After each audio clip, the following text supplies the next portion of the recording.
Yo, yo, yo, yo, it's your boy, Steve, also known as S.A. Reed, the greatest crunch main you'll ever see. Hey, Yeah, Silver, how are you today? And Chandler, please introduce yourselves. yeah, it's Chandler. I play games. Never done juice in his life. Never, never, never, never. Awesome, awesome. So this time we tried to make it a bit more organized. So we got an Act One. We're going to talk about a few things, give our opinions, of course, and then Act Two and Three is going to be later. So we're going to take like a 10-minute break. I'm going to keep it on, and then we also have an encore act. So technically like an Act Four written down, but that's an unconfirmed act. It may or may not happen. Can't tell you until we're done Act Three. So what we're gonna do is Act One. We're gonna be by ourselves. Act Two and Three, you're gonna see us in the Strange Matter Discord. Come join in and talk if you'd like to talk. Give your opinion. We got lots of stuff to talk about. We got a bit of gameplay to show, and so on and so forth. So let's start with our first topic of Overprime. And while that's going on, I'm gonna put up some gameplay so people can watch something while we're talking. Hell yeah. Overprime, the the the traitorous domain. Uh, the hot topic. Hang on, sorry about that.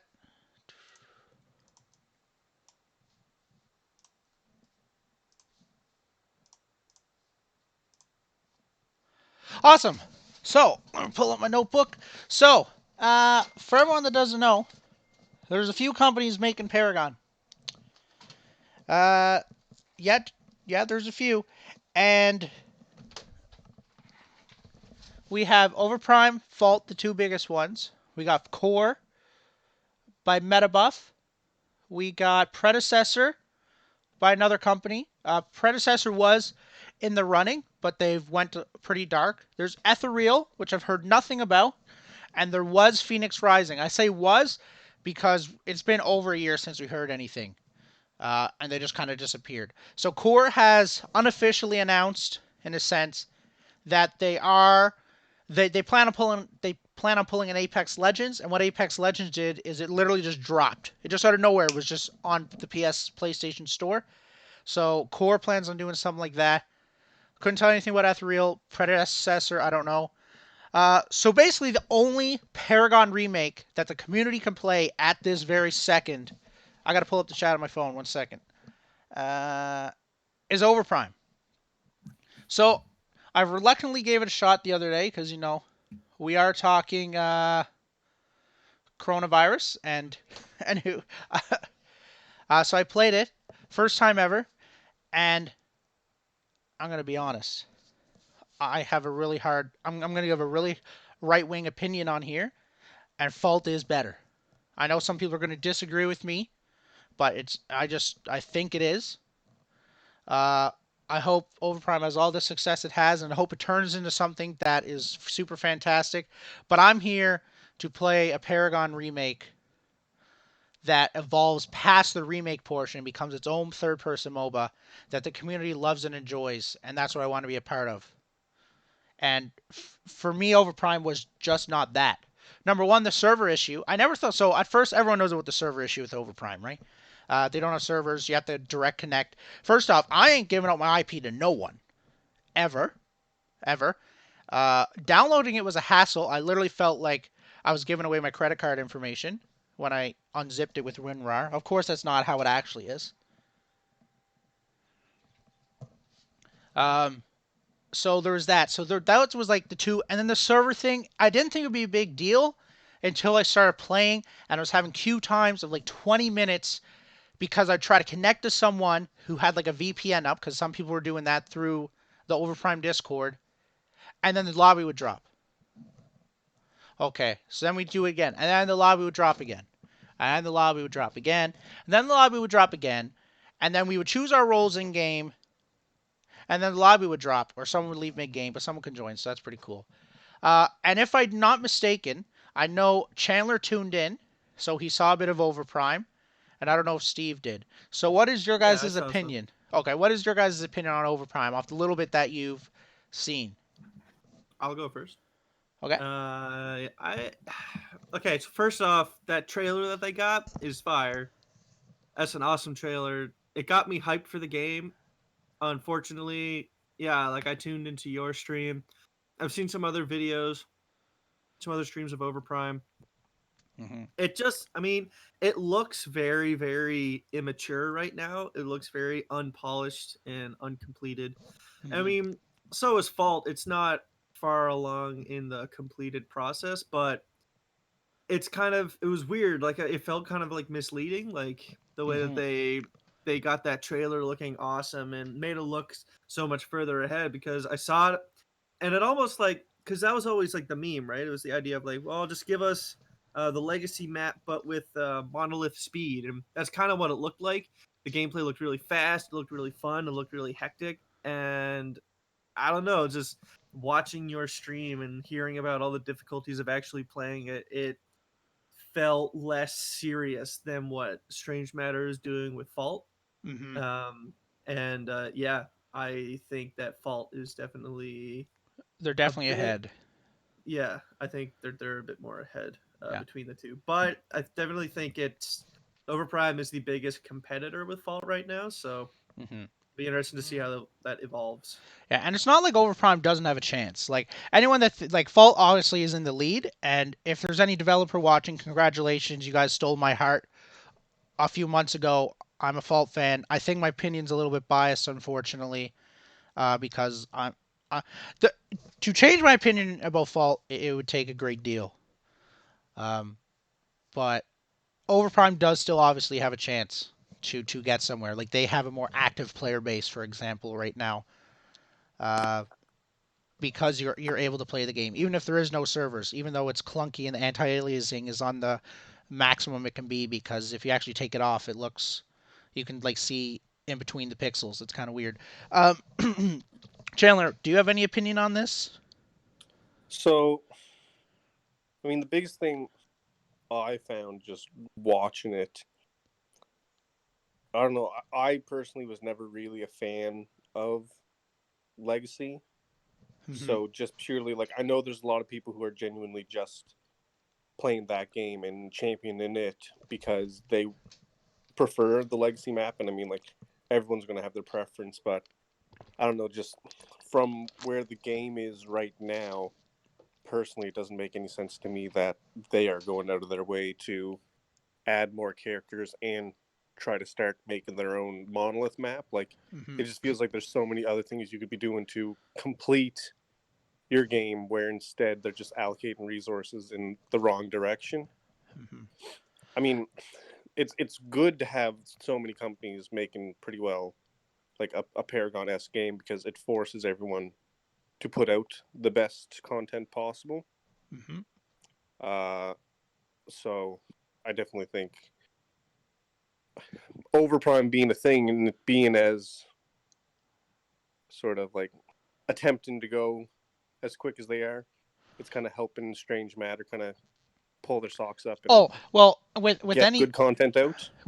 business, competition is only good Yeah. for maybe not for the actual business itself, but it's good for everything else because it usually elevates the quality of stuff. Because each company, combats each other in their own way, indirectly usually. And Yeah, so I you mean, like, who knows? Like, maybe like the version of the game they have released just for testing is literally an unfinished, and they do have a more polished version that they're keeping back right now. But again, just from what I've seen between Fault and Overprime, I mean, definitely without playing either of them, I would prefer to play Fault. yeah, my big okay. I'm gonna and Steve mentioned this too. The Overprime trailer is so damn good. Like that I is the kind of screamed when I saw it. I It literally looked amazing. the hairs literally stood up. Like I got goosebumps watching that trailer. Like it was so good. It was an ode to the original beta release trailer for Paragon, and it was just awesome. Um, and then I played the game, and well, it's kind of like like when you go to McDonald's and you look at a picture of the Big Mac on the wall or in an advertisement, and it looks fantastic, and then you actually Yeah. get the Big Mac, and you're like, what the fuck, man? This don't look like the picture. Like that's Yeah. what Overprime felt like to me.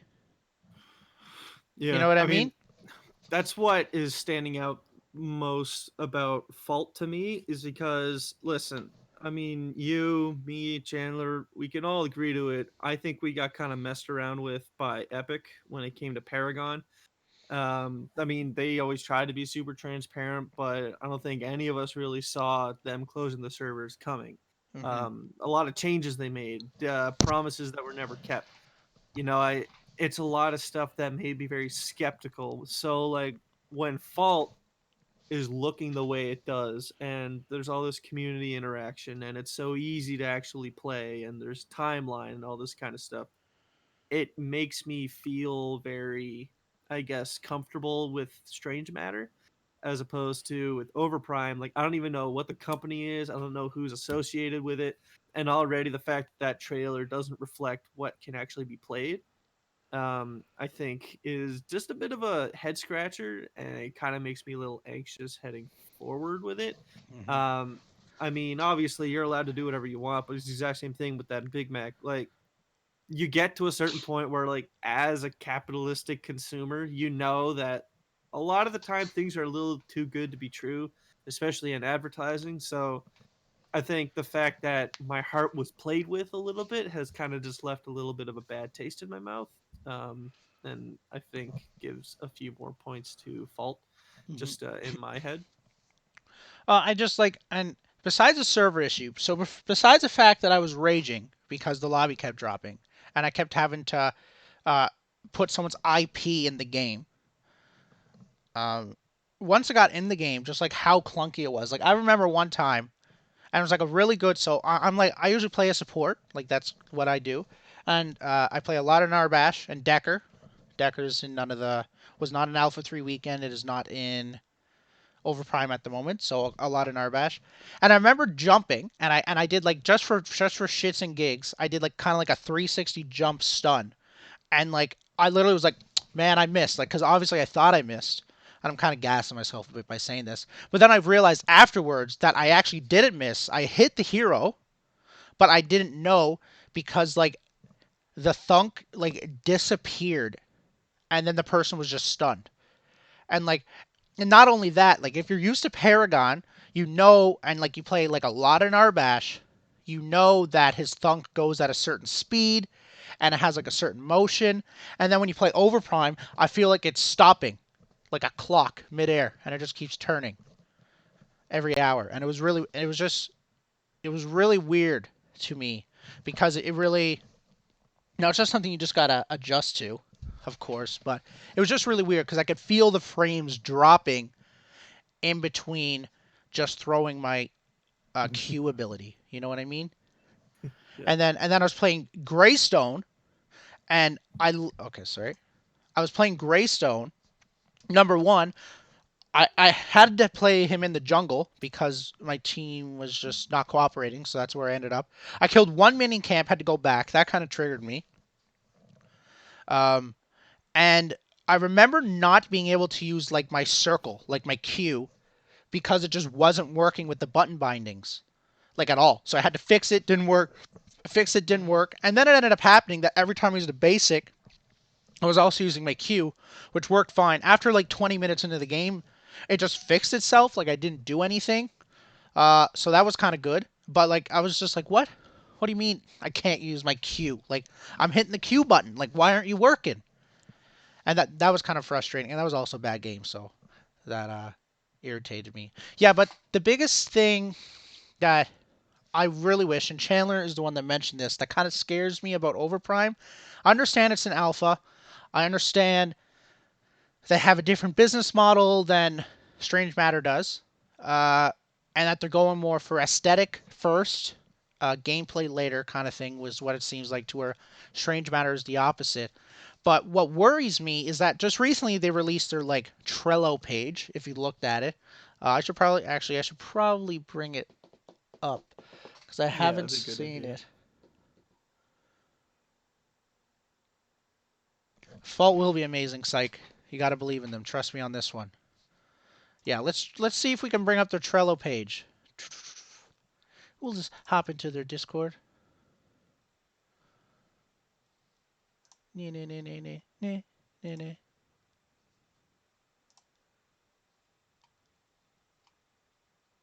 Okay, it has to be up here somewhere.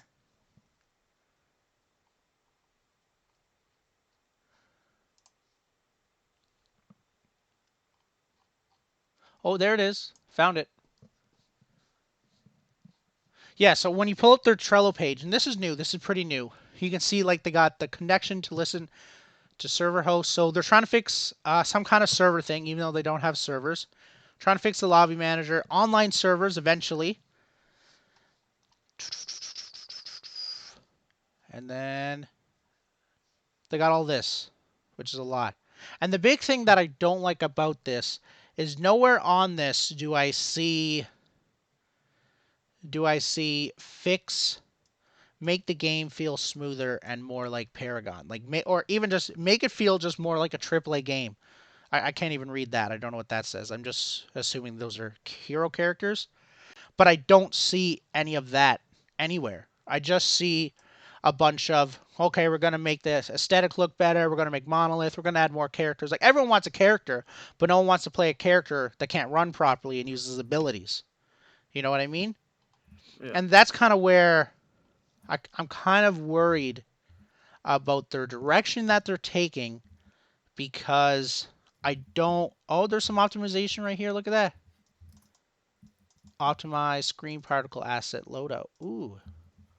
Ooh, maybe there's something. The game isn't very fun to play. Like, it's just the best thing we got at this moment for Paragon, so of course people are gonna play it. You know what I mean? Yeah. It's not really a task to make. Well, if it's not a task, Silver, then it should be better. Like, where there's no excuse if it's not easy. Like, I'm gonna say that I know nothing about programming, nothing about game design. I got nothing. I got a communications degree. I understand what it means to be a marketing person. That's it. That's all I know. So if I'm going off what you just said, Silver, there, if it's not hard, then why isn't it a thing? Like, because that's one of the big thing. Like, yeah, you're getting people to hop on the game because you had the best trailer I've seen in the past year, but you didn't. But like, what? You're not retaining your players because you don't have your servers. And I understand it's an alpha, and they're kind of going, instead of like closed testers, they're going more with public testers. And that's technically what we are when you play Overprime. But that is really showing like the difference, I guess. And that's why I think is the biggest reason Fault is ahead. Because I don't know if anyone knows about Strange Matter. Strange Matter did the same thing Overprime did. Tootie, thank you for following. And Psych, thank you for following in as well. I really appreciate it. I'm just going to mention it now. Act 2 and 3, we're going to be bringing in... Hang on, I just heard something else. Hang on. I'm going to have to check. I got to check. I heard some other noise, but it didn't tell... Oh, I don't see anything else. You got another follow. Oh, awesome. Thank you for the other follower. I don't know who it was. I see Psycho and Tutil. Anywho, thank you for the follows, guys. I really appreciate it. So, as I was saying... Lost my train of thought. So if anyone knows anything about Strange Matter, they dropped the game, just the same thing as Overprime, except without a trailer. They said, here's a game. We've been making this for a while. You know, people are like, what? So like, think about it this way. Strange Matter has the largest following, has had the most like public alphas. Well, not really, because Overprime is, you can play it anytime you want. And well, you gotta connect and then you can play it, but yeah, they didn't drop a trailer. They didn't do anything. They didn't even have a Discord, I don't think, at the time. And they just said, here you go, play it. And then for it to go from basically no one knowing about it besides like maybe Ryan Red, because he was a part of it right away, and he was a big guy in Fault, so that's someone you want on your team.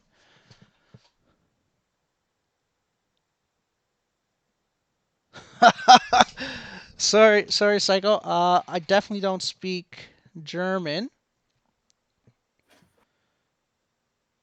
Most small teams just focus on implementing things first, then over time they tweak the game and steadily improve it. Overprime is not at that stage. Overprime's not at that stage, but they plan on releasing it on Steam. I remember seeing that a part of their Trello page somewhere. Okay.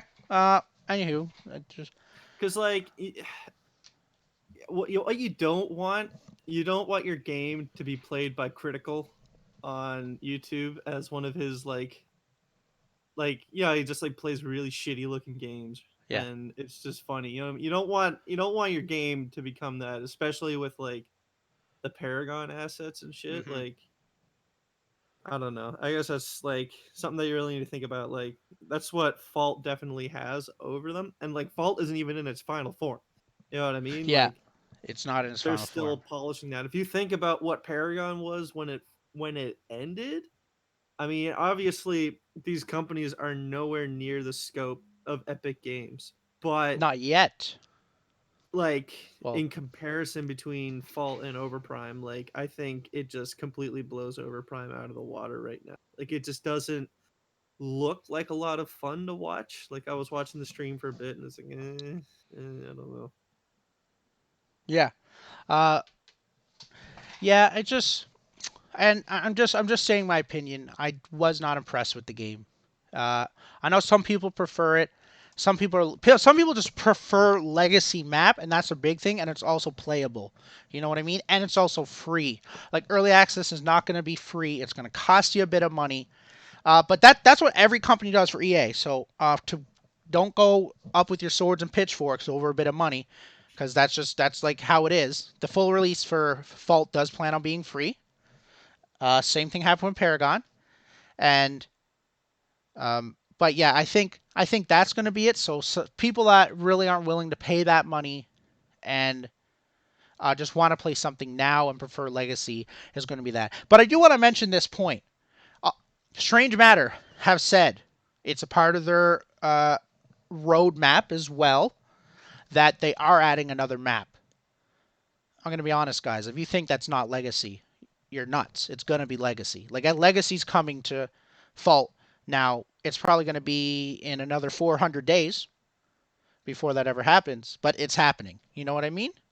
It's not even really on their mind yet, but it's going to happen. It'll be there sometime after full release, whenever that is. Because, yeah. So, overall, Chandler, what do you think? Yes. Do you think we're just going to try to make it really black and white here? Over Prime or Fault? And a Well, quick Fault, reason obviously, why. and the mindset is just prioritizing what is actually important in the development of the game right now. And so when you look at two different studios, because I'm even thinking like outside of just where the games are at right now, when you look at a studio and they're just trying to push content, push content, push content, it's extremely reminiscent of like Epic towards the end, where they were constantly changing the game, constantly adding things, and that was the death of it. So when you don't have a concrete like plan and you aren't just optimizing quality of life things, Mm-hmm. and like that obviously isn't at the forefront because nobody wants to like take the time aside to just make a character animation smooth. It's like, oh well, people would rather a new character rather than have a good looking game or a nice smooth running game where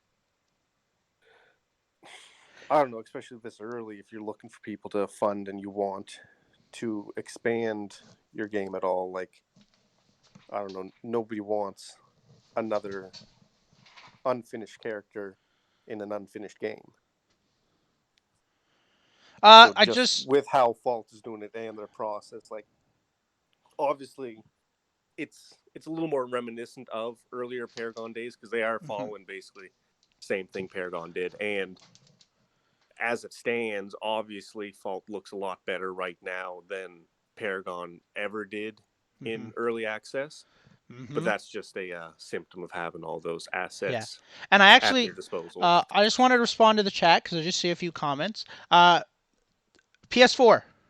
Everyone wants to play Paragon or, sorry, Fault on PS4. Everyone wants it to get there. Uh, the reality is it has to succeed on PC before it succeeds on PS4. So it's gonna happen. As long as Fault is successful, it is going to happen, and it is a part of the roadmap. But it's going to be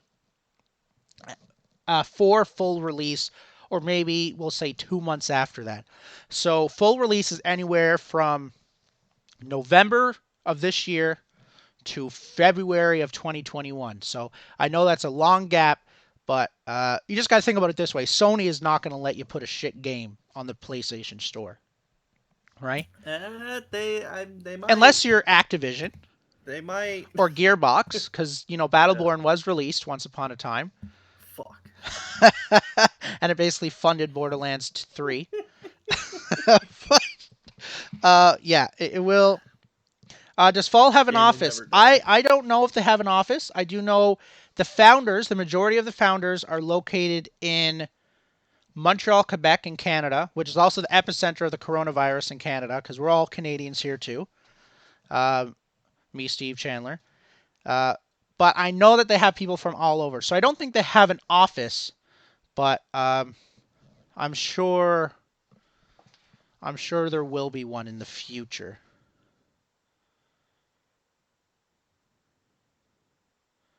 Okay, and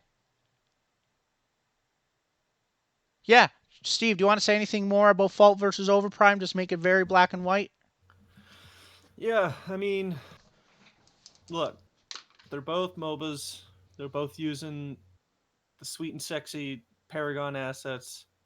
Um, and they know what kind of people are going to play the game.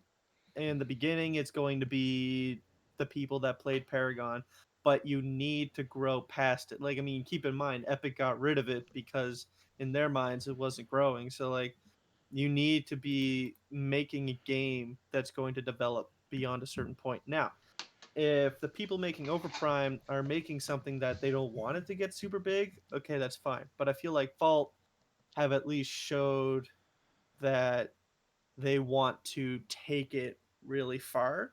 Yeah, Um, Fault wants to be the next Riot Games or Strange Matter. Like that's very clear. That's their plan.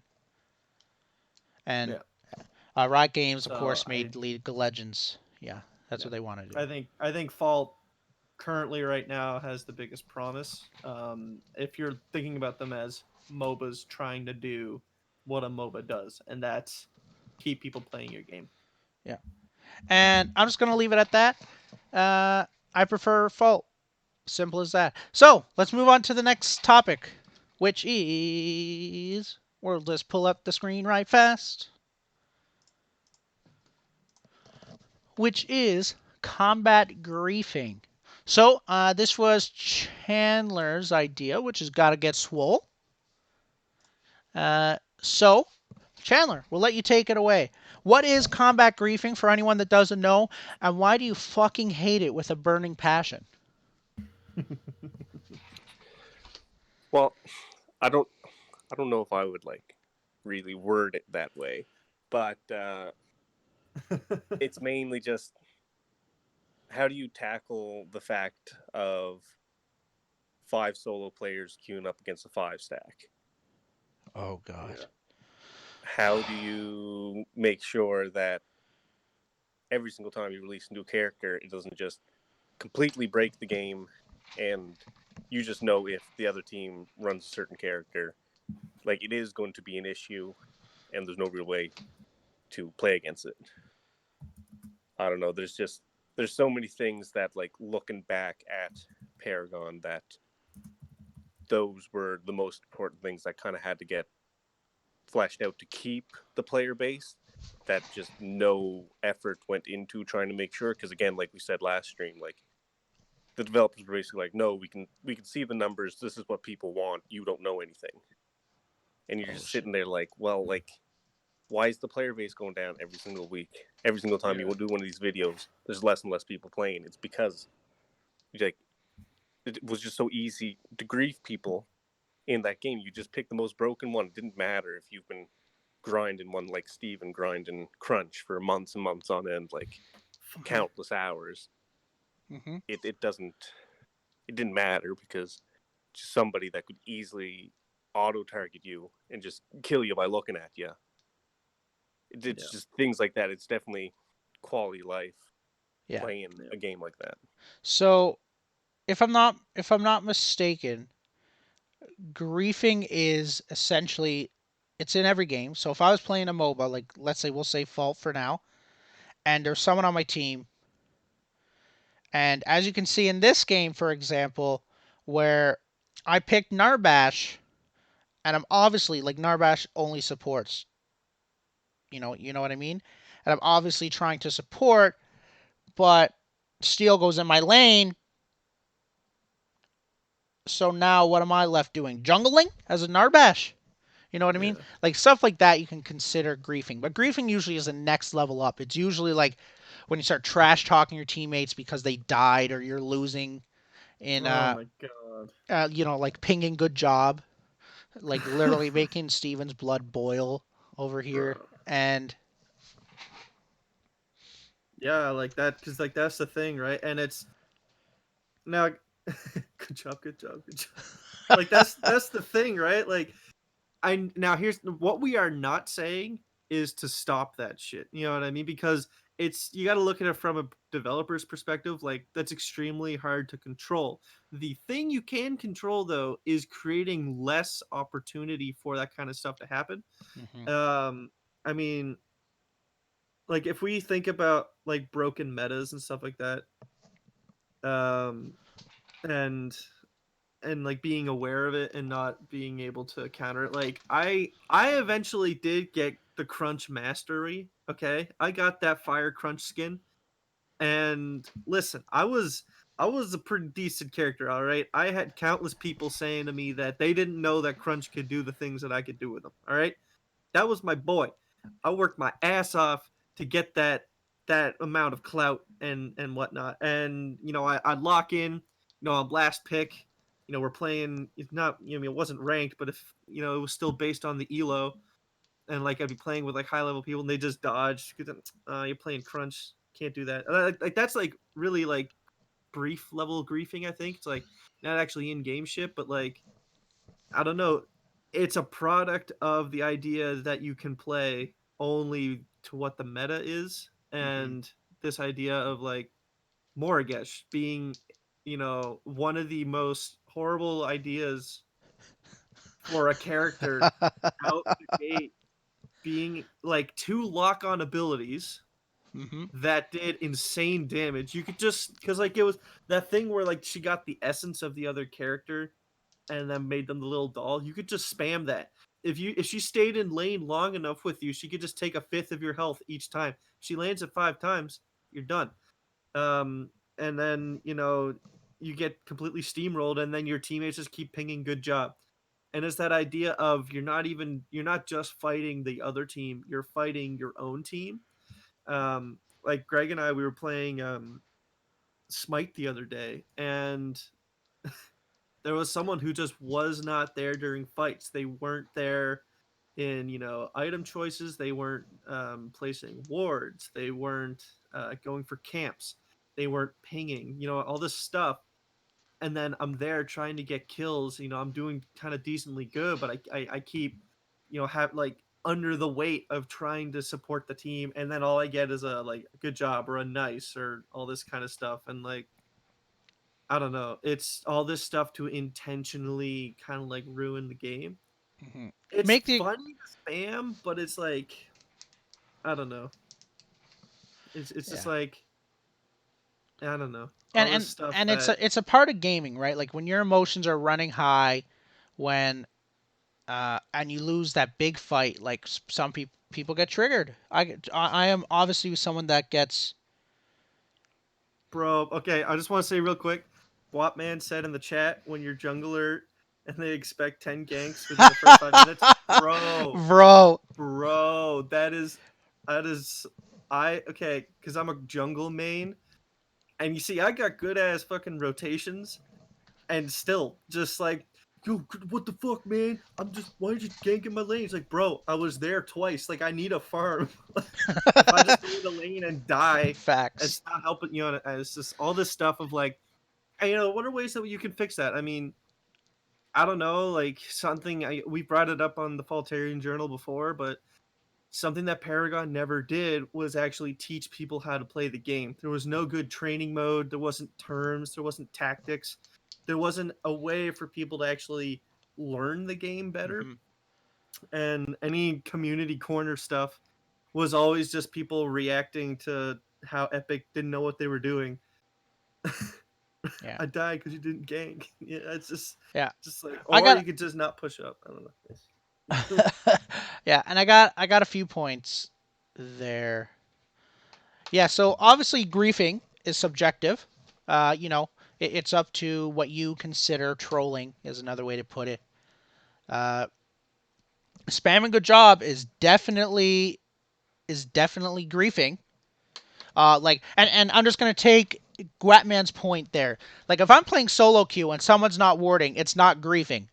But if I'm on a team playing for $10,000 in a tournament and I just argued with my support and because of that my support isn't placing a ward, that's fucking griefing. He's purposely Yeah. making my experience worse. You know what I mean? What's wards? I'm wondering how much just like team chat would really solve a lot of problems that It would. these MOBAs have. Like again with Paragon, with you guys saying that like the lack of tutorial or ability to learn the game. So let's say all of a sudden you're in lane with somebody else who's clearly new at the game. Instead of again spamming good job, you can literally hop into that team chat like over actual voice chat, not typing it out, because once you start typing it out, it just seems passive aggressive when the person Mm-hmm. knows they did something wrong. So if you can just simply explain, hey, like do this, it'll work a lot better, or oh, did you know you can do it this way? Like just opening that opportunity to teach rather than constantly just knocking people down. I Mm-hmm. think that's the biggest thing. It's not about nerfing anything. It's not about eliminating any feature from the game. It's more so adding the ability to the community itself, the people who play the game the most, the people who are most passionate about it, get to relay some of that information quickly on the fly in a game at the press of a button to whoever they're playing with. Mm-hmm. Oh, I mean, team.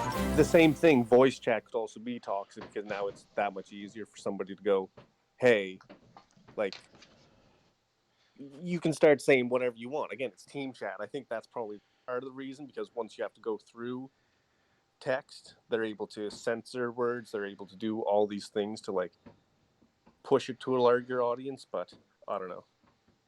Yeah. All you need at the end of the game is be able to just either report somebody or like you just have kind of the system that Overwatch has, that if someone's being toxic, you just write them down as being toxic. I mean, some people just feed off that. They just want to have as toxic of a profile as possible, Mm-hmm. and they just feed off that. But I mean, I Yeah. don't know. You can deal with it in more ways than one. Mm-hmm. It's true. I actually really like the idea of TeamSpeak. Now, I'm gonna be honest. Like, if you implement TeamSpeak, most people probably won't use it, but it's so important. And I just remember, like, cause I was a Call of Duty boy for the longest while, and cause I also came from console, I'm pretty new on PC, and I remember just like how important, especially in the development when COD really started to grow. So we're talking COD 4, MW2, Black Ops 1, and where it still wasn't at the peak that it's at now, how important game chat was. Like, it literally, like, it was life or death in a Yeah, I just sense. want to add something just there in chat. So TeamSpeak is for when you're queuing with randoms. So I fully understand if you're in a 5 stack and you go into a game and you're complaining about not having TeamSpeak, yes, obviously use a Discord. We're talking about getting people into the game, people who, let's say, are a little more casual at the game and aren't taking it Well, as serious as you, just being able to. yeah. Uh, yes, Silver. That's what we mean. We mean VoIP. So Chandler, what they mean by TeamSpeak is TeamSpeak's like another app like Discord. So I think that's where there's a bit of confusion. So we Yeah, don't okay, mean yeah. TeamSpeak like that. No, We no, mean no. like an in-game chat system. So if they ever implement rank play in Fault, for example, in your solo queuing, you at least stand a little bit better of a chance, know your and feel more comfortable with TeamSpeak than just having to hit defend right lane, defend left lane. Good job. You know what I mean? Yeah, that's what we mean. We don't mean the app TeamSpeak. No, no, no, no. You're right. It's 2020. We use Discord. Yeah. Yeah, I guess TeamSpeak is that irrelevant. I didn't even think. I think I forgot it existed. To be honest. Yeah. Yes, and you got to be able to mute people. You obviously have to be able to mute people because Yeah, it would just be the same setup as like literally any other competitive game, and the ability to speak with somebody, like just the same COD mechanics. You have to and chat. and You're for competitive. for a little bit of context, like because when Chandler, Greg, and I would be playing, sometimes what we would do, like if we were actually really taking it serious, we'd get into lobby, and then we were like, yo, quick, add that guy to the party, so that we could actually talk to him. and then, yeah. and then you're like spending time, and then like sometimes you'd miss locking in your character because your PS4 sucks ass, and you're trying to like add him. You know what I mean? Because Mhm. like and this was before a lot of us had like actually decent computers. Like I know it was like only like what, like 2-ish years ago, but like I really didn't even have the ability to have some kind, you know what I mean? But like even if you were thinking about having like a Discord or something, like it's so hard to connect with randoms in your lobby. Yo, like join my Discord so that we can talk. Because you wanted to win. Could you imagine joining in Um, a competitive game and three people just copy pasta their Discord in the chat? Join my Discord. Yeah, and then no one uses it. Yeah, exactly. and it's just a shady link that like leads them to Goatsy or something like that. Hell yeah, Yeah. goatsy every time. Oh, you had to be able to mute people. That is a consensus we can see in the chat and between us. If you cannot mute people, because no matter what you do, griefing's gonna occur, trolling's gonna occur. You have to be able to mute people because some people think they're Superman when they're went over the internet, to say the Isn't that you? least.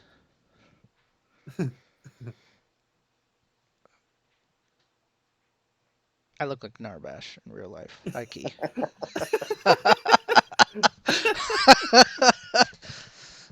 Yeah, but I mean, and like, Silver said in the chat, like, game chat can be cancer. I mean, we sort of brought that up. I mean, you're like, you can't mandate, like public chat and stuff like that. So you're always gonna have those issues. But like we said, the whole thing of like banning, um, you know, uh, reporting, all that kind of stuff.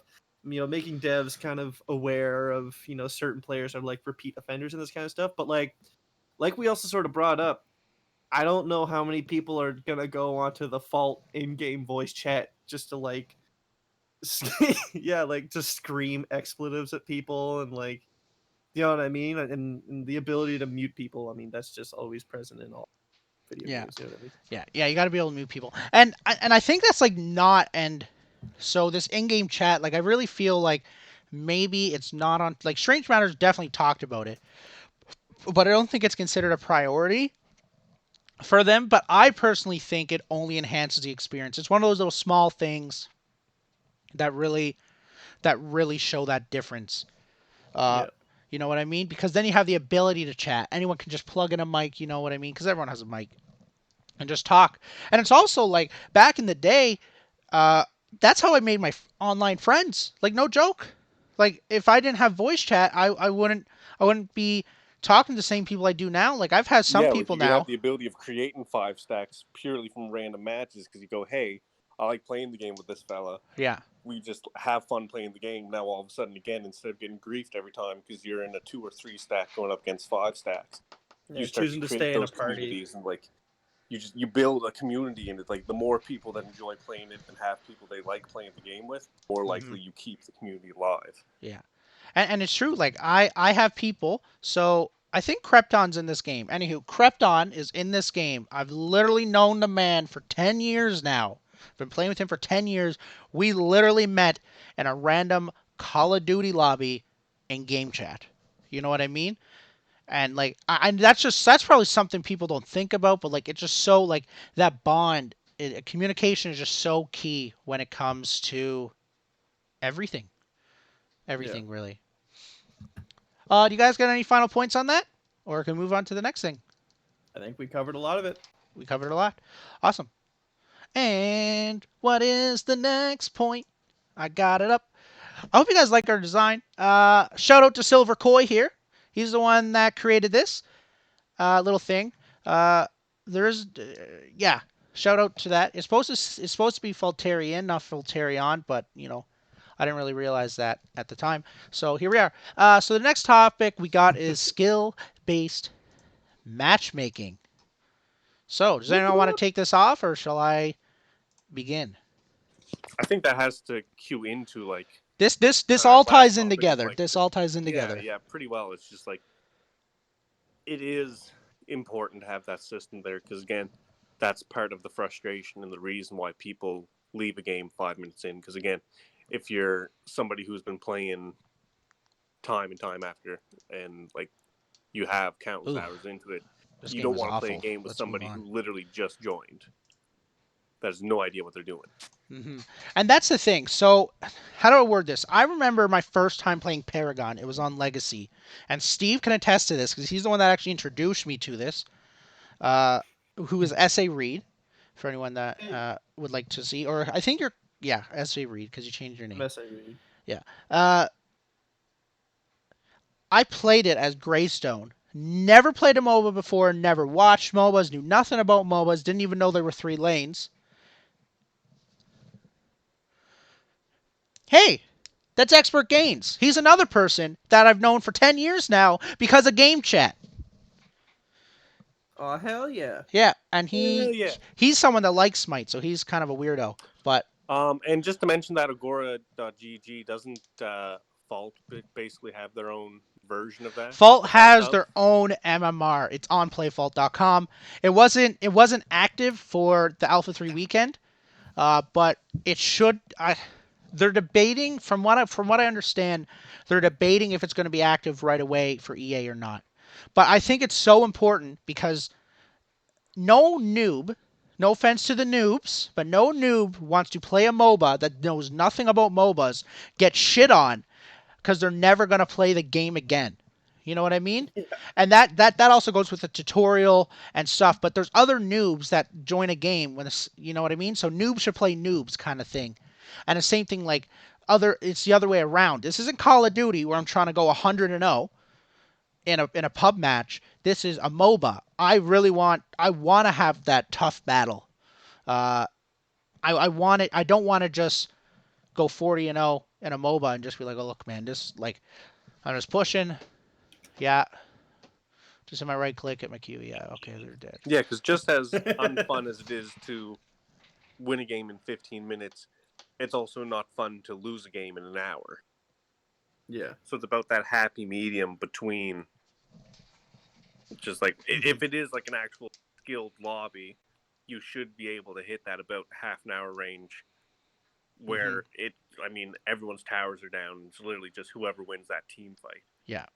And so that's why I think skill-based matchmaking is so important because I really feel like it just enhances everyone's experience in MOBAs in particular. You know what I mean?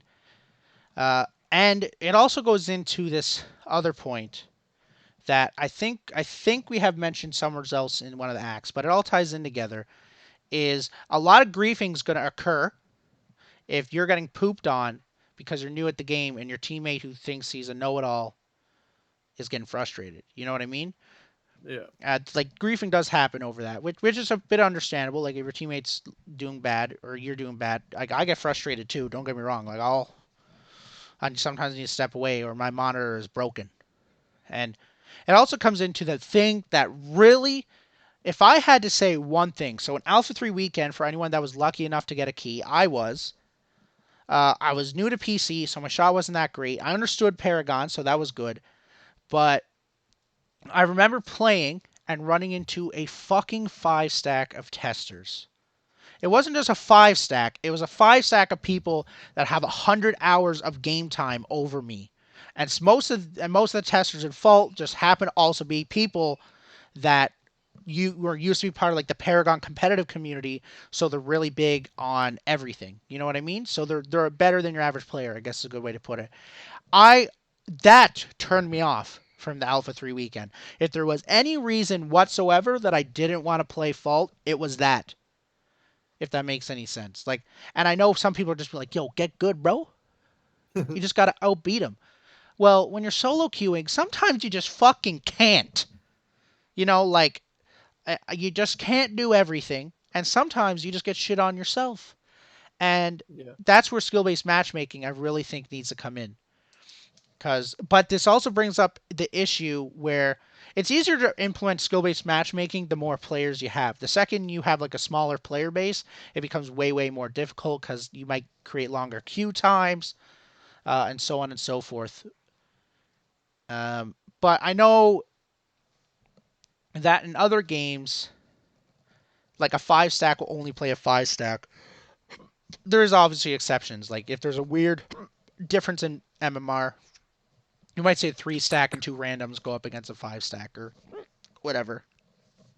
It's also nice being able to like games like Smite, like kind of like Smite, and then games like Overwatch. Like obviously, once the game starts getting bigger and you have like a bigger player base, being able to go into queue like with a preferred role. So again, the game automatically knows like it's not going to put five people who generally have played mainly jungle characters. There's not going to be five junglers all just fighting over jungle. And then Yeah. right off the get go, because a person, let's say Steven had it in his mind, he's playing Crunch, and now he's forced to play mid, which he does not want to do at all. Guess what? He may play half ass compared to like if he was playing jungle. So it's Well, just the Yeah. mindset of obviously. on top of that skill based matchmaking, like even just giving the player the option to, hey, this is my preferred role. Like you should be able to make a lobby with Mm-hmm. enough people that you'd have each role. And like even if you have your top two, and like if you're not getting your favorite, like you don't get to play jungle, but you don't mind playing support. Just giving you those options. Yeah.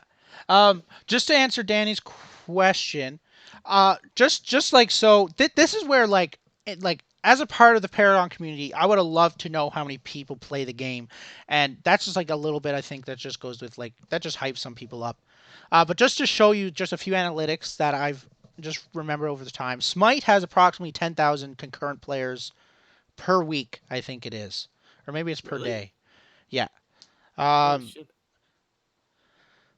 Paragon, at its lowest point ever in player base, with the exception of the alpha, always had more than that. Always had more than 10,000 concurrent players per week. In fact, I remember Paragon announcing this, and this was version 41, I think is what it was. Or maybe it was version 39. It doesn't matter. Somewhere within 2 months, uh, there was 500,000 concurrent players on Paragon. So that's Holy how shit. big this community was. Like I mean, what definitely pushed that though was now, like well, the 500 in largest total player for a base week. was Yeah. on PS4, Hmm.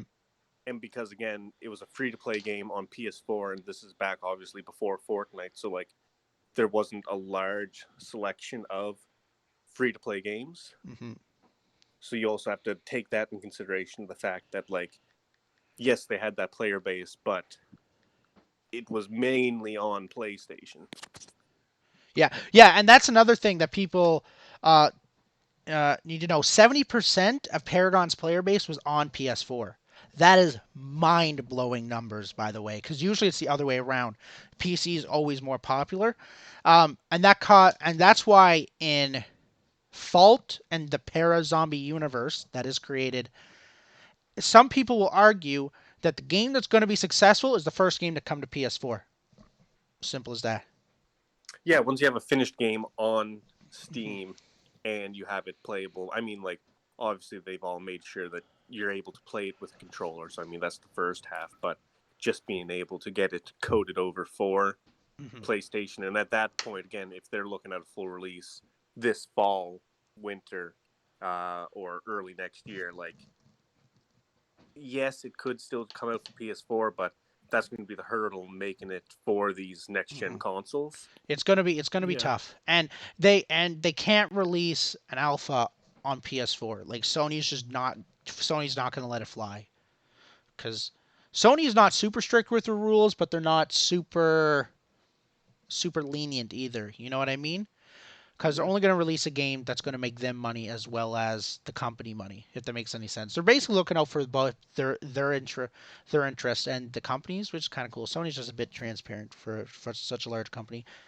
Uh, and crossplay, just to mention crossplay. So there's once upon a time, I think it was last week. It might have been 2 weeks ago, actually. Now, I remember talking to all these testers. So I'm not a tester. Steve's not a tester. Chandler's not a tester. None of us are testers. None of us actually have any direct connection with Fault besides that we're a consumer, just like most of the viewers. And I remember talking to them, and I was lucky enough to have developers, testers, and other people that are directly connected with Strange Matter Studios in there. And I asked them about the crossplay, and this is where opinions start to fly. Some of the testers were like, "Yes, absolutely, yes, crossplay, you need it," and some of the testers and developers were like, "Fuck off! Really? Are you kidding me? Crossplay? No." So I basically, didn't what know it seems that. like So this is basically what the consensus came down to. Now, obviously stuff can change because it wasn't like, obviously stuff can change, but in normal, so like in normal casual, when this comes to PS5, anywho, when this comes to PS5, they plan they plan on adding from my consensus, they plan on adding crossplay to casual games. However, the second they have a ranked mode, crossplay is disabled. They will not have it. And that just comes down to the argument as, well, you get way more aim assist on controller. If they implement aim assist, that's a different discussion within a discussion. And they also, as someone that played console since I was a little kid, I can tell you with certainty, unless I'm built different, unless I'm literally shrouded in the flesh, a PC player is always better on PC than a console player is on console. Yeah. It's just easier, and that's where like crossplay comes in. And then we're not even done yet because we're talking about the frames. Like the PS4 is capped at 60 frames per second maximum, to where I can be playing on 140 frames per second on PC. And just you guys might not think it makes a difference, but I'm telling you, it does. You literally will see a full second or two ahead of people. And in Call of Literally get Duty, killed by the Invisible Man. you Like, will. And I remember in Call of Duty this year this year Call of Duty Modern Warfare, they in the original start of the game, they actually allowed crossplay tournaments, and it wasn't. They actually took it out after like a week of the game because what ended up happening is that PC players were literally seeing seconds ahead of the console players. Call of Duty is also running on 12 hertz when it should be running on 60, but that's another discussion. And because of that, people were seeing seconds ahead. So you were literally dying to the Invisible Man because in Call of Duty, it's just 4 bullets, you're dead. That's half a second.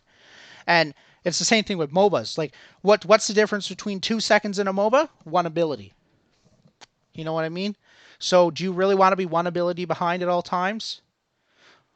Or do you want to be 2 seconds behind in a gank? You know what I mean? It's stuff like that. So that's why I personally think when it comes to rank, there needs to be some distinguishing between crossplay. Or another way to look at it, there needs to be a distinguish between using a controller and using a mouse and keyboard, because as people know, there's full customizable ability. I butchered that word, but here we are. customizability. Yes, with Sorry. the controller on fault Do you like at the that? moment, so that would be just another way to look at it. You know what I mean? Yeah. There also is an aim assist in fault, and that's a whole discussion on itself. Should there be aim assist or not aim assist? And cool. So, do you guys have any points on that? What do you guys agree? Because we all come from a console background, more so, we should say that. So, but what do you guys think as console players, as people that played Paragon? Actually, Chandler played Paragon on PC. Yeah, I did play on the laptop there. Ah. But So what? the difference was, He again, played with. I was playing on absolute lowest possible settings. Mm-hmm. So I'd say I was probably at a disadvantage. Yeah, I would say you were. Actually, The only thing that saved me again is just playing. Is my mic obviously, being any type weird? of- ranged character. Is my mic being weird, chat? Just to, because I'll just unplug. Sometimes my mic gets all funky, and I have to unplug it and plug it back in, and then it works fine. Actually, I'm just going to do it just in case.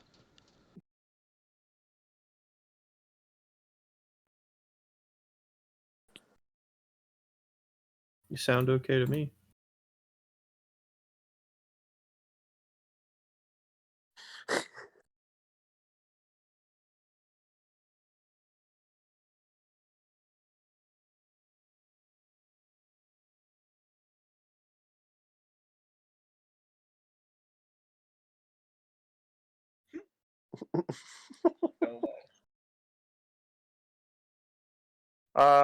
But yeah, no, the biggest thing, obviously, with anything competitive or ranked, whatever, like, you just want to be on as even of a playing field as possible. With casual, it's always going to be like just training or whatever, but stream's still up.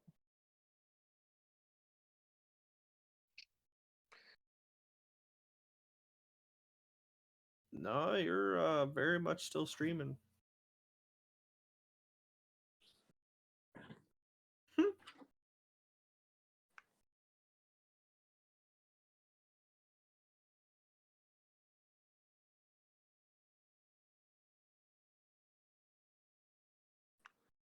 Can't hear you on stream though.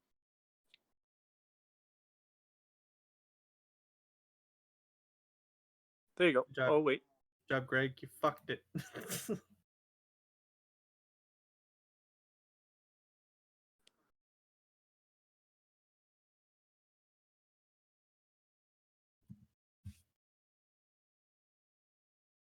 Come on, Greg.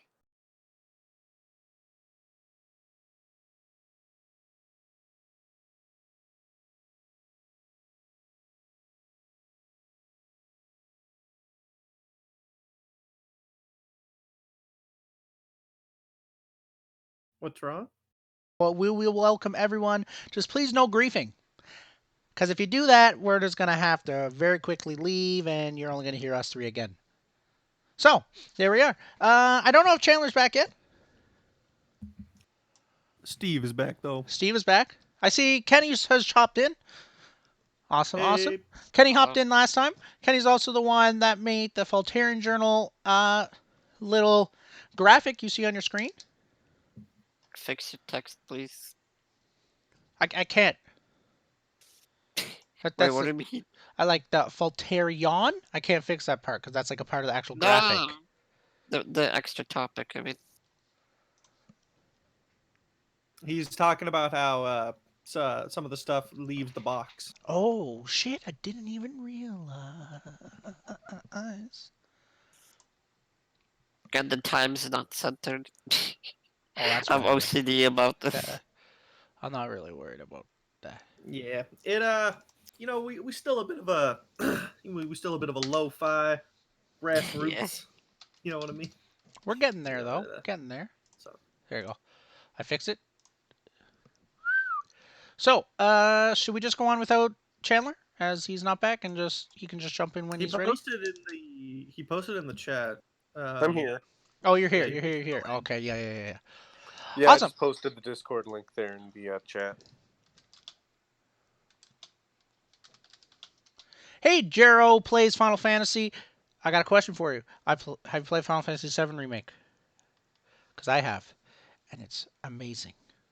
It's everything I wanted and more in a video game. Truly, it it's looks that like good. a good game. It's really that good. So as I said, guys, we are here in the Strange Matter Studios Discord, and come on in to talk if you would, if you wanna come in and chat, or if you just want to listen. That's okay also. So for everyone in the chat, please reintroduce yourselves. Ayo, I'm Steve. SA Reed in the chat. Best crunch main you ever see. That's me. Do you think this is a good time to show it?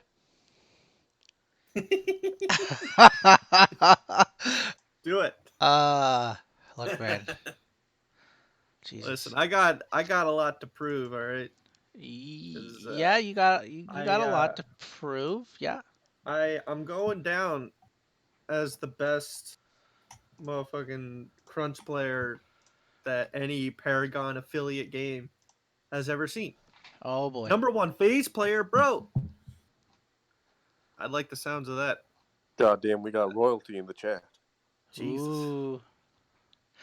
There was a pro named Royalty back in the day. Back in the day, like last year. Yeah. I don't think he's a pro this year, or maybe he is. I'm not really following the competitive COD scene very much anymore. Steve, where did you make that?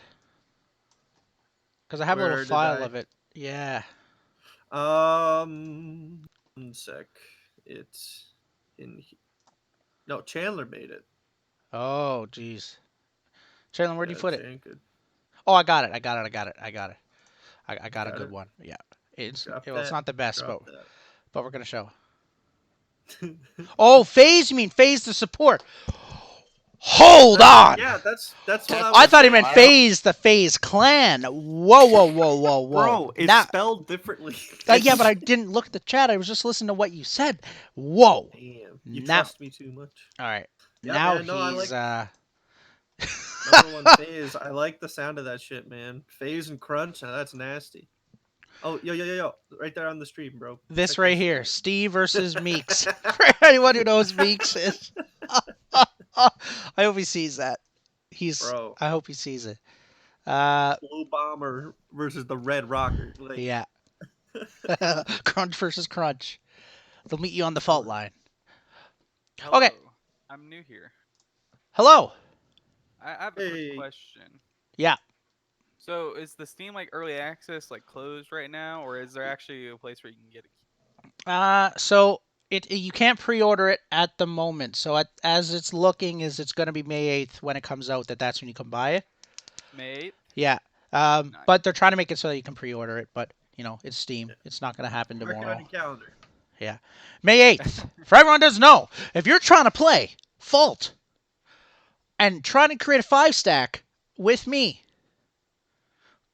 Well, I mean, I May played 8th. Paragon, but I wasn't very good at it. I don't know.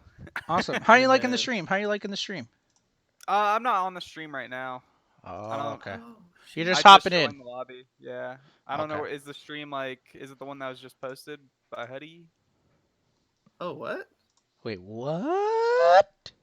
The message in the announcements or something? Probably not us. Probably not. No, No, Oh, no, we That's no. no, I- we are unaffiliated. We're doing another stream, but we're doing it's kind of like a fault journal. We're just like a little small community at this point. We're just talking about the Mhm. game, and we just jumped into the alpha chat to see if there's anyone that wanted to talk about. We have a few topics set up. You're And, welcome to stay or hop in, whatever you want to do. If you want to have an opinion and get a few people to listen, you're welcome to. Whatever you want. But yeah, so Sure, I might stay for a little bit. Keep quiet, ask questions. Awesome. I just really wanted to join, see if someone knew when the pre-order date was. May 8th. It's May 8th, everyone. Mark it on your calendar. I know I did. I also got the Indiegogo, so yeah, that's different. So, what are the topic you guys are on right now? So the next topic that we're starting, as we're just finishing the introduction, and then we're going to start talking about the howitzer gadget Kalari kits. So for anyone that doesn't know, it might be a spoiler to some, but the next heroes are confirmed that are being developed in Fault, and it's also a part of their roadmap page, so it's not like it's a big spoiler if you looked at that. It's howitzer, gadget, and Kalari. No Grux for Kenny. But so that are our next few heroes. So the next thing that we're going to talk about is we're going to start theorizing what their kits could be because Fault added passives like way back in the Legacy days, but they also added 4 abilities. No phase, but Jero, he's on the list. She's on the list. She's like after these characters, she's probably the next one to be made. So you don't have to go too far. Yeah. yeah, and I'm out here feeling the burn of the fact that Crunch probably gonna be the last character put up. Nah, it's gonna be. I- It's literally Moragesh, Aurora, Crunch. Like that's how it's gonna be. Fuck. Oh, If they no, get man. put up before I played Crunch, Aurora. I played Aurora. This is bad. Oh yeah. Could you imagine? They got put up before Crunch. They're going That'd be to. bad. I guarantee you, I'm it's scared. happening. My No one cared buddy's- about Crunch enough. My buddy's sad that there's no plan. That he hasn't heard anything about Iggy. Yeah. Oh, no one liked He Iggy besides loves a Iggy. select few. He loves Iggy. Oh Yeah. gosh, Iggy. Awesome. Iggy's back. He's back. Yeah. So as I was saying, Steve introduced themselves. Chandler, please introduce yourself. Yeah, it's me again. Here I am. Hey, it's your boy, Gotta Get Swole. I lift all day and I eat steak, and I love Paragon. Never That choose is one. very close to the truth. Yes. Yeah, just I guess more of a casual take on all of this, where you guys are definitely a little more competitive when it comes to. A little bit more sweaty. Yeah, you guys. A bit more just sweat. realized I no one got represent the that joke, community so that of could've us been that play offensive. games just I heard. purely for fun. Well, I'm gonna hop out of your guys' hair. Thank you for answering my question. No problem, Thanks Reaperty. for If you joining have in, any more, man. just let us know. Of course. See ya. Yeah. And Kenny, would you like to introduce yourself as well? I'm Kenny, and I'm sad I didn't get invited to Act 1. Sorry, Kenny. That's the sort of thing we're gonna do. We're gonna try to do Act 1, which is us, and then we're gonna move into the Act 2, and Act 3 is gonna be the community. So, so as we were saying, we got Howitzer. So I got a little bit. I already got their kits up from Legacy, and then we're just gonna pull out a Microsoft Word document and just write it out, talk about it. Simple as that. Unless people would prefer to see gameplay, and we just talk about it, whatever they prefer. So, so we got your boy Howitzer, the little man and the big robot. So for anyone who doesn't know, Howitzer is a mage character. He is primarily played mid lane. Some people used to try to play him off lane, and in Legacy days he was played as a carry, as a hybrid carry, which is kind of cool. So to go over his kit, we got a ranged attack dealing basic damage and 10% splash damage to nearby enemies. He basically just shoots a little mini rocket at you with a little bit of splash damage. His RMB, his Howitzer fires 3 proximity... Ooh, I don't know what that was. Howitzer fires 3 proximity bombs in an arc that explodes for ability damage and applies a 25/40% movement speed for 3 seconds. This is actually really cool, this slow grenade, because it's just really good with this kit. Howitzer's kit is pretty fantastic at the moment. Some would actually argue that it might be broken. I don't think it's broken, but it's definitely on the better side. Like if there was a tier list, he's an A tier. Always. Unless they change it. And that was Q. You got the R2000 missile. Howitzer fires a long-range rocket that deals ability damage in an area. So basically, from 9 miles away, you can shoot a rocket and hit someone with it. And it's pretty tough to miss with it. You can miss, of course, but it's pretty good. That's probably his best ability. But some would argue that his landmine is, which is place the mine that will explode after 3 seconds, knocking any enemies and Howitzer back and dealing ability damage. Ability can be reactivated to detonate early. So why this is so cool is that he puts down a mine, and it has like an AoE surface. But what makes it so good is you can bounce someone onto a tower. So they might be away from you, and you can bounce them onto the tower, so they take the tower hit. You hit them with a few basics, then you hit them with your rocket, and they're dead. It's actually pretty awesome. He kind of has like a little wombo combo. Bounce someone onto a tower, slow him, hit him basics, hit him with the rocket, dead. Doesn't even have to use his ult. Or it works the other way. Howitzer can bounce himself and his allies to this doesn't say allies, but I'm pretty sure it was allies. Anywho, yeah, he can bounce himself to a location. So yeah, it's just pretty cool. And then his ult, Make It Rain, which is an AoE ult. Howitzer rockets into the air and fires down a volley of missiles in the targeted area, causing ability damage over 2 and 2.8 seconds. The last missile does 50% of the total damage. Howitzer can trigger a short directional boost before coming back down by holding the movement input in the direction he'd like to boost. Gerald, thank you for the follow. If you played Final Fantasy VII, we have to talk about it sometime. Like, I'm serious. I'm about 12 hours in, and I've played it one day. Anywho, so yeah, so basically his ult, he just drops down a bunch of rockets and missiles on the ground. He jumps up in the air, and it's pretty awesome. So it's really good. It's really easy to get out of, but if you put down like a Decker ult so they can't get out of the cage, it is broken because it does a lot of damage very fast. And it's also good because if anyone knows what Orb Duncan is, you can get over the wall with Howitzer and steal Orb Prime. So first we're going to start. What is everyone's thoughts and opinions about Howitzer? Do they think he's broken, perfectly balanced? Could he use a bit of tweaking, anything like that? And then we're going to start reimagining him. Imagine Gideon, Decker, and Howitzer are the same team. How about that? That's broken. Yeah.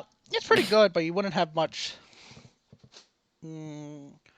Howitzer off lane, maybe? Yeah, Yeah. Yeah. But you don't It'd got a have to lot. be offlane. You don't got a lot of your I think it's an tankiness. overkill. Your tankiest. It can be though, but it's actually incredible because like between the Decker ult and the Gideon ult, Howitzer's ult is gonna hit for like a Mack truck. Cool. Isn't Never a Steel fan of Decker. sometimes support? Yeah, Steel can be a support. He's Yeah. usually played off lane, jungle, or support somewhere in there. Off lane probably the least amount, jungle the most, then support Yes. the second most. Yeah. Yeah. Howitzer, I mean, so his kit didn't change too much from Paragon, Mm-hmm. which I think was a good thing because I mean, I never thought of Howitzer as like a super broken character. Mm-hmm. He always felt pretty manageable to me. Um, I think like if they were to give him like a passive or something like that, um, I don't know what kind of stuff he would need. I never played Howitzer a lot. Um, I mean, maybe something having to do with mana. Um, I don't know, like and like the fact that it's almost like a scrappy looking robot that he has. Um, maybe something to do with like I don't know. I'm more of like when it comes to this kind of stuff, I really like getting into the like flavor kind of stuff. Mm-hmm. Um, I think something to do with like producing more mana or like greater mana regen, like or like even cooldown reduction or something like that. Mm-hmm. As a passive for him, I think would be really helpful for his kit. It's very ability intensive. You think he should have cooldown reduction in his passive? Well, like maybe not like and like I don't know if it would be like super duper powerful, but just thinking about stuff that would actually be like helpful for him. Mm-hmm. Would like cooldown reduction just be purely based on like a Good. certain time after you hit people with an ability? Yeah, maybe that or something. Mm-hmm. We encourage chaining or something. Okay, I'm gonna start writing them down. I got a few things. I just want to mention right fast. Some of these, like the Fang Mao one, Bellica one, we talked about them last stream. But I just wanted to make a shout out to Reverb OP. He actually sent me this information. These are his ideas, and you should just follow him on Twitch. He's pretty fantastic at the game. So try to learn a thing or two. He's a guy to go to. Awesome. So Howitzer. So let's just run it through. What do you think? What do you think would be a good, a good passive, guys? Chat and everyone. We talked about cooldown reduction. Do you think cooldown reduction is what Howitzer should need, or do you think that would be too broken? Hypothetically, this is all hypothetical, of course. I kind of like the idea of something of just what would make Howitzer like really good. Like, what if Well, you? he shoots explosives, right? Yeah. What if So you? what if the shrapnel made people bleed? Or what if? Oh gosh, the console of me just got excited. I'm just gonna throw it out there. What if his passive was that some of his rockets became lock on? I was just thinking that like Yeah. Like every, Just but like they, every fourth or fifth yeah, like every fourth or basic attack? fifth. Yeah. and like that would encourage like being able to shoot super long range missiles like at like Like the longest range that he can. But that'd be kind of cool though, right? But the thing is it has to be balanced. That's the big thing. Don't you Either that dare! or like Empty's like, don't almost like do if you it. take off his abilities, just like the locked on, or some abilities having splash damage and others not. Like Hmm. just have like a set percentage of damage based on splash damage for every ability. So The will it there's have a limited explosive. range? No. It would be within range. It would be within like his range, of course. But can they run away from it? Yes, Okay. if you're fast enough. The only thing that I think that could be an issue with this is we're getting into lock on. So like we're now just taking out the skill of hitting his rocket. You know what I mean? So like Well, I what if throw you that have out to? there just because it was an idea popped in my head. I never said it was a good one. I actually, but yeah. What if it was if you landed, you have to land 5 missiles in a row, and then you get a lock on one, and if you miss with a rocket, and what if the lock on one does a little bit extra damage, so it rewards players for getting direct hits instead of getting like Or splash like every damage. 5 basic attacks. I was just kind of thinking of almost like Murdoch's kit, Okay. where he had that every fourth or fifth shot just dealt more damage. Oh, you just think that uh that Because that wasn't that one of Murdoch's passives in Paragon? I think it's one of Sparrow's. The more consecutive hits you get, the more damage you do, and the better attack speed you have. Well, not even consecutive, just like the full mag or whatever it was called back when it was back for Murdoch. I know Revenant had something like that. It's been a minute. Revenant had something like his last bullet in the chamber hit harder. And Yeah, that that was was it. his passive. Was it not a part of a skill? Oh, Do you maybe have to level up? maybe it was, but I thought it was his. I think you leveled up passive. You level up passives in Paragon, Yeah, but I think it was his okay. passive. So if we're going with the lock on thing, do you think it should be every 5 basic hits you get one lock on? Yeah, and like if you miss a basic, then it resets. Maybe. What about this idea? What if we keep the missile as is, but if you hit somebody with it, your attack speed gets increased temporarily? Your damage just gets increased. No, attack speed. That'd be Your cool. attack speed. Ooh.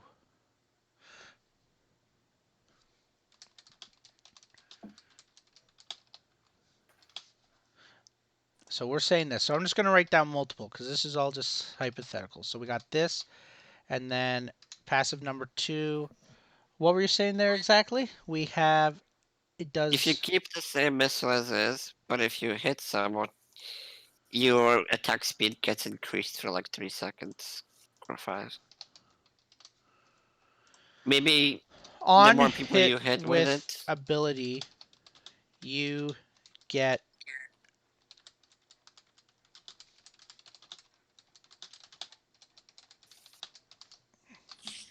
on hit with ability, you get increased attack speed and cooldown time.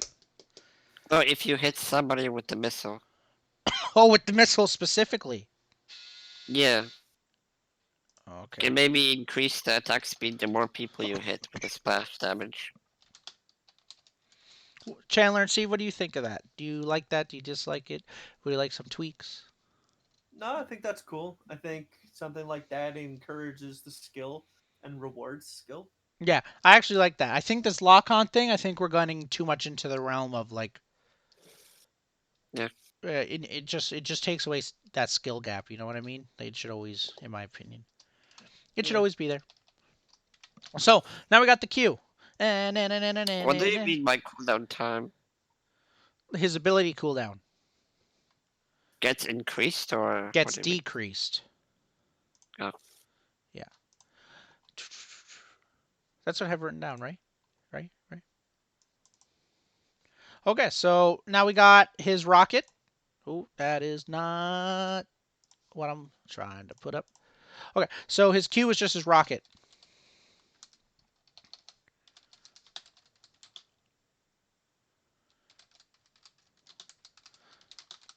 Rocket fires 4 dealing ability damage. You guys want to change his Q, add anything to it, or just keep it the same? I think it's a pretty good staple. I think that's yeah. I don't think his Q is changing anytime. That goes pretty well with the passive. And now we got his R&B, which is his slow grenade. The slow grenades I always thought were kind of like lame. Yeah, Sam. I don't think they were that useful. Okay, so how would you change him? What if What it if he was had like him a laser? what if it was a self buff like movement speed or So instead of a slow, it's a movement speed buff. well like because Steve, by the way, I can barely hear you.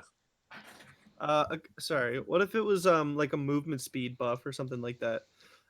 Because they're like his travel mode animation is like the rocket propulsion thing.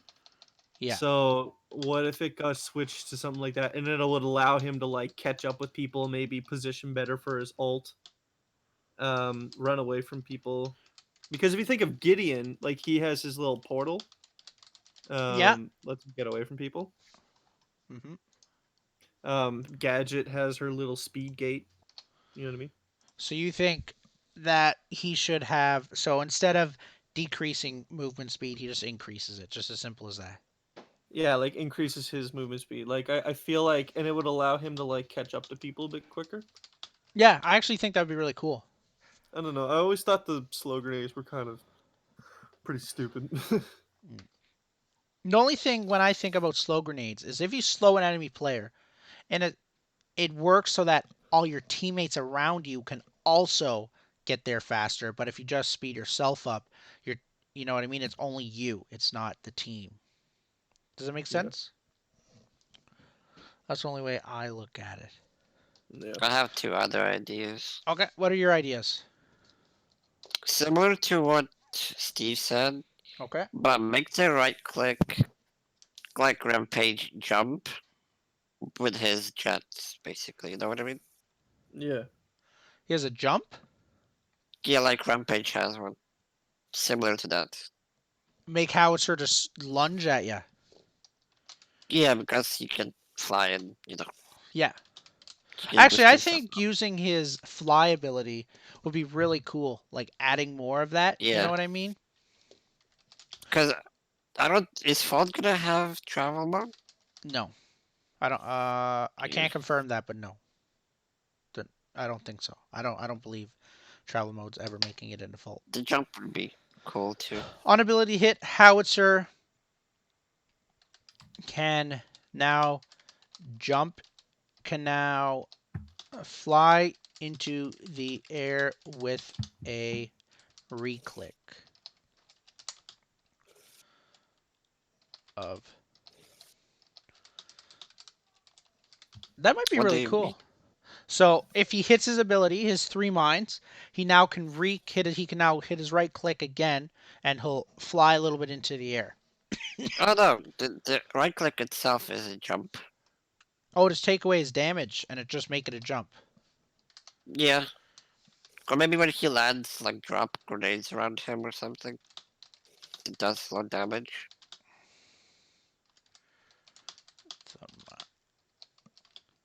Howitzer flies into the air and drops the mine. Well, on land he drops the mine when he lands on the ground.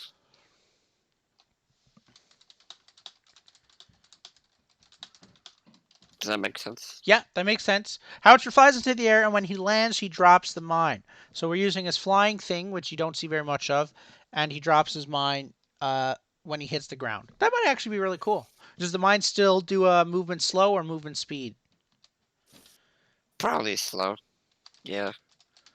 Steve Chandler, what do you think?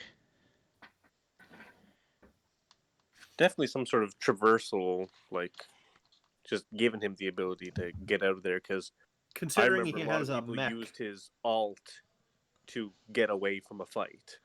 Yeah.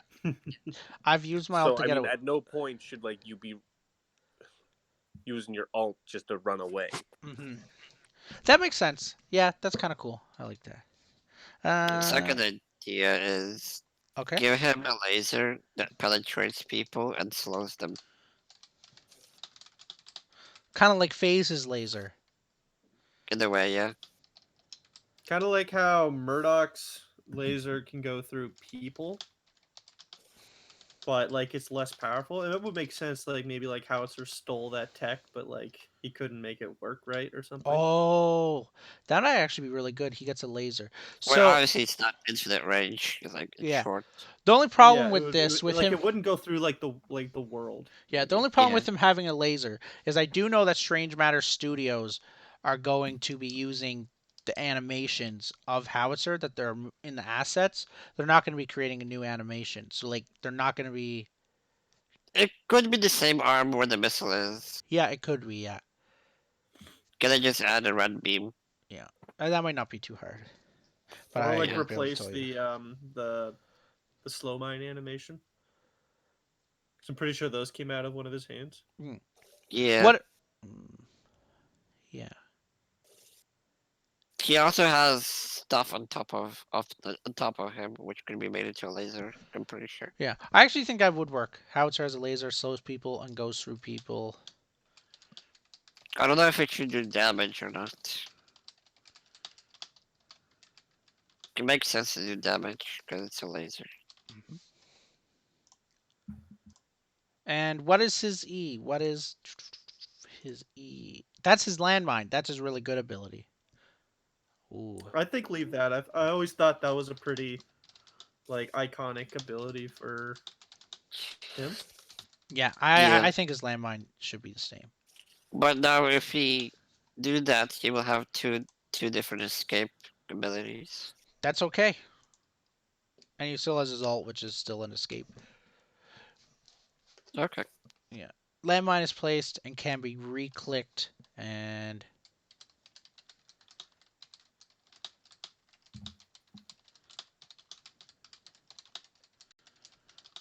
innate. Well, it's not really random. Yeah, I think that should stay the same. So now we're on to the R. The big old make it rain. What do you guys think of that? I think it's fire. You think It's a it should just be the same? genocidal. Yeah.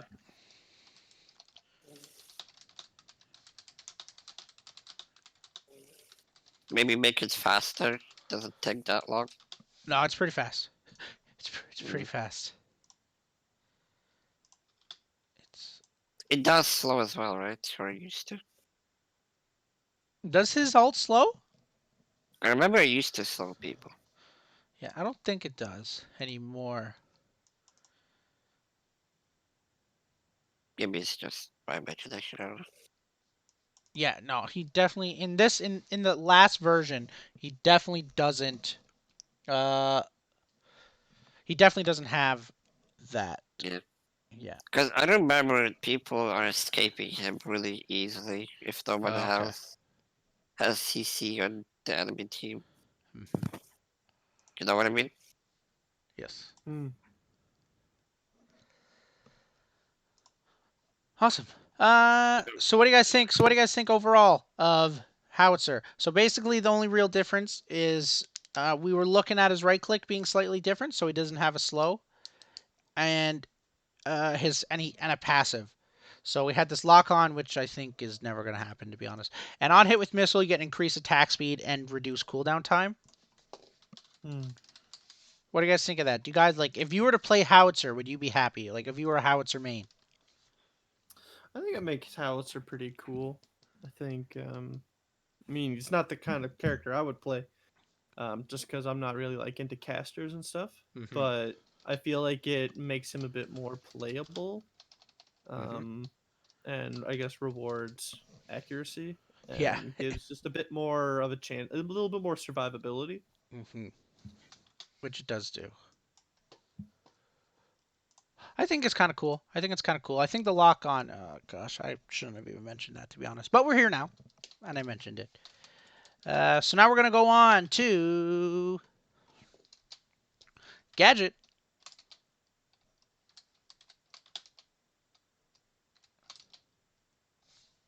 So, with which gadget's passive doesn't have a passive? What do you guys think her passive should be? What was it before? She didn't have passive. Oh. She never had a passive. Yeah. So I think. So if I was Gadget, Gadget is so like out of all the characters, so like Howitzer's kind of a utility mage, Bellica's an anti-ability mage, Gideon is his rock boy. He's kind of an artillery mage. But when I think of Gadget, I think she is the true artillery mage of the group. You know what I mean? Yeah. Yeah. So I think her passive should have something to do with Idea. What if her basic attacks chains to people? chains to people. Because electricity chains, right? That'd be cool. Yeah, but that's broken. Well, obviously it's gonna reduce damage the Yeah, more like people it hits. each chain deals less damage, and whoever's closest to her gets the highest amount. Yeah. That'd be kind of cool.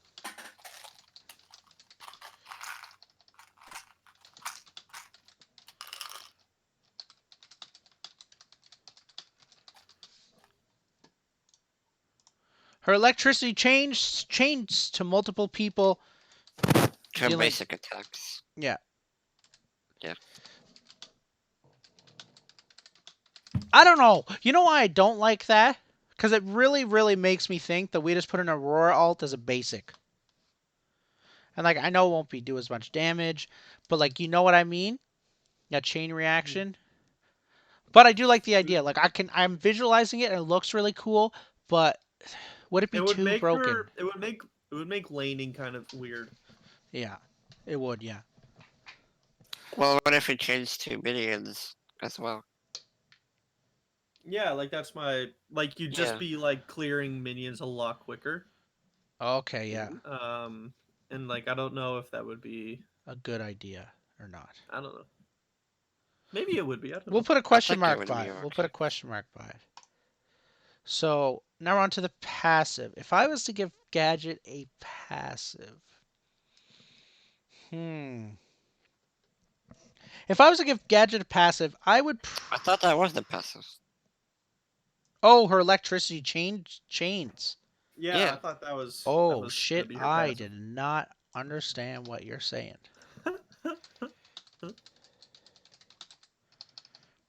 That makes more sense. No. Um.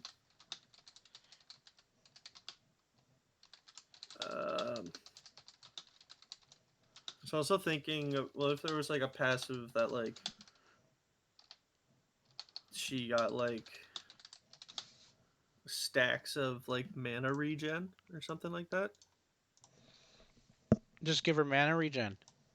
Well, like if she got a kill, like for every like hero kill that she gets like bonus mana regen for a certain amount of time, maybe. And it could be like bioenergy or something like that.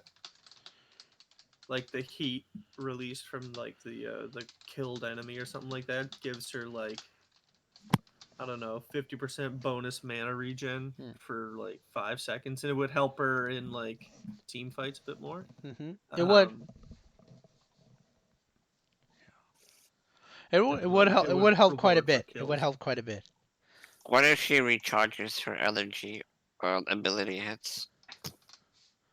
Yeah, it could even be cooldown reduction. That might even be better.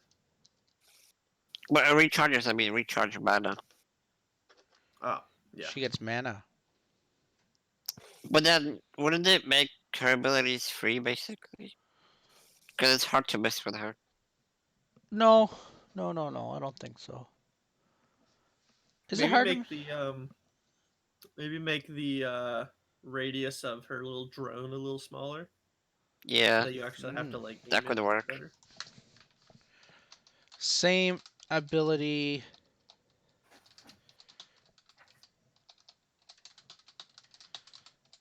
Radius a bit smaller.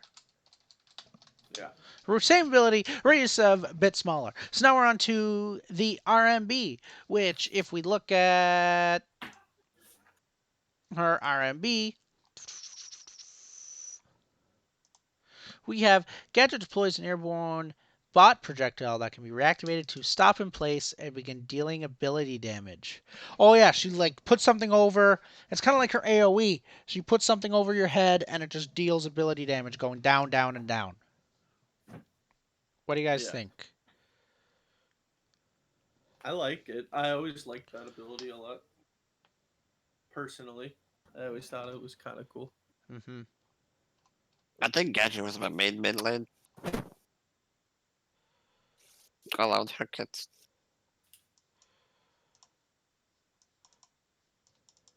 Um,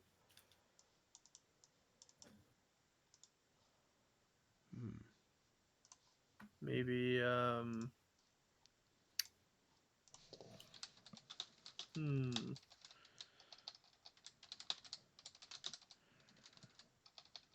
Yeah, I think having that ability because it was almost like microwave, uh, microwave emissions and stuff like that. Yeah. Um, I always thought that was cool. Gadget deploys a gate that gives allies. So we're still talking with R&B. Sorry. So you think that our R&B should change or not change? I think leave it. Just leave it. Seek and destroy. Yeah. Because it seems like every mage has their AOE sort of, and this is the AOE. You know what I mean? Like this hits multiple people at once, Her Q did the same, I think. but doesn't hit multiple people. Only attacks onto one It, person. it can if they're close to each other. Oh, can it? Yeah. Oh. Or was it E? Yeah, I it think it can was E. with any unit in the area. So we'll just keep her R&B ability the same. Gadget puts a drone in the air.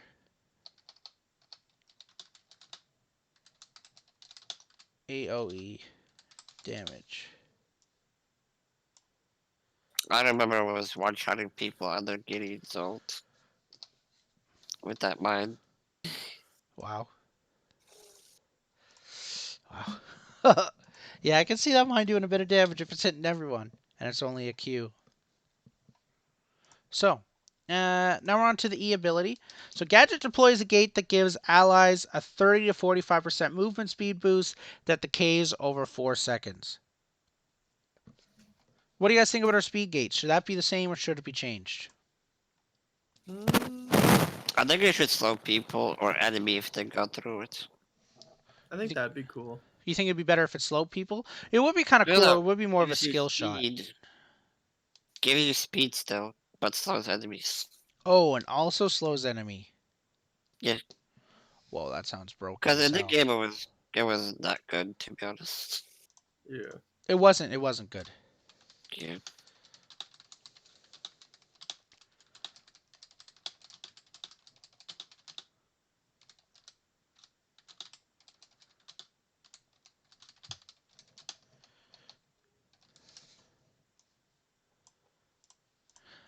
Who pass through it as well as gives ally speed boost. That's actually really good. I think that'd be really cool. Like there Yeah. might be some number tweaking and it might be a bit broken, but Yeah. they can always change it. So It would give it more applications in a combat sense because a lot of the time it would just be like the mine and the seek and destroy that you were mainly fighting with. But at least with that, it would give it an ability. You could just place it in the middle of a team fight, and some people are getting slowed. yeah, because it wasn't really useful in a team fight at all. It was No. always used as an escape, and it was bad at that job. Yeah. Yeah, it wasn't the best ability. So I said for her R, we has the same as usual, but the ticks are slightly slower. So you're not hitting people for massive amounts of damage. Yeah. Do you I'm pretty sure they did slow it down. slow it more? And they did slow it. Yeah, you're right. Yeah, they did slow it. The damage is increased by 75% every 0.25 seconds. It's Isn't that insane. wild? It's amazing. And it applies a movement speed slow, which it needs. I can agree to that. I Yeah. don't think it's that broken. It's not like, broken. It's really good. I think it's well balanced. Okay, so it's Because so many heroes have so many escapes that's like it's fine. it's easy to get out of, but if you're stuck in it, you're screwed. Which I Yeah, mean, so she is is a this getting mage. his own. She is a mage. Yeah, that's true. I wanted to make more noise. I don't know if that's like weird, but I wanted to have a bit more presence on the field. Um, like, To be like a Tesla coil, really loud sound. like, because a lot of ultimates they have a very clear. You know what's being used. You know what's coming. You know what's Oh, I see happening. what you But like, what I always found about Tesla Dome is I didn't know it was happening until I was almost dead. Hmm. And like I always wondered like if there was like maybe if she said something or if the Tesla Dome made like a specific sound But like a maybe that's what whistling. makes the Tesla Dome actually worth it too. The Tesla Dome was pretty much instant ult. Yeah, it was always just like got Oh, put down and then you were dead. yeah, that's true. So you say some kind of audio cue? Yeah, like a better audio presence and because like I always just felt like it was never because like with howitzer for example like you hear the and then the you know what I mean like you know it's being used and you're making a lot of sound but I always felt with gadget's alt it felt like I was using like I knew it was an ultimate because it did a ton of damage but it felt Mm-hmm. like I was still just using another ability. Mm-hmm. It wasn't my ultimate. The only reason I knew it was an ultimate was because of how quickly I was killing everything. Oh, nice. I don't know. That's just like certain and like with Murdoch's ult, you know, like the you know what I Yeah, mean? Like yeah, the yeah. You laser always know. turning it. So, and I can agree to that. I remember, I felt like you're always getting hit by a tick or two because it was just instant. You know what I mean? Yeah. Which is fine, but you know, imagine if you heard something. It might make it too easy though. That's the problem. Because what I've been saying that howitzer dropping ult is kind of slow. It gives a lot of warnings. Yeah, it does. Yeah, but I think it's good. He goes up in the air pretty fast though. He's like, and then everything drops. Hmm. That's true. Yeah. Hmm. So what do you guys think about howitzer and gadget so far?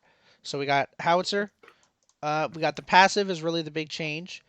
Every fifth basic attack gives you lock on, or you get increased attack speed and reduced cooldown time. Pretty good. And we got Yeah. gadget where her electricity hits multiple people at once, which is kind of cool. So would that work with her slow also, the passive? With her E ability? No, only her basic attacks. Only her Yeah, just basic the basic. attacks. Yeah. Yeah.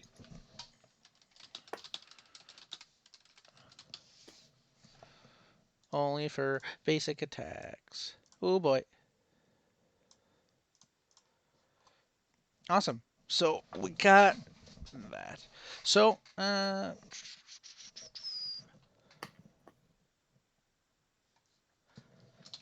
okay. And let's move on to the last character, Kalari. Can So, we not discuss this we with already discussed Kalari, which is pretty awesome. So, this was Reverb's idea about Kalari. And I just want to go over it, see if we got any more ideas, and just see what people thought about Kalari. So, everyone knows that from Paragon, Kalari obviously had a bit of an issue. She wasn't good.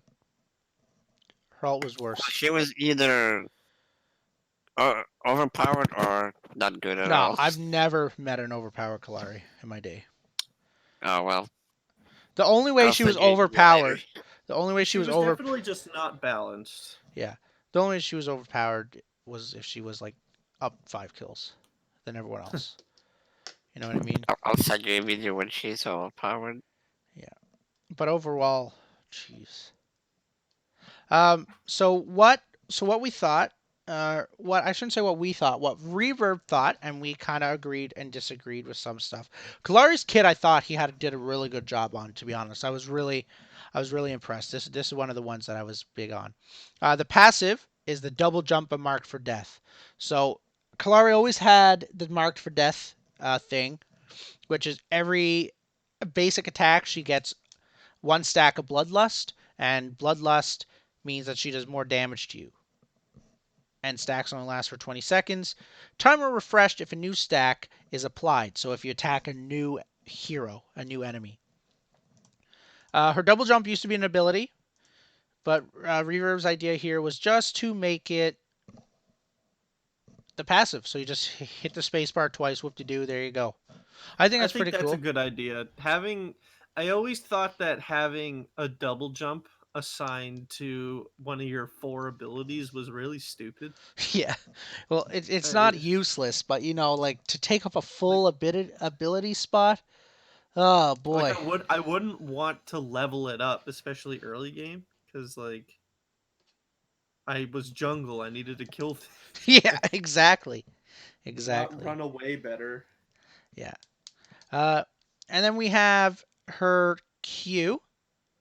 So her Q is stealth. So increased MS and health regen while stealth. So you hit the Q, you go invisible, and you get increased mana regen and health and mana regen, which is pretty good. That was her Q in the past, and applies 3 stacks when attacking a champion out of stealth. So if you attack someone right away out of a stealth, you immediately do 3 stacks to them. I think that's pretty good. What do you guys think? That's good. Yeah, Yeah. that's good. And then we got the E ability, which is spins out. Darius spin. Darius is a League of Legends character, and basically, you spin, deal a bit of damage, because Kalari has a spin, and you apply 2 stacks. So in 2 abilities, you got 5 stacks.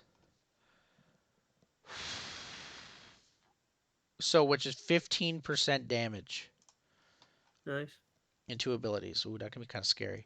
Uh, and then the range skill shot, which is the old dagger. She just throws her dagger, hits you right in the dome piece, and yeah, and applies 2 stacks as well.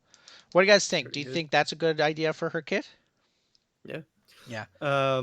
We'd mentioned earlier for Howitzer the idea of like a movement speed buff. I Mm-hmm. always thought that maybe like a movement speed and attack speed buff would be interesting for Kalari.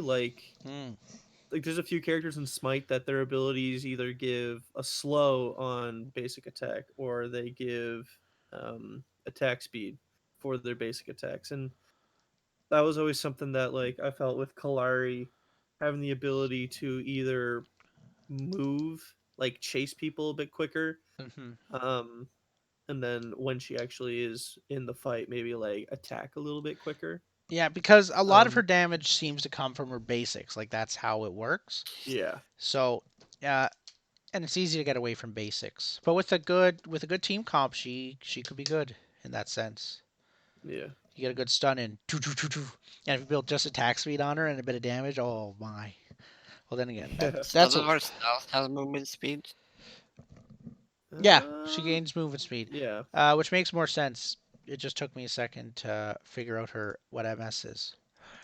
Okay, yeah. and the ult is the old Kalari ult. We're not talking monolith bullshit. We're talking Kalari Legacy, which is, in my personal opinion, Oh, much the dash or something. the one where she like spins, like she jumps up in the air with and like Yeah, holds out her arms and like spins. It's a lot more fun to use, and Strange Matter have like confirmed that like that's coming back. Like they're not using her monolith ult. Her monolith ult is foolish yeah. because like it's just not good. Like, and It's it's usually not very helpful. yeah. And puts you into death more often than it did give you a kill. Yeah, At and least at when I least you used can it. combo with her old ult. You know what I mean? Yeah. I know people used her new ult as a vision mostly, get off her attack. Yeah, because you could see where everyone was. Yeah. But then Get you, a space for the whole team. yeah, which is actually pretty cool. Oh, but that's kind of like a wraith thing. Hmm. What do you guys think? Would you guys change anything, or do you think Kalari's pretty good? Hikari Trinity in the chat said that the new ult was good for split pushing. True. Oh, you think you would prefer the new ult, Hikar? I remember that Kalari always, well, almost always did offline. It was good for split pushing. But Hikar, what about in a team fight? I mean, it is good. You, if you're away as a jungle, you can immediately get in a team fight. Or what if Kalari's hang on?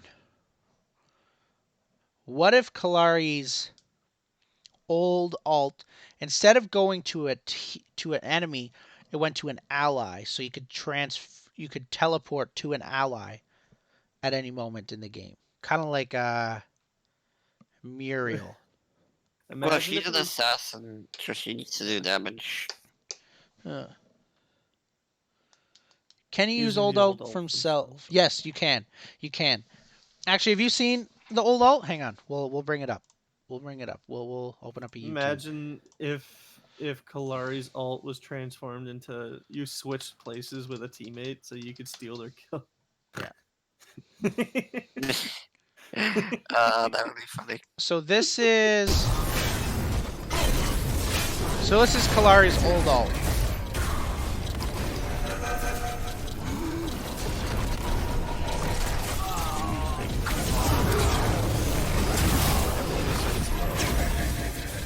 Whenever it shows up. When the game is good. I think she already used it. We're gonna go back. That was such a. It doesn't. Yeah, I didn't even notice her. She What is used going on, it. guys? Just a short video. It used to Main deal a lot soon of as you- damage. I remember that much. For 6 seconds. Yeah, we'll go to Kalari when they first came out, because I know it's in there. Global threat to and attack speed. Shadow Walk. Crippling Dagger will supplement death sentence, allows her to teleport to an enemy wherever they are, making her a global threat. No, this is Use it the to- and finally, This is the rework. implement Death sentence This is a allows- rework. So Doesn't that's her new one, right? no, because she had the teleport to an enemy the wherever old they are. ult in like early access, I think. Oh gave her boy, the so we're teleport. talking way. Yeah, it was in that video that you played, the first one Yeah. you played. I saw it. That you missed it, but I remembered it because it was like a little like spin dash. Yeah, No, if you go back to the original video, I think it was this one. like No, it was 5-man ult. yeah, the time. 5-man Kalari 5-man. Oh, that was it, I think. This one. Then why you just. So I'm pretty sure her ult is this right here, where she like dashes through. Like that is her ult, the old ult, isn't it? Yeah, that's the old. That looked really underwhelming. Yeah, but it deals a lot of damage. It did do a lot of damage. I gotta give him that. You polish It's a big it up with, AoE, dude. you polish it up with some, sounds, some effects. Mhm. You know what I mean? So you think that's good? You think so? The old ult is the Well, it old makes ult me seems actually to be scared of her. yeah. It is good for split pushing. You're right, Hicka Trinity, but I was personally never scared of the old of Kalari, ever. You are when you're low health. Yeah, but that's any jungler. You know That's what like what I mean. Like if I'm low health ever, I'm scared. No, but she can see you anywhere. She can teleport anywhere to kill you when you're low health. That's true. It's not like any other jungler. They don't have vision on you, but she does always. Hmm. Well, I also think though, like with her old ult, if I was to put in her old ult, it makes it more team fight oriented. And what I mean by that is I consider it a skill to know when to rotate and to be there in a team fight.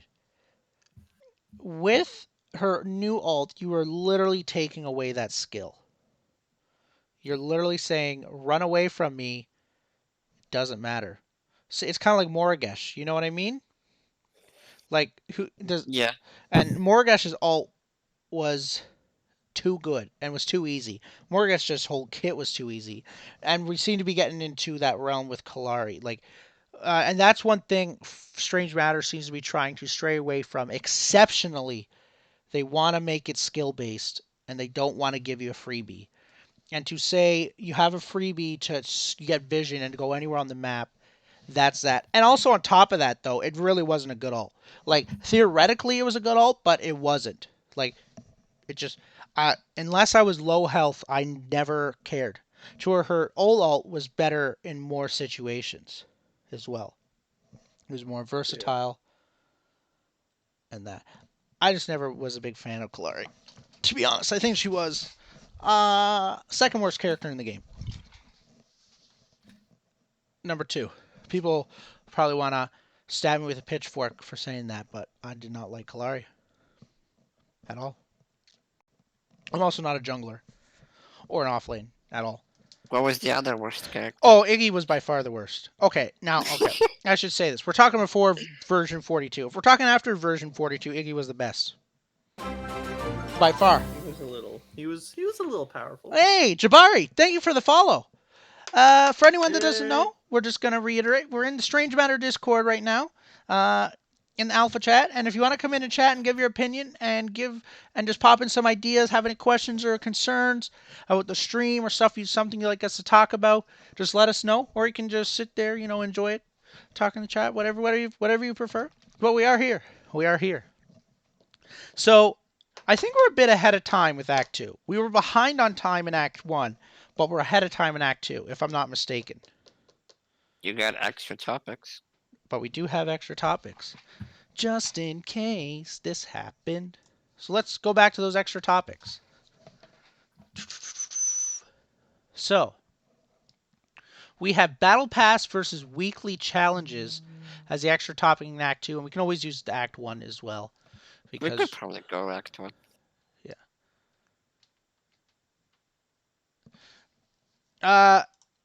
Do you mean is Fault like Paragon? It is. It is. Yes, and it is probably the best game of them all when it comes to it being like Paragon, in my opinion. I don't know what everyone else says. Have any of you had the chance to play any of the alpha weekends, or is it just me that was lucky enough to get a key? Just you. Pretty sure. Wow. I can tell you, Jabari, it is like Paragon. Eventually. Oh, you played an alpha. Nice. Hicka, anyone that's here that wants to play early access, I'm trying to build a 5-stack and roll through the competition day 1. Simple as that. Trying to roll through the competition, destroy them. As long as there's skill-based matchmaking. Well, even if there isn't, I probably will still do it because I don't want to get 5-stacked on. So to counter 5-stack, get 5-stack. Yo, Greg, we should mention just for anyone. Just Hikari brought up that he missed Act 1. We're you put the journal up on YouTube, right? Yes, I put the journal up on YouTube. Yeah, so if you ever at any point want to just watch another part that we talked about, or you missed it, or you missed a part that we said, Strange Moose is putting them up on the old YouTube account. So yeah, you'll be able to catch up on what your favorite Faultarians are talking about. Don't you have VODs enabled as well? Sorry? Don't you have VOD enabled? Yeah, as if you well? want to watch it on Twitch later, I do have videos enabled, so you can just go back and watch the live stream. It was pretty cool. It's pretty cool. Yeah, we're trying to do this once a week. This is our 3rd time doing it there now, and it's gotten pretty good reviews so far. So, and just to answer your question about console, they do plan on bringing it to console, but they said they're going to talk to Sony after early access to get it on PS5, which is kind of weird. So obviously, is going to be on PS5, not PS4. Like that's kind of the goal. But the thing, and they just said this in the chat that it's after early access. The thing that actually, this is basically an extra topic that just kind of showed up out of nowhere. While we're doing this, we will put up some gameplay. Just hang on 1 second. Do, do, do, do, do, do.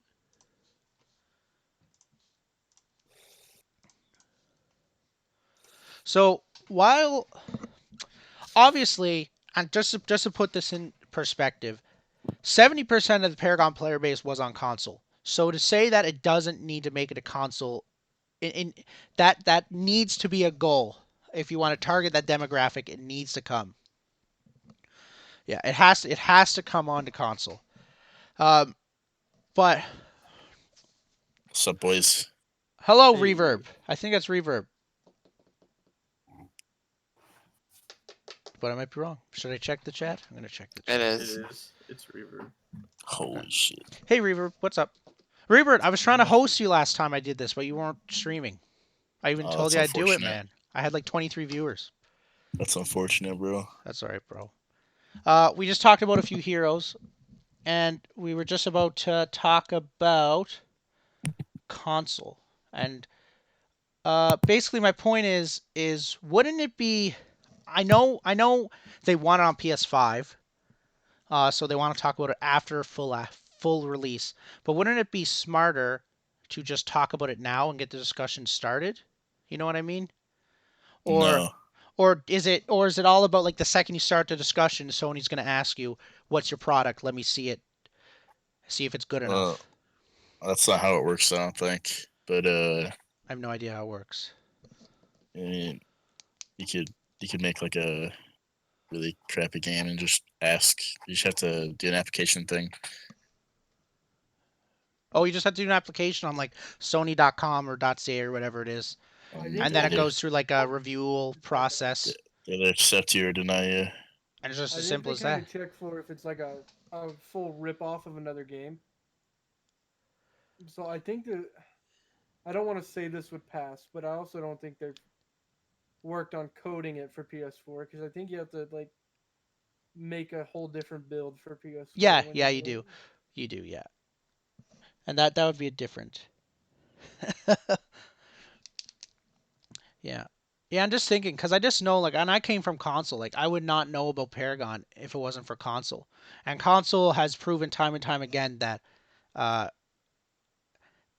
even though PC Master Race is a thing, console gets a lot of players, a lot of players. And I wish I could see if there was like some kind of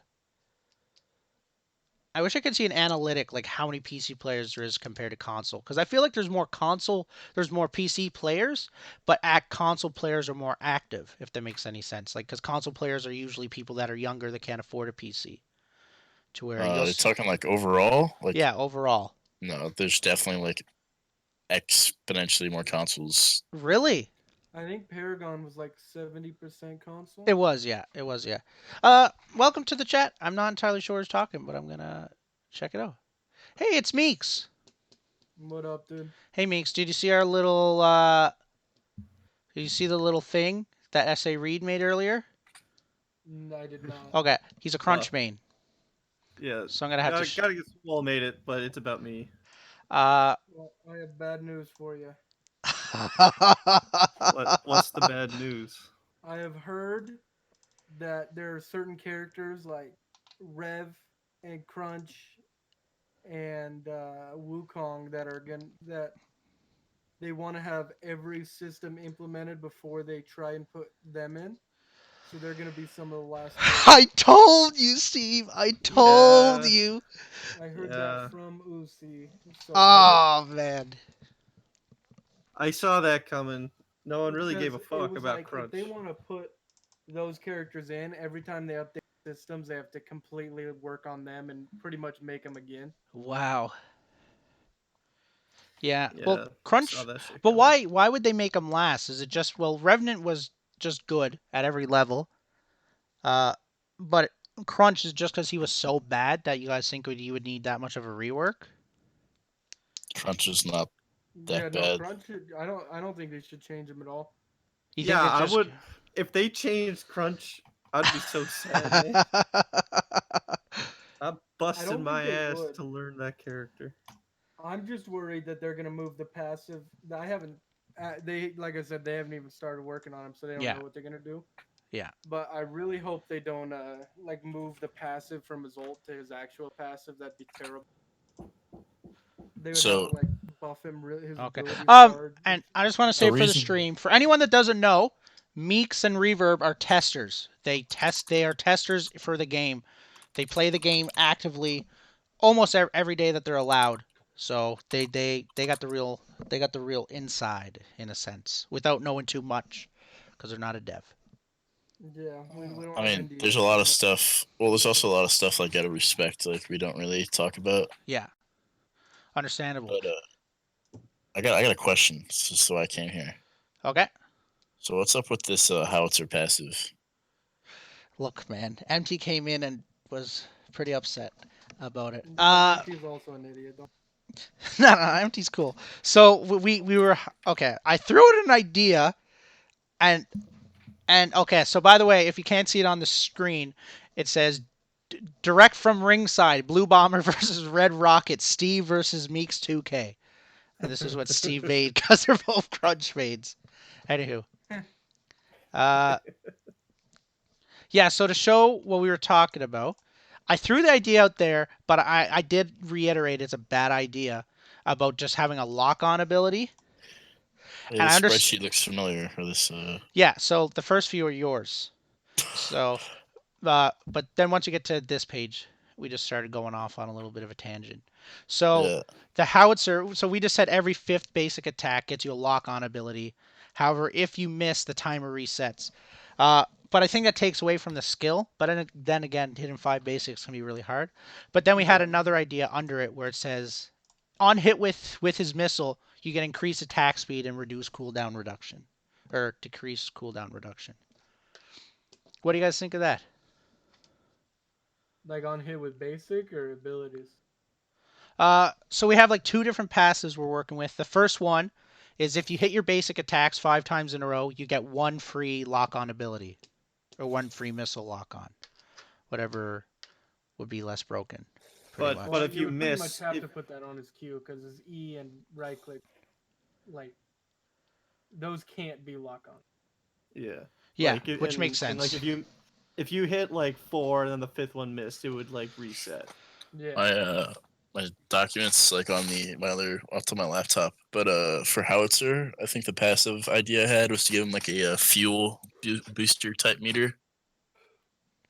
And you can not necessarily fly, but you can. He's a big boy, right? Yeah. So it's not that bad of an idea if he's like not necessarily flying around, but he's got some movement to him. Yeah, we actually made his we did something different. We were talking about how he should be able to fly a little bit more so he doesn't have to use his ult as a getaway.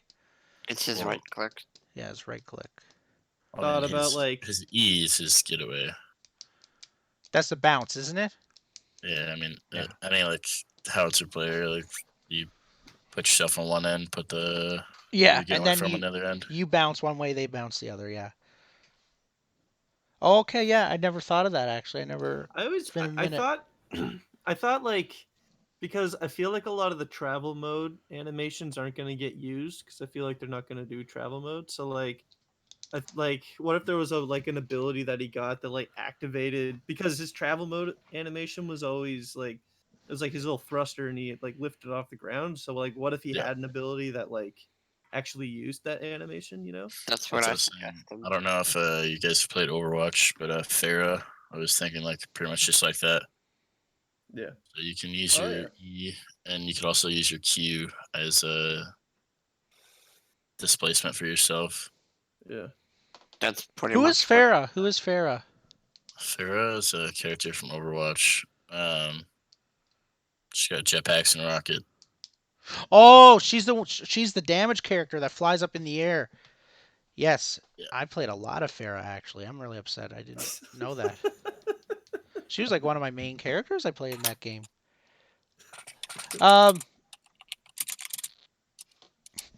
So you think that her passive, or like Howitzer's passive, could be that they fly up in the air a bit, and that stays within the animation range, so that would work no problem. Yeah. I think that'd be really cool. I think, yeah, I think it'd actually be really cool. And I Well, I think don't the think they're as worried about the animation like locking into that anymore because Kwong's new abilities and is a new animation. yeah.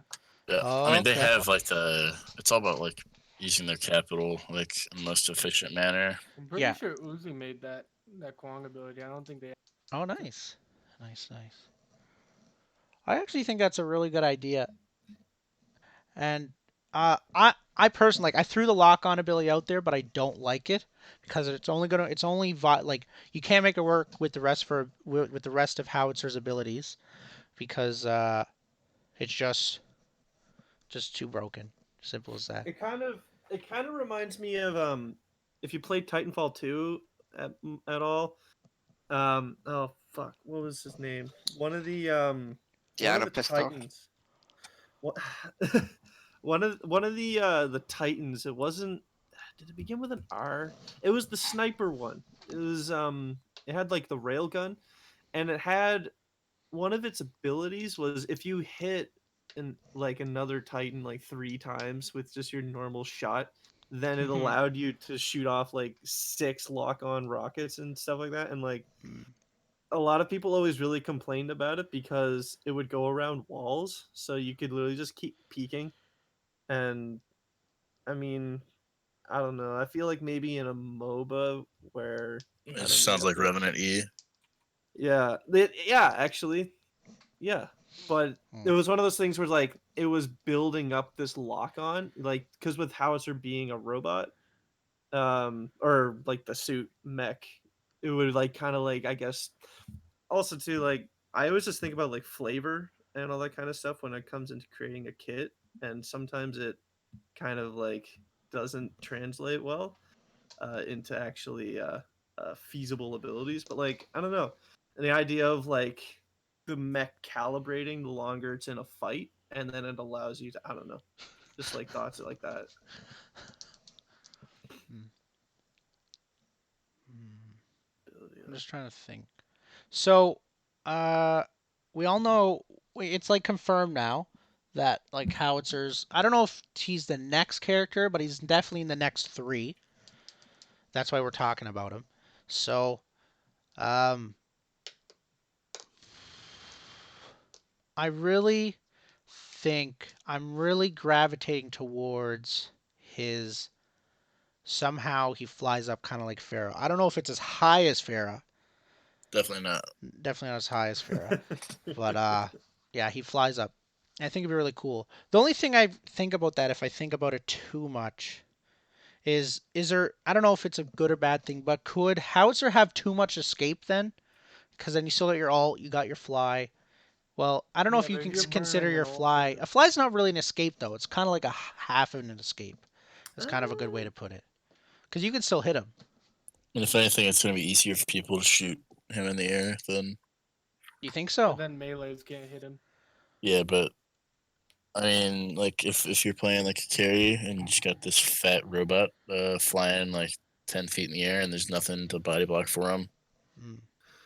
I think about like one of my least favorite things about like chasing Greystone, for example, was when on Monolith you were you know how there's the hill and you know where the gold buff was, and Yeah. how there was then that fog of war and then that drop off. You'd be chasing after him, and then he'd just do the leap up there. So like I guess Howitzer would be able to do that a lot easier. Yeah, and I used to do that with Um, Decker and get away and a lot. I'd be like, "Fuck my life! I can't," you know what I mean? And I don't know.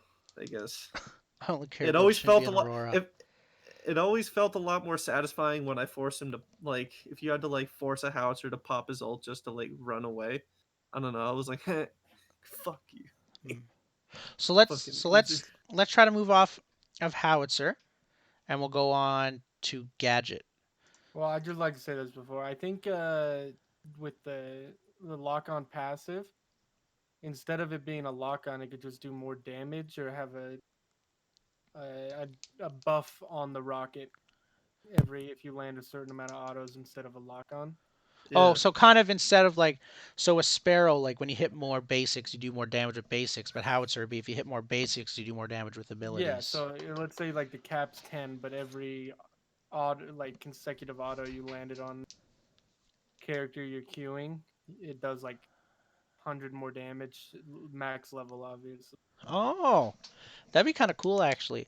And Reaver, like I liked your idea too about how it goes up in the air, but Meeks did bring up a point about like the melee characters, like how would that work?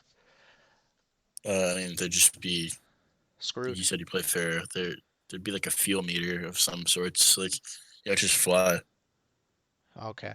So they fly, but they're still within range, kind of thing. Pretty much Uh, all melee characters in Overwatch can hit her, so with an ability. And in Fault you couldn't. I don't. Yeah. Did you Okay. see Empty's idea that he brought up in the chat, Greg? I I saw did it. not. Just slap increased damage / effects when an ability is max level. So he does more I damage when he hits a max level ability with that think ability. that's really boring, but It is Yeah, boring. don't have a passive until I, late th- game. I think end game, like not necessarily end game as in like at the end of the game, but like a cool idea would be just like Orn. I don't know if you know what Orn does. Nope, not a clue. Orn's passive is he can upgrade an item. So like Howitzer's like this little mechanic that pilots this big mech, right? So Okay. he essentially Orn's passive is at certain like levels. I think you can upgrade one of your teammates like fully items, and it does like more damage or like increases their passive. So let's say if like Vorsteel is an item in Fault, Okay. I don't know if you know what it does, but Nope. it gives you life steal, power, and then shield, overshield. So Wow. whenever you do damage, your life stealing like shield, but maybe like Howitzer's passive could upgrade that item for someone, and it like has a more life steal, more power, or something like that. That would actually be kind of cool. And I really like, and so we don't have to stick in the realm of abilities like or animations now, which is really nice. That actually might work. What I think viably, I think so. I know this is gonna sound foolish, but if I try to think like Sylphin for 5 seconds, Sylphin's gonna say, "No, you guys have great ideas, but that doesn't make Hauser have a niche." Even though I would disagree that he already has one, that he's one of the better niche characters that As a Paragon control created. mage, Yeah, in my opinion. yeah, he's more. He kind of has that kind of like utility like Bellica does, but he's able to bounce people, keep and like AOs. His he's able to control people in a certain sense in his own way. So I think if I was Sylphin, he would try to. He's gonna say no. The passive has to do something with that. It has to. And I don't know if that's how Sylphin thinks, but some tells me that's how he does think. I don't think any of us want to know how Sylphin thinks. uh, I don't know. No, Sylphin seems pretty cool. Listen to all the people. Empty, are you getting bullied? Seems you're He's getting fine. bullied. He'll be all right. So, off the top of my head, passive. Would it be too much to say that Howitzer's passive gives his basic attack in rockets like a slow or something, just to try to keep that control? Uh, But that is more boring. I do agree to that. But I mean, I don't necessarily see a problem with it as long as it's like you shouldn't care about balance whenever you're making kits because all that can be like fixed fine tuned. afterwards. It's just about making good Um, kits. what about the idea of like I don't know. I mean, if you think about Severog and how the more stacks he gets, like the bigger his shoulders get, the more swole he gets. I don't know. What if he like? I don't know. I just still have Titanfall 2 on the brain because like there's a Titan that one of its ultimate abilities, and I know we're just thinking about a passive, but like the concept of like upgrading and like changing aspects. So like it could like maybe as the game progresses, and like I don't know if it would be like hmm I don't know if it would be tied to level. Maybe it could be something else. I don't know, but like I like the whole idea of like focusing on Howitzer as like the little fox raccoon guy that is like a little mechanic. So like what if Mhm. over the course of the game his passive is he's like changing the suit, and I don't know. I don't know what that would look like. Oh, like his suit, like if there was like a skin, even though it's not a skin, but over time as he leveled up, his robot clearly showed that he was getting better and bigger. Yeah, or something like that. Um he's like working on it throughout the match. Um and then could like I don't know, like maybe you could special like and like maybe you could it could like depend on your own choices. Like maybe you could make your abilities have more pen at a certain point, or maybe you can make your abilities have heavier slow. I don't know, but like I like the idea of like a passive changing a character so that as the game progresses it becomes like a part of them and it doesn't completely take over, I guess, how they actively perform, Mhm. but it's still in tandem with it. I don't know. Mhm. I think that'd be cool. Cool. So, just a consensus is we all have good ideas. We're all good. But I want to move on to Gadget, if possible. So, at the moment, what we theorized with Gadget, because Gadget is one of the next three, is we talked about her electricity, like her basic attack. And we were saying that every time she lands a basic attack, uh, her electricity chains to other enemies and to minions, and dealing less damage each chain, if that makes any sense. What do you guys think?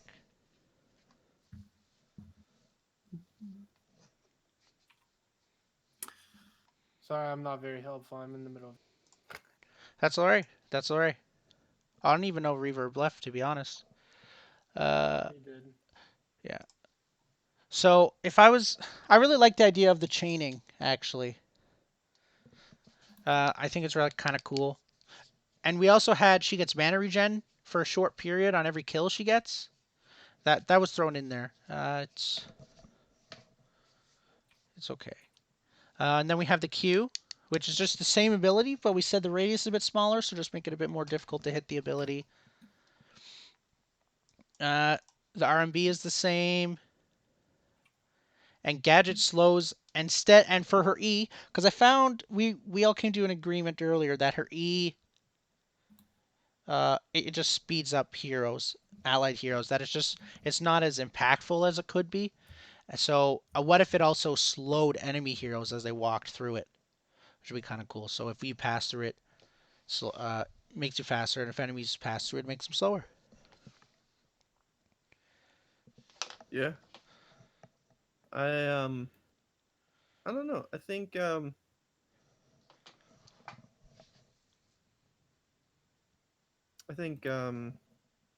having more abilities that play with that idea of like her name actually like being Gadget.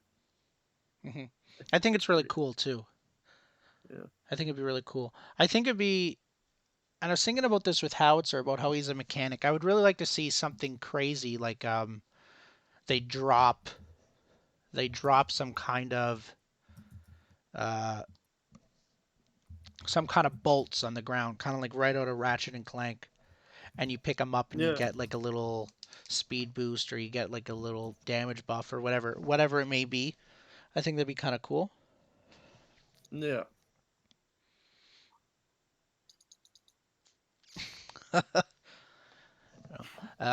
And then for the alt, we said it's the same as slower, but the ticks are even slower than what they were at the end of the game, and that she has some kind of audio presence, so that she doesn't just drop the alt immediately and then two ticks in, uh, you realize that you're actually getting ulted, which could just be like a skill thing, of course. But if you, because like with every other mage, you know when they're ulting you. But with Gadget, it feels like it takes a second for you to know you're getting ulted, but the ult's already in effect, if that makes any sense. Yeah. Yeah.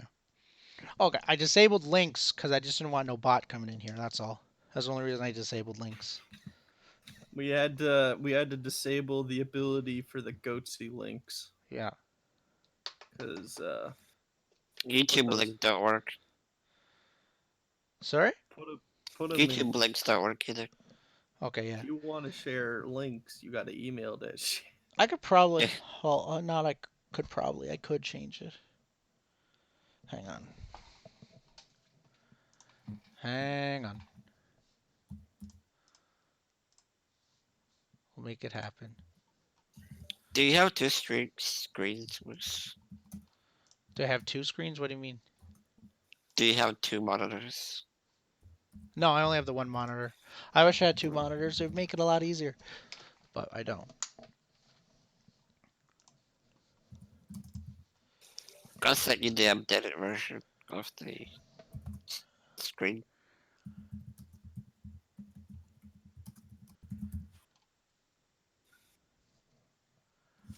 I'm pretty sure there's a way to make it so someone can send links. Just one. The one-off time.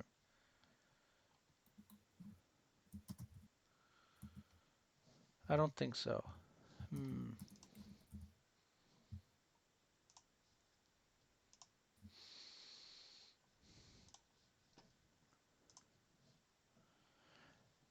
Try that. That should be good enough. That should be it. So, for try that empty. You should be able to now. So for Act 1, so I just wanted to go back to it. Act 1, we talked about Overprime, the difference Overprime versus Fault, what are our thoughts and opinions. It didn't work. Fuck. Sorry. And we talked about combat griefing. We talked about skill-based matchmaking. And then we took a little 10-minute, and then we came back for Act 2. And we're talking about the next 3 heroes kits. We've pretty much went over it twice now. And then about the next 3 heroes, which are confirmed Howitzer, Gadget, and Kalari. We just don't know which order it's going to be in. We don't know if it's Kalari next or Howitzer. I'm pretty sure it's Howitzer next, but I can't confirm that. And yeah, and now we got a few extra topics, and who want to move on to those. And we got half an hour. Okay, so let's do that. So next thing we're going to talk about is we're going to talk about ranked, I think. We have it there as an extra topic. And I want to get into the idea of ranked and why it should or should not be in EA. And we're not talking like day 1 EA because I don't think it's going to be there. But why it should be there, I don't know, day 50. And what should there be some kind of segregation when it comes to ranked? What I mean by that is, should a controller player be able to play a PC player in ranked? Or let's say hypothetically this game was on console at this very second console, should they be able to play with a PC player? So, and while that's going on, I'm just going to throw on some old gameplay from Alpha 3 weekend that I recorded. So, Steve, what do you think about the idea of ranks? So, we'll just go back to Paragon, for example. I remember them saying... think we should have ranked so that we can get the sweaties out of my free games. You think so? Because goddamn, sometimes I just want to play a casual ass game. Sometimes I want to go full hamstring.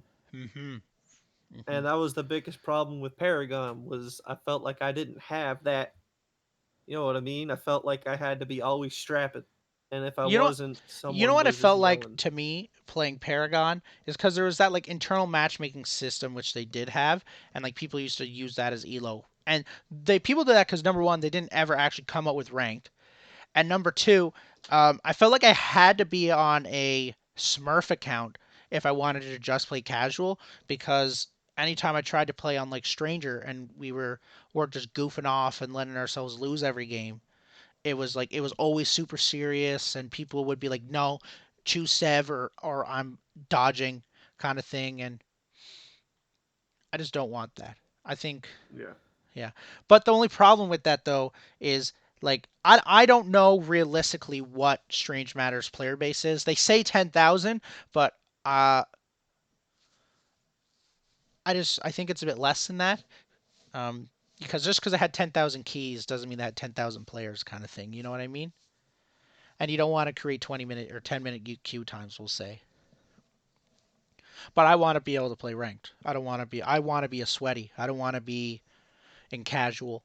You know what I mean? Yeah. And it also really turns off it also really turns off new players. Like if you're new to a MOBA, you don't want to run into competitive players. Like, oh well, you still could, I guess, but you don't want to you don't want to just lose and get your shit pushed in, cuz then no one wants to play a MOBA ever. Never ever ever.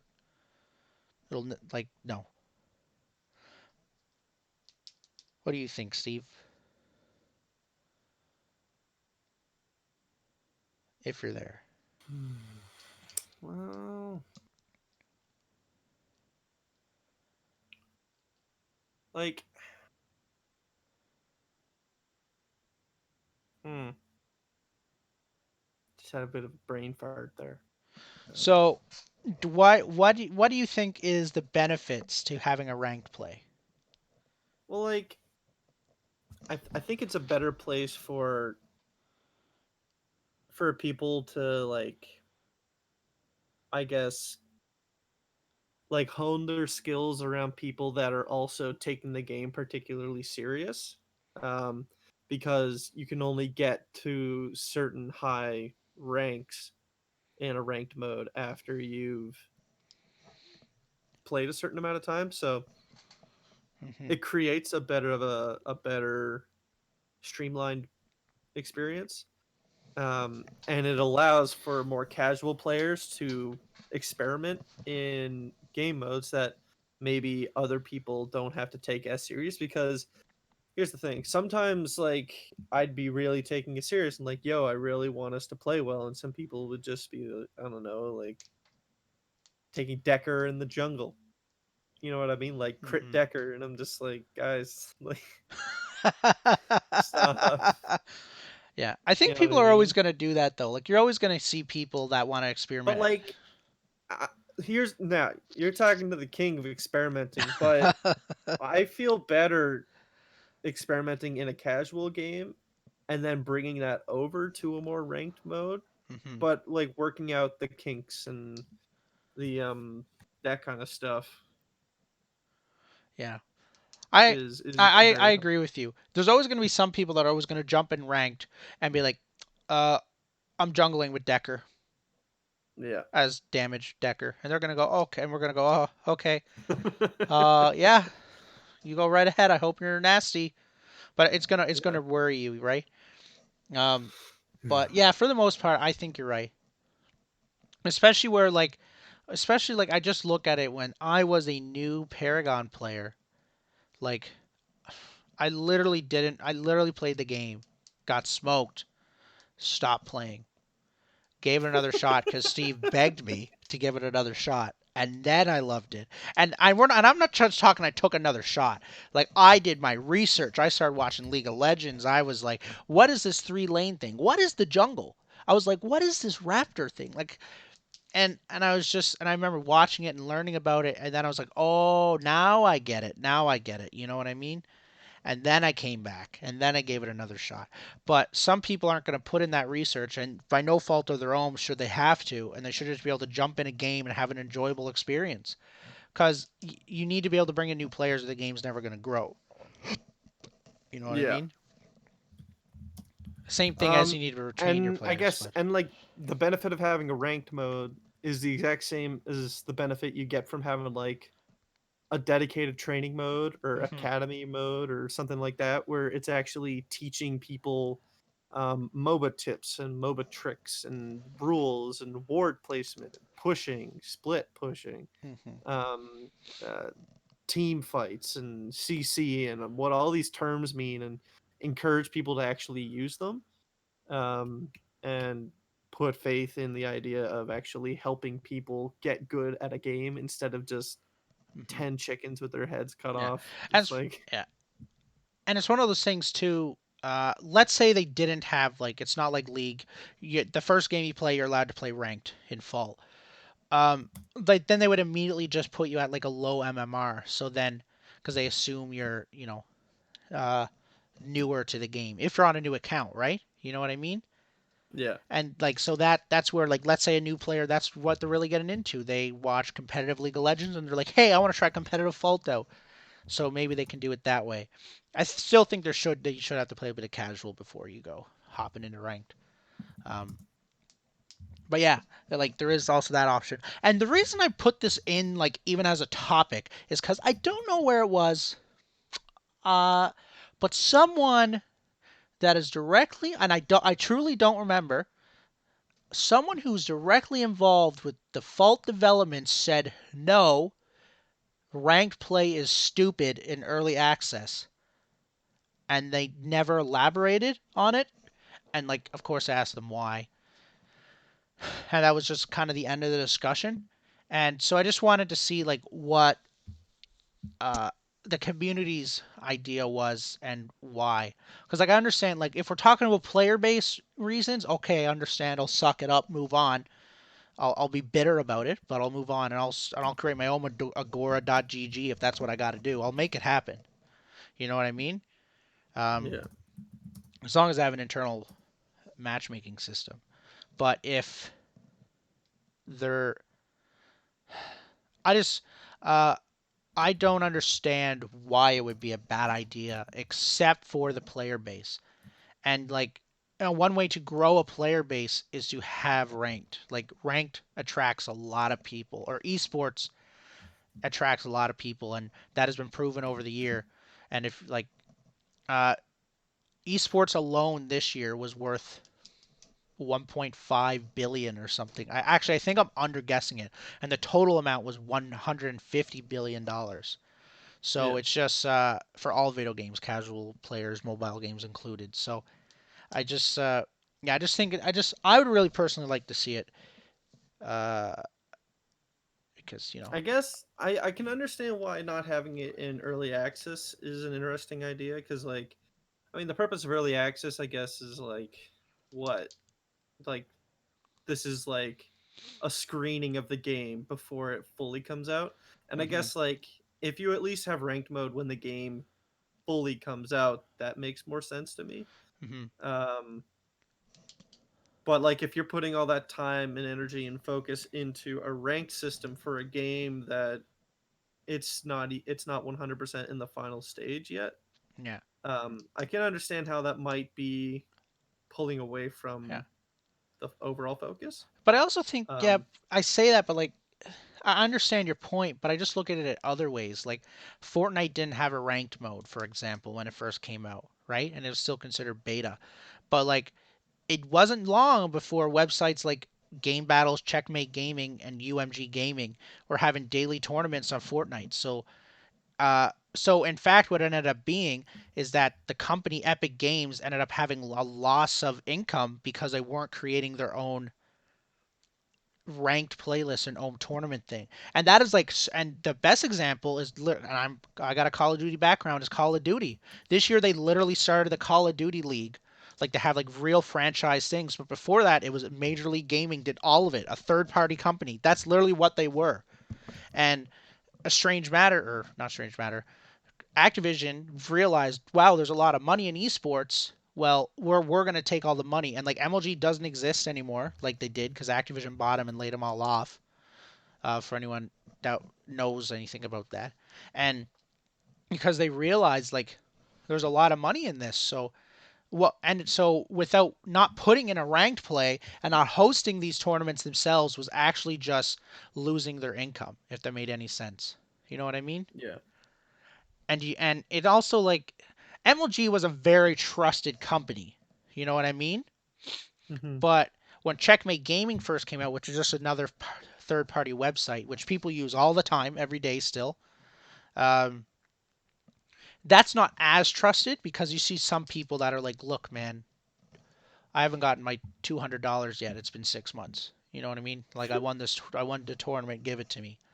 So it also eliminates that lack of trust because, uh, you know what I mean? And if you're really trying to monopolize and monetize something, it's just shown that it's better. And besides Call of Duty, the best example is League of Legends itself. First off, a MOBA genre is way different than Call of Duty or first-person shooter genre is, Yeah. where MOBAs are inherently competitive right from the get-go, and whether Strange Matter likes it or not, people are going to take it competitively. Like I know I am. Maybe Yeah. not at first. Give me like a week, and then I probably will. But I just know that it's gonna happen. You know what I mean? And that people are Mhm. gonna someone somewhere will make a community thing happen or something like that. So I just think with having a rank mode, you're only enabling people to do what they want to do. You're not disabling them. Yeah. I guess I guess it's just like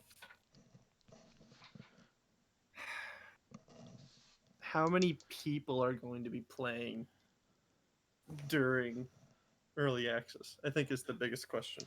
Well, if you just go off the Indiegogo alone, you should see 5,000.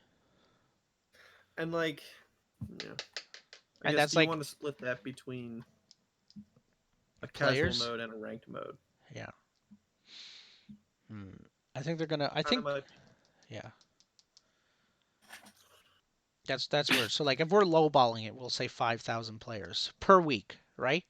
Yeah. Not per day, per week. And yeah, that maybe that could be a problem, I guess, when you look at it I that don't way. know. I guess it's just my main thought. Yeah, but I don't have numbers. Like I can't tell you how much they're gonna do, and I know that unless they gave them more than 10,000 keys and like I'm missing something, which I think I am. Like to be honest, some telling me that I am missing something, but I'm not entirely sure how they distributed those 10,000 keys for the alpha, and like that's all I really have to go off of. Um, oh, excuse me. You got that Rona? No, I definitely don't got the Rona. Gosh, gotta go outside to get that. Jesus, this has been a rough time. Anywho, uh, yeah, yeah. I just think I lost my train of thought now. Now that you said that, where was I? What was I saying? We were talking about 10,000 keys. Yeah, yeah. something tells me that they didn't have 10,000 players. We were talking about Rhoda. Uh, um, yeah, something tells me that they didn't have 10,000 players during those 4 days. Like different players, unique players during those 4 days of the alpha weekend, even though they had 10,000 keys. Because like I can tell you right up front, I know I had 3 of those keys. Like I know I had 3 of the 10,000. You know what I And mean? I didn't get one. You didn't have a fucking PC. Bro, what do you think I'm doing this on? Yo, look, listen. We're talking in March. This is an expensive laptop. Yeah. Um. But yeah. So I know I had that. So. Sharona 19. Damn canola 19. Yeah. Yeah. So I just know. I know that's a thing. What do you guys think, Kenny, Steve? I'm not. Who else is in the chat? Because I'm not really looking at it. Do you guys I have an pretty opinion on much this? agree with Steve. Yeah. He pretty much summed it up really well. Okay. And Steve's already said his point. True. Sharona, age 19. Yeah. So, what is the next point? So we can talk about new heroes. How about that? And we'll just give a quick list of the current knowledge that we have and our hopeful ideas of what the next heroes are going to be. So number 1, it's actually I'm going to write this down. Give me 5 seconds. Don't need this essay anymore, so I'm going to write on it. Number 1, we got Howitzer, obviously. I shouldn't say obviously because for people that do not know, I'm pretty sure he's the next hero. If it's not him, it's Gadget or Kalari. She told you 19. Mozzarella 19. So we got that. So then we got number 2. Who do you think would be Gadget or Kalari for number 2? Wait, what are you ranking?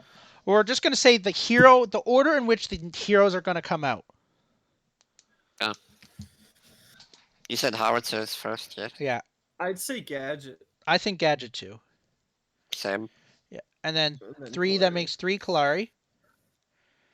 And I do know Strange Matter has it on their Trello. And I can tell you in the Trello is FaZe, Rampage, Fang Mao, I think are the other 3. All we need is Grux. I Same. just want Crunch, man. Yeah, and you just got I was gonna ask, what's stopping them from working on Grux or releasing it? Because Reverb said they don't want to release it because they don't have all the systems in. Right? Sorry? I'm just trying to read what Emily16BB put in the chat, and it's a mouthful. So Reverb said that they don't want to put Crunch in because they don't have all the systems in. So What's sad. stopping I it? hate it. Oh. Like, what kind of systems do they need to implement? Wait! Crunch? No, you're joking. Steve, so Empty, who's a tester, he just let it known, and now he can't confirm it himself, but he thinks this is why. In the assets, the animations for Crunch are just not in the assets. That's fucking stupid. Those motherfuckers. It was all right. It wasn't enough for Epic Games to steal my money. It wasn't enough to steal my heart. They stole my motherfucking boys' animations. Are you joking? Wait, Okay, Crunch- apparently they were in there, but they're just scuffed, is what he said, so they're garbage. I put over a year into getting that master skin. I know that character inside and out, and his motherfucking arms don't Work. Yeah, he said he also thinks that's what it is for Grux and Wukong. Wait, can you repeat what he was saying? Wait a minute. Can we get an F in the chat, ladies and gentlemen? F's in the chat for the Grux, Wukong, and Crunch animations. Yeah, Empty. I'm sure there's other reasons, right? But that'd be a good reason. Wait a minute, was Teddy Empty Rex tester? playing Fault? T-Rex. And it's Rex spelled the way he... Anywho. Teddy Rex is some guy that wins a lot of search and destroy tournaments in Call of Duty. Also, real quick, referring to what Emily16BB said earlier, that is the beginning of the B movie script. Really? Just I'm gonna be honest. I don't think I've ever seen it. I don't think I've seen the B movie. It's He's a fucking tester. Don't let him lie to you. Okay. Yeah. Yeah. So okay. So.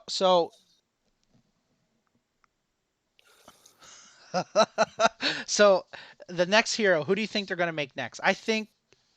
So if you look at the 14 heroes, they have 3, 3, and 3, and then Howitzer, Gadget, Kalari. But they don't have a third support yet, so I think FaZe is going to be number 4. I'm really hoping. Where the fuck is Decker? Anywho, I had a little rant. FaZe.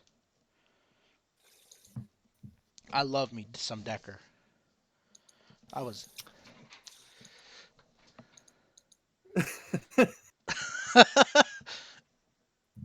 Next hero is me eating 24/7 in quarantine. curse my man for a B. um, so so I'm gonna say that phase is number 4. So we're just gonna try to get this going because we're trying to keep this on it. We can't trying to keep this on a schedule. So we got number 4, which is phase. Number 5, do you think it should be Rampage or Fang Mao? Like your personal opinion. Fang Mao. It has to be. Yeah, like Mao. I think you're right. Fang Mao he's just so cool, dude. He's one Yeah, of I those. think he's the most badass character Yeah, in the I was game. so bad with him though. Oh my goodness, I couldn't. If you go to it, only to be blinded by the sun.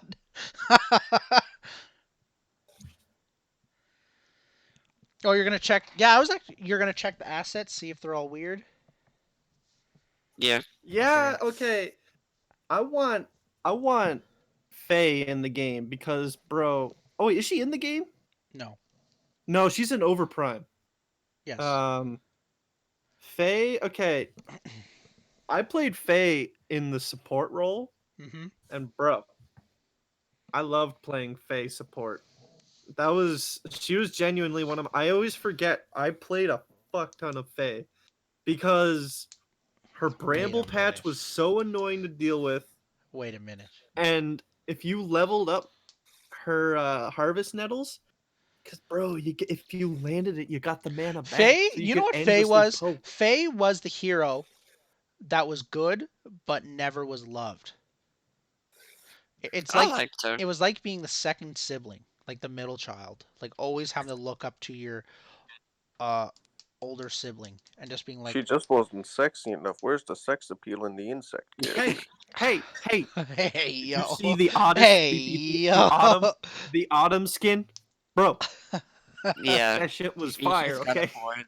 But like that's really what Faye was. Like I guess objectively you can be like Gideon's ult was better and Howitzer was just better everywhere around and Gadget was Her about emotes were cute. yeah. Okay. Yeah, but there's a character in like yeah, but there's a character in Paladins that is a lot like Faye. Like not an ability kit, but like in the style that they are. Yeah. And like that character is like an insta ban in competitive almost because she's so good. I forget what her name is, but Faye has feelings. I'm sorry, dude. She Faye is the does, second dude. child to Howitzer. Like honestly. Fuck Howitzer. Okay, so now we're out of the realm of information we know when it comes to characters. So who do you want the 7th character to be in Fault? Grux. Okay, we already talked about Grok's animation, so he's Yeah. top 5 last. Sheriff. Sereth? Ooh, what about Richter? Richter would be a good one. What about Drongo, goddammit? Yo. Oh, Drongo. I haven't played him at all. So, okay, I'm just going to write it down because we're just trying to get through this. So we got Sereth, Richter, Drongo. Okay, who is the 10th? Decker. Boris? Okay, I called it. Decker it is. Wait, Boris is already in the game. What do you mean? Oh, is he? Okay. Yeah, Boris is already in. Boris is the first unofficial, non-official character. Got a lot of officials. Oh, empty. Come on, man. What's your Drongo rework? Come on. Drop it in the Out, chat. don't be holding boy. out on us. You can't Drongo's say that. such a cool character. He just needed a better. It was Borderlands the game. Yeah, come join the Discord. Junkrat. Send the link in the Discord. Yeah, send the link in the Discord. If only I can send the link. Discord. Jesus Lord. Wait, Greg. Do permit user. Okay, hang on. We're gonna try We this. should also drop the Faultarian Discord so people can join it. Okay. That might be a good idea.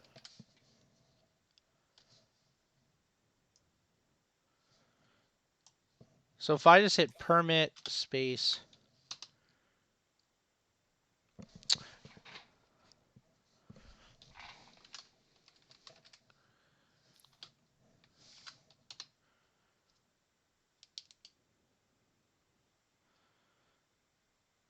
Do permanent user. CBA to open Discord. Empty. Empty. Can you send it to me in a DM on Discord and I can open it up? Hang on. We'll make this work. I'll find them.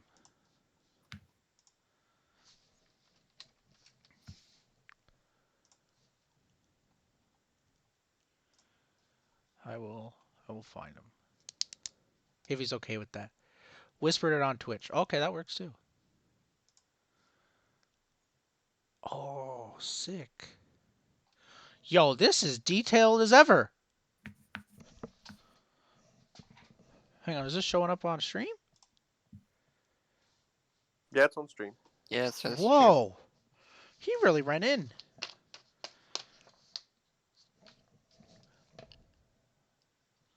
Looks a little more professional than your Word docs. This looks Yeah. like extremely... Did I just see something disappear from this list? Because it's Google Docs. Anywho, Drongo dislikes shields greatly. Drongo deals 4% more damage to enemies with shields. Nice. I dig that. That's kind of cool. If Drongo gets first blood, he gains 4% increased damage to enemies with shields. If Drongo kills 3 raptors, he gains 4% increased damage to enemy with shields. Whoa. If Drongo's team downs all tier 1 towers, he gains 4%. Okay, so he doesn't... Yeah. That's actually pretty cool. I never played is so much- Drongo. So much more thought out. Yeah. Well, this is kind of the tester's job, is to do stuff like this. Oh, forgot he's a Yeah, tester. it's a part of being Maybe. a tester, is to do stuff like this. Nah! Maybe Empty, he's this a is tester. awesome. He's a tester, bro. He's a tester. Drongo loads his gun with uranium bullets, dealing Urine bullets. increased basic damage. Drongo's gun will overheat after 5 seconds, requiring him to reload back normal bullets. I like that. Yeah, what was his old ability? Hang on, I think I got the fault hub taken up. So we'll go on to that. See, I'm gonna get rid of all these. Drongo, where are you? Am I just missing him, or is he just spooked not there? He's not going to be in the Fall Tub. He's not in that game yet. You're going to have to look on. Like, Yeah, but none of these are. These are heroes that aren't in the game. Even though... I think they forgot about it. Yeah, I think... Okay. Anywho, we'll just go... To be honest, I forgot about him myself.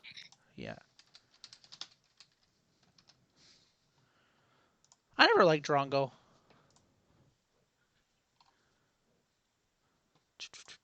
So what are we looking at? We're looking at his ability 1, so his Q. No, it was this. Oh, so he throws a boomerang that deals damage and applies a slow. But he is saying, no, that's ability 2. Hang on. I'm screwing it up then. So instead of a tear gas grenade, he loads his gun with uranium bullets. This ability bypasses shields. Killing an enemy with a shield whilst the ability is active gives Drongo another 5 seconds before his gun overheats. This will occur. So that's like Revenant's ability, isn't it? Whoa, there's some big thing in the chat.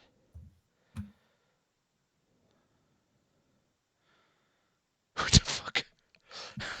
Don't worry it's about the it. B movie, dude. This ability goes on cooldown after his gun overheats. So basically, oh, that's actually really cool. What do you guys think about the uranium bullets? And it deals more basic damage. I actually think that's really cool. I think that's like a super dope it addition. actually seems, to be honest, that fits him better Yeah. than it would than like his old ability. Like I would actually agree to that. Okay, and after this, after we get over Drongo,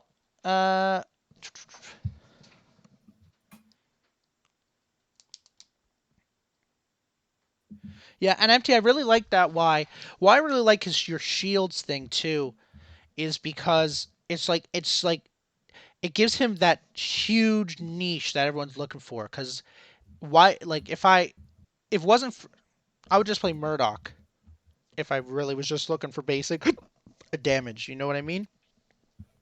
To where this is really like this is such a counterplay pick.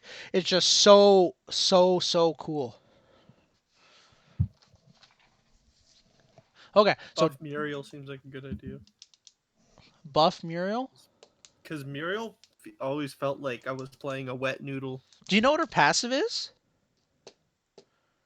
No. Muriel. Her passive gives her like a soft stun. Sort of.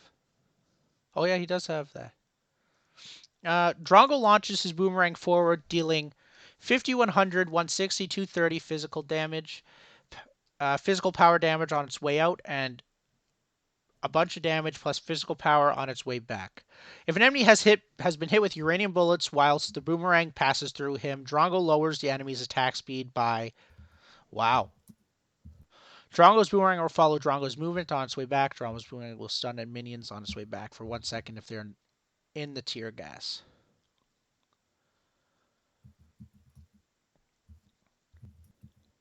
That's really good. Is that the same as his old one though, or is that different? Oh, okay, it's pretty much the same. Okay, so it's the same thing. Besides the uranium bullets thing, it is the same. And you have Muriel. Okay, we're gonna have to look at Muriel also. Ability 3. Drongo throws a tear gas grenade covering an X radius. Enemies in that radius are silenced. If an enemy has been hit with uranium bullets while the gas grenade hits an enemy, the enemy output damage is lowered by so amount. This ability deals whatever amount damage per tick for 3 seconds. Throws a tear gas grenade covering. So it's basically Morgesh's grenade. Same thing. And applies a silence. Does yours still apply a silence, or did you get rid of that? Yeah, no, the silence is good. Yeah, that adds to his kit. And the uranium bullets, which is fantastic. And then his final ability. Let's go. I'm gonna go check it here first.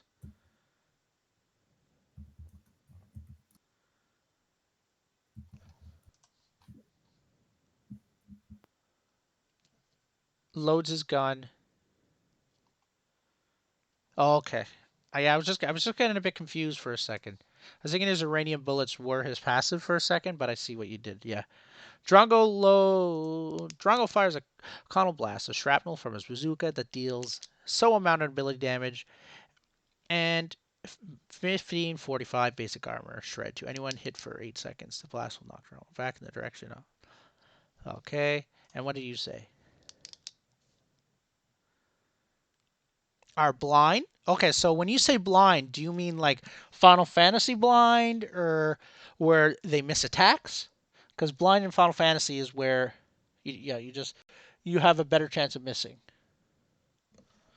Uh, yeah, I guess that's what I mean. Like you actually go blind. Oh, it's a phase blind. Yeah, seconds due to the cannon's explosion. Dragon's cannon is so powerful it launches Dragon backwards. This ability bypasses shields. Perfect. If an enemy has been hit with uranium bullets, enemies will be rooted for 1 second. Whoa. That's sick. What do you guys think of Drongos? It's good. I like it. I think it's really good. Oh boy. Sorry. I think it's really good. Okay, so we are 5 minutes past phase blind. Okay. We are 5 minutes past our acting, I guess is a good way to put it. So we're going to go to a 10-minute intermission, and then we're going to be back. And we're going to go on to the next topics and see how this Hell goes. yeah.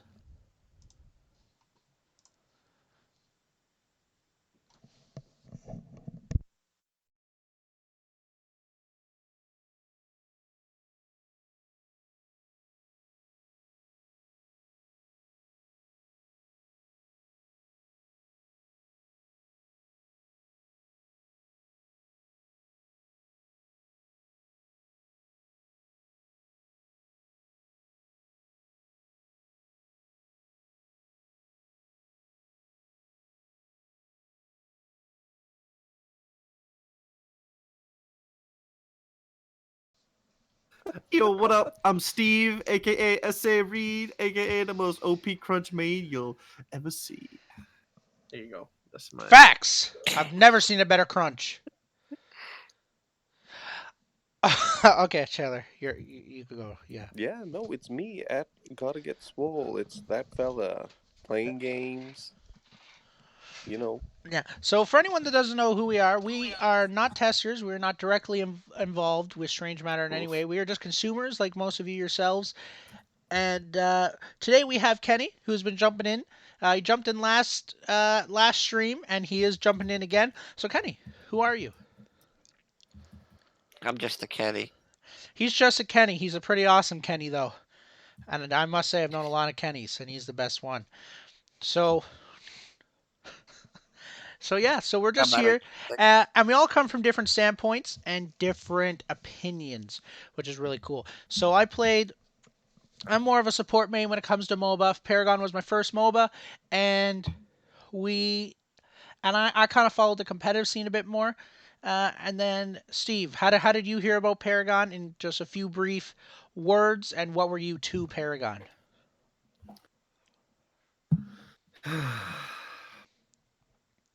Going back to the nostalgia tree. Never getting my $200 back. Fuck Epic. That's what I have to say. Strange Matter, don't play with my heart. Okay. Because, goddamn. I don't think that's what Moose asked, but okay. Man, I started playing because I had nothing to play. And it was free. And I'd always liked games like League of Legends, but I was never good at and I didn't have a good computer. So when I found out there was a MOBA that was third person, I was like, okay, cool.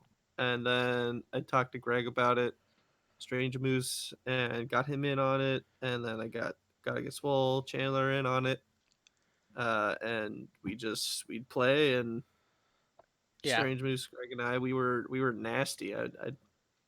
We were Yo, fucking we got good. really good. Like really, like we got nerdy good. You know what I mean? I wish It I was could pretty remember crazy. everything that I knew back then about the Yeah. game, but yeah. I've always been one of those. Once I get real in the game, I get all nerdy and I'll look at stats and numbers and anywho. Um, yeah, so that's who we are. And Chandler, how did you hear about Paragon and what were you to it?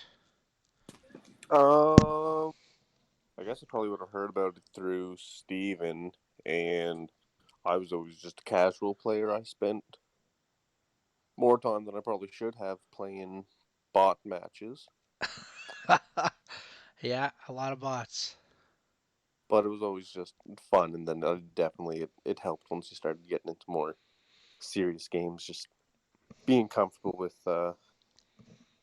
just like combos and whatnot, and kind of knowing what you're doing, especially with a game that had no real training in it, and especially if you haven't played a bunch of MOBAs before. It definitely confusing at first. Yeah, it was very confusing. This three-lane concept to me was already outside of my mind. I was used to three-lane maps at God, but not in MOBAs. And Kenny, how did you discover Paragon?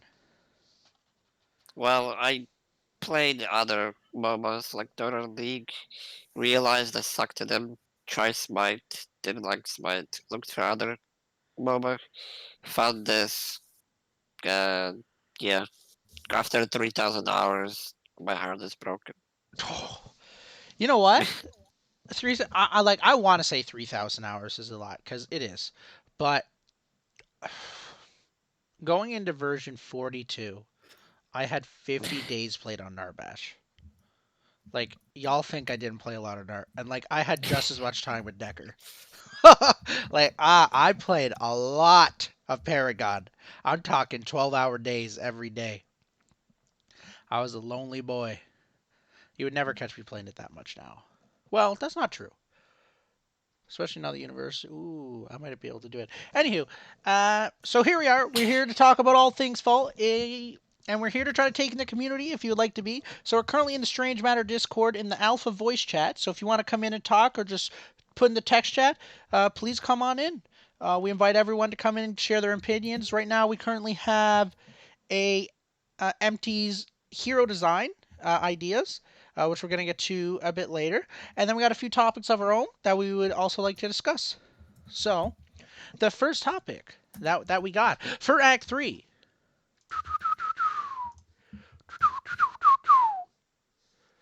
I have it on this Quality little of life. fancy page. We got quality of life. So what does it mean, quality of life in a MOBA? It just basically means make the MOBA look sexy. Make it feel smooth. Make it appealing to the eye is pretty much what it is. It is a bit more than that. Like, it's also gameplay. Like, you don't want it to It feel usually clunky. means to not overcomplicate things. Yeah, making HUDs intuitive and UI, yeah. And all that stuff. So I wanted to put it up here because it's actually a big thing. So I've been watching the tester streams and literally every single day. And the last few days I haven't been able to watch them, and I've had to resort to doing fucking nothing because it's the coronavirus, and it's been really upsetting. But nonetheless, I learned that the reason I'm not seeing any tester games is because on the back end they are upgrading the quality of life for the game. They've been gassing it for months that the HUD and the start screen is going to look good, and that the actual in-game map is going to look good. So I'm ready. I'm ready to see it. I'm ready to see it. So I just wanted to, on top of that, I wanted to mention a few very touchy, specific things of what I think really need to change with the map. And I got some gameplay up here of Alpha 3 Weekend Fault, which I played, and this is the final day of Fault. So this is after they made a few color corrections, because the first day of the Alpha 3 Weekend, it looked like shit, to put it frankly. But it looked great on the fourth day. And so I got that. So we're going to go over it while it's going on. And I just want you to visually watch it. And we're just going to talk about some stuff that is changing for the quality of life. Now, we don't know too much because they're being pretty hush-hush about it on the developer end. But one thing we do know is that the jungle is changing. Is it change? Now, we know it's changing visually, but I'm not sure if it's going to... it might change gameplay wise also, if that makes any sense. So what out of Steve, Chandler, and Kenny, what would you guys like to see in this quality of life in the jungle? Like, what like, of course I'm going to mention Elder Raptors because they're like the first thing that come to my head because I'm obsessed with them. But besides something like that, what would you like to see? Would you like to see like an orb minion? Would you like to see... what was that thing called that gave gold to everyone on the team in the jungle? oh shit, the amber The Amber. link. Yeah, the Amber Link. Would you guys like to see something like that come back, or would you just like to see the jungle itself look better? And that's simple enough. I liked the original Monolith jungle. I liked how there was like architecture and things falling apart and ruins and stuff. No, I don't think they're gonna go back to that. Excuse No, me. I don't. I don't think they are either. I think it was a really open concept too. I Yeah. really want to see a mix of what Monolith has and an actual jungle forest type of deal. Like an actual jungle, not. Yeah, I want a mix between the two. Oh, okay. So kind of like, would you like to see like a legacy jungle and a jungle of Monolith kind of Yeah, put together? yeah. Okay. I want some more foliage type of deal, you know? So, and what about you, Chan? What would you like to see change about the jungle? I mean, just I don't know, just general looks. Like it never really just felt like a jungle. No, It it just didn't. felt like this open space between the lanes. Yeah, when I think In of my jungle, opinion. can you guys see this gameplay, or am I just We don't see it. watching my own shit without nothing? Okay, well, we'll fix that right fast. So what I would like to see in the jungle is, number one, of course, I want it to look better. I want there to be real grass. I want there to be smoothings, all that stuff, right? That's gonna come a time. I don't think that's gonna happen when EA comes out. Maybe a bit better, but not nothing.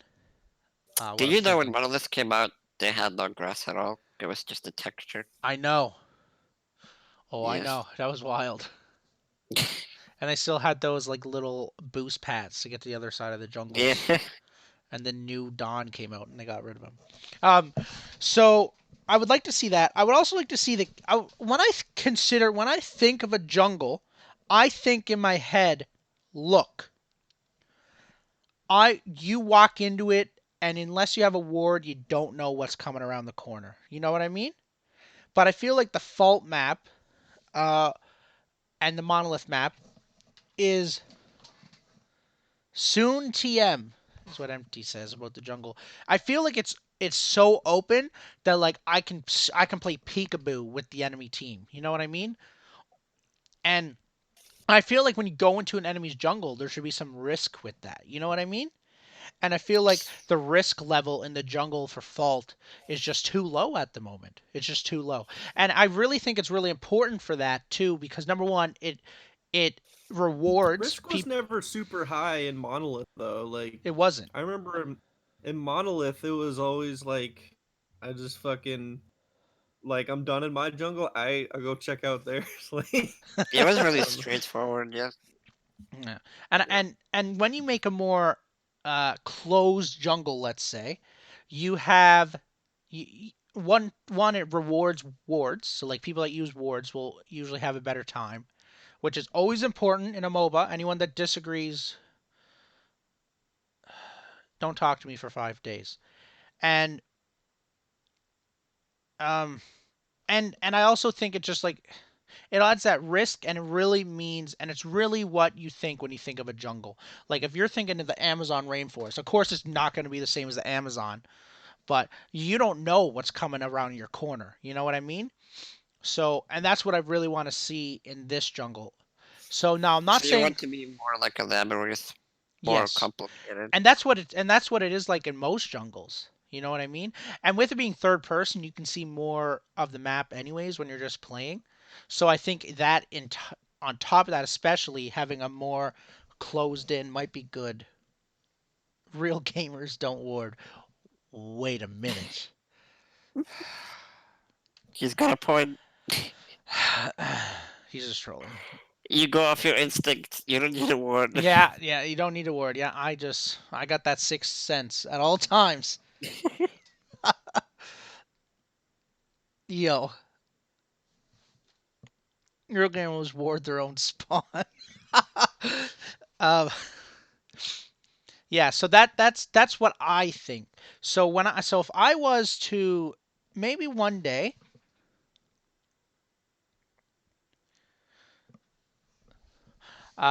maybe one day I'll create like a little design or something for a map, like on a piece of paper, of what I think the jungle would look like. Now I'm not no game designer.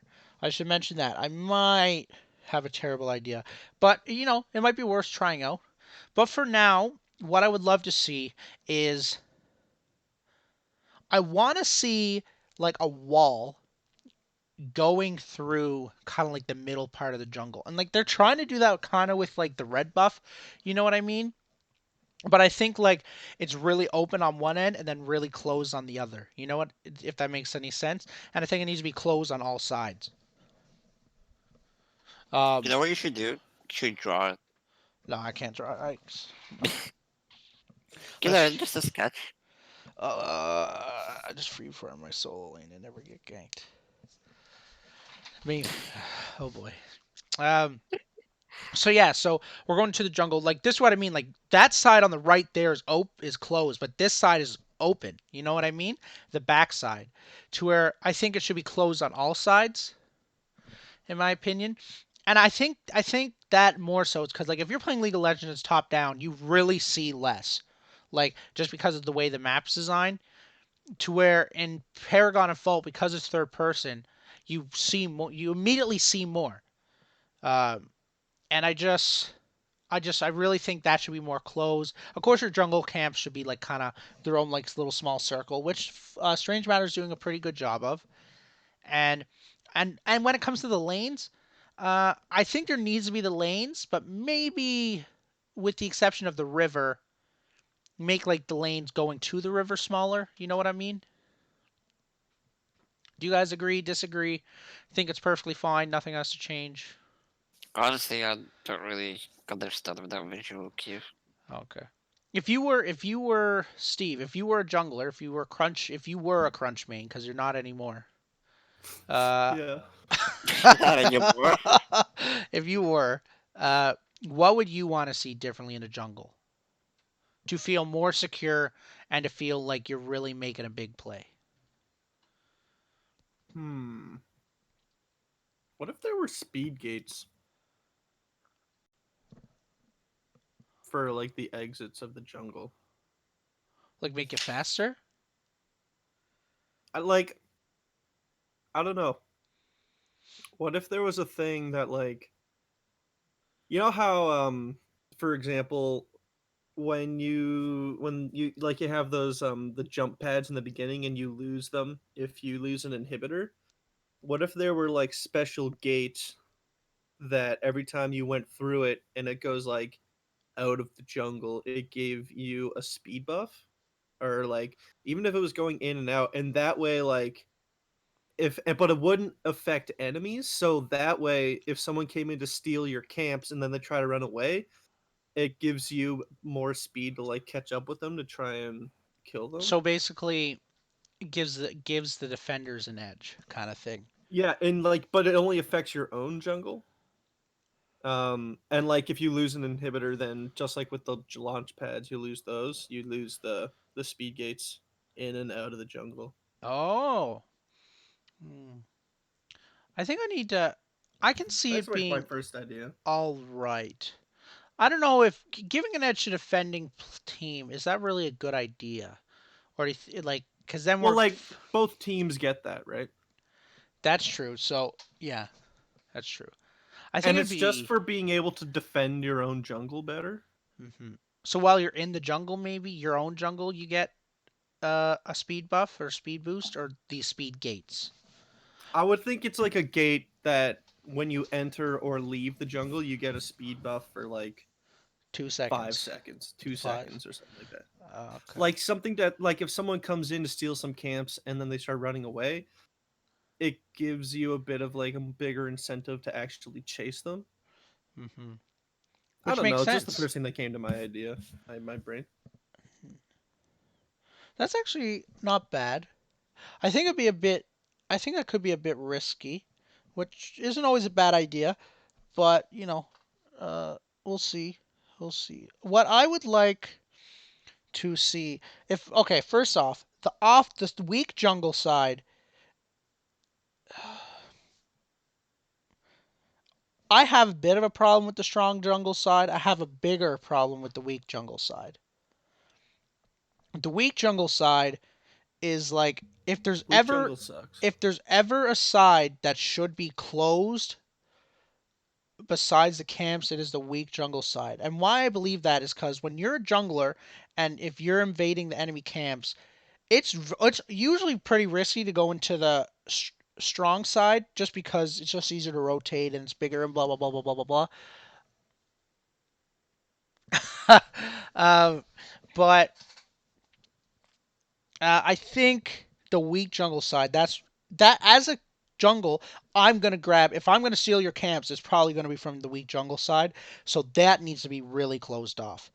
You know what I mean? Like that's where it's like, oh, it's big risk. It's big boy risk if you want to go in there. Because in all reality, it's not because it's the weak jungle side. You know, does that make sense? Yeah. You have even less vision than in the strong jungle side, but because it's the weak jungle side, that's probably where it's still gonna go. Because it happens often that people will just steal a camp from the weak jungle side and it will go unnoticed.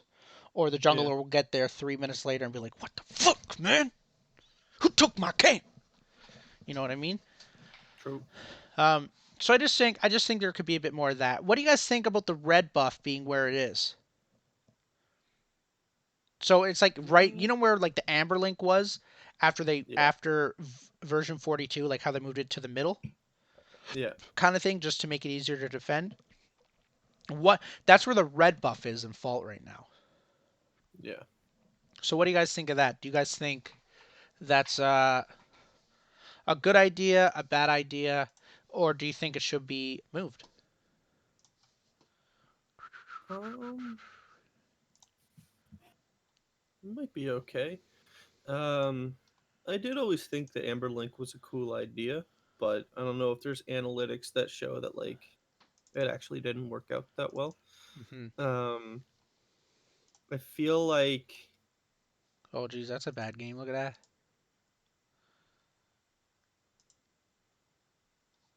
yeah, I don't know. It'll be interesting to try, like especially during early access when I can try it out. Hmm. Yeah, I think it'll be cool. And like I know Smite's trying out that Amber Link thing or something similar to it. Uh, only thing I don't like about the Amber Link is if I'm getting smoked on in my lane, so like I'm losing my micro kind of thing. Uh, I'm basically like being supported by the Amber Link to where like if I'm losing my lane, I'm at a clear disadvantage. You know what I mean? Mm-hmm. So sometimes I really think if you're doing bad, you should get punished for it, but you should be given lots of opportunities to make it up. If that makes sense. You know what I mean? That's why I think Mm-hmm. Elder Raptors would be a great idea, but because that's an opportunity, but if the other team grabs it and grabs Orb Prime, you're smoked. You know what I mean? Mm. You just so that's that's why I don't that's where like I can see where the Amber Link, but I think it can go both ways. Like I think it really is just a I don't developer's think taste. I don't think it's needed in the game.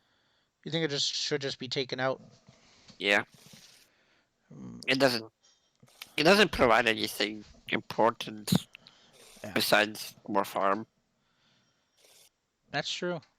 And then that's really all it does. But you can steal Yeah. it. That's the big thing. Like it is an objective to steal, which can be really cool. You know what I Mm. mean? But then again, you also have the red buff. So I think the red buff is good. I can see why it's taken out. Why does there's some weird noise? Yeah. So I just want to talk about that, and then I just wanted to touch on it because we've spent over an hour talking about this before. Should there be Elder Raptors? Should there be lane objectives? Yes or no? And Yes, yes, why? it gives you something more to do besides just doing one job. Hmm. I think so too. I think having more objectives and more opportunities is great. What do you think, Steve and Chan? Yeah, I feel like adding that extra level of having to pay attention to the map can only be a good thing. Hmm. Um, Adding those extra objectives gives more reasons to care, and yeah, I think it's I definitely a think it's step in just the right good. direction. I hope it happens. I really do. And I hope to have Good. and I hope to add a real river. Every time I play jungler and I clear everything, I have nothing to do, no one to gank, and there's no other objectives to do. Yeah. So there needs to be more. There needs to be, yeah.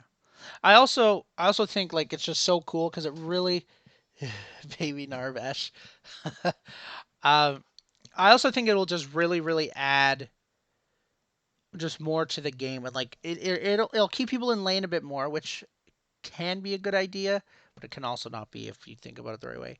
And I also think it'll add like people are going to when you get out of the laning phase, people are still going to be going back to the lane to get that objective, even if it's just for the objective, push the lane, move on, like they normally do. You know what I mean? It because then it's all about like a balance. But then because there's so many objectives, you can counterbalance because you can't get all of them at once unless you're absolutely destroying. Yeah. Yeah. Um, and I also and I actually have two videos for this portion that I wanted to show. But before I do that, I just want to say people that say, and I'm putting myself on blast here. People that say they don't like Fault because of the way it looks. I understand your point of view, but you also need to understand it's a bloody alpha. And I actually have videos that show what Paragon looked like in the alpha, just to compare it for you, just to show you the difference of what the alpha looked like compared to the full release or the end of the game. It's the end of Paragon, I guess. After it was taken out of beta is what it really is. And anyone that says Overprime's better because of visuals is smacked. Take off the anti-aliasing just a little bit. Watch what happens. Dude, Just I had watch a what friend happens. say the same thing yesterday. Yeah. I didn't realize that That the he doesn't want default. to play Fall because it looks bad. I'm so sorry. I just put myself on blast. If you're an Overprime fan, it's a good game. Fault's better. Okay, so let's show this video. Let's show this video because I already got it up and ready to go. Hell yeah, video time. So this is the original alpha when it was a closed alpha to alpha testers for Paragon. What's up, Paragon community? My name is Zeke. And my name's Mooney. That's And cool. we'd like to thank you for joining us for the first online test for Paragon. This first test is going to focus on checking our online infrastructure and matchmaking to make sure that it holds up to scale in the future. Dude, they don't This even means that have the game is in icons for early the stage, items. so systems, gameplay, and graphics are all a bit rough. So you may encounter Dude, different bugs, I actually remember this lag, video. and balance, and probably longer than normal matchmaking times. There's also no in-game tutorial, no in-game help, a lot of UI elements are incomplete, and the graphics are far from where we want them to be. Basically, we're giving it to you guys really early. If you'd rather wait until the game is more complete, we totally understand. We totally get it. Dude, We'd everything love for was you guys so to much join us slower. early next year when we'll have a more Yeah. experience. All that being said, we're super excited to get Paragon in your hands. So let's go Healing over some of the most enchanter, important dude. gameplay mechanics. It really in gets Paragon. into it, doesn't it? First, let's talk about leveling up.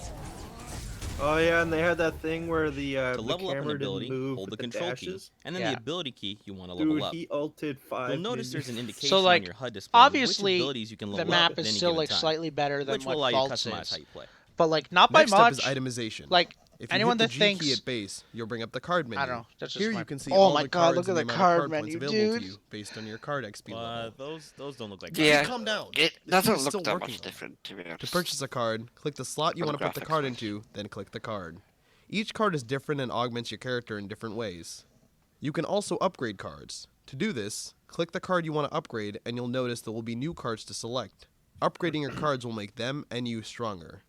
Some cards like health and mana potions can be activated by clicking the corresponding number key. The card menu is only accessible while you're in base, so keep that in mind. This is less than 5 minute video, so just figured I'd show Each the whole hero thing. in Paragon is unique, and they all have different abilities and different ranges, so always keep an eye on your reticle. If the reticle turns red, pretty much means go. As you engage enemies, you will take damage, so always monitor your health.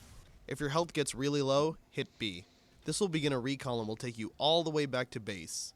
Once there, your health and energy will regenerate rapidly. This will help you get back out into the fight and stay alive.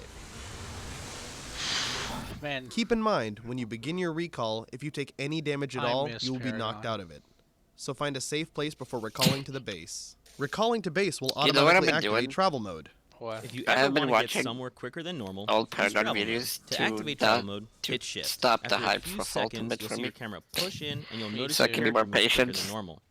Using any abilities or attacking Get it will cause you helped. to exit travel mode. I can wait a little Also, longer. if you take any damage at Look at all how while in fast you travel move, mode, you'll be dude. rooted in Holy. place. So be really careful when you're using Do travel you mode. guys want to If you're travel? familiar with other travel MOBAs, mode you will back? recognize the jungle, where you can find different neutral camps that drop unique Yo, buffs when look at defeated. those trees. In the dude. jungle, you'll also find harvesters. I never liked What the do idea harvesters of do? travel mode. Players But activate them I by placing did key think cards. the idea Once a key of is having, activated, it will begin harvesting amber for you and your team. um, You can grab this amber whenever you like stand on the using collection travel zone. mode animation. Like, if your In character addition to individual has hero been experience, moving or Amber run, provides like for, another like, type take of Kwong, experience for that you example, earn in his the game travel that mode makes you would stronger. be Any hero, he'd put his minion, or sword on his tower back that and dies then in he'd run. Paragon will drop I Amber. always thought just like Picking why up not these just orbs put will that add to in the your game? and nearby Like, allies' if card you're experience. Kwong And and once you're you've running collected forward enough for Amber, like, you can earn card points to I spend don't know, on 6 cards. seconds. This is depicted by the He experience doesn't meter move on any the HUD. faster. He just puts The key to sword victory in behind his Paragon back. is I don't know. teamwork. I thought that'd Press be- T to use team comms whenever you need It's help more like an attacking or idle defending running lanes, animation. or need to get your allies' attention. Yeah. All You know what other I mean? chat is currently Yeah. disabled. Always look Just for you use them, opportunities to like, help you your got allies them, get like- the edge up on your opponents. Because like that was always the thing that As really a annoyed team, me you must about work your way fucking, through the enemy's towers, Countess. take down their inhibitors, She had the and sheaths finally on her bring back, down their core and she to never win. used them. These are because just a few of she the used basics. The sheaths For for a her, fully comprehensive running guide that animation. covers other gameplay mechanics, systems, and keyboard like bindings, Twin Blast, character like, it was guides, so cool and 'cause he more, visit our private put forums. the guns were part We of his. really appreciate you guys taking the time Um, to check out this video and can't wait to hear what And you so have. like he put Alright. them away when he's running. Okay, so that was Alpha Paragon. So when you look at that, you compare it to Fault, because a lot of people want to compare Fault to Paragon, because obviously it just makes sense, you know. Fault doesn't look that bad, so I'm just trying to defend Fault a little bit, just letting you know, guys. Like, it really, like, you need to read the words Alpha and realize like what they mean a little bit. And I kind of put myself on blast. And now I want to show you what Paragon looked like once they officially took the game out of beta and officially said, this is what we want the map to look like. They did a few changes after this, but we're not going to worry about that.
Greg, bring up that video of that one map that seems to be the single individual was. Oh, you mean the character video?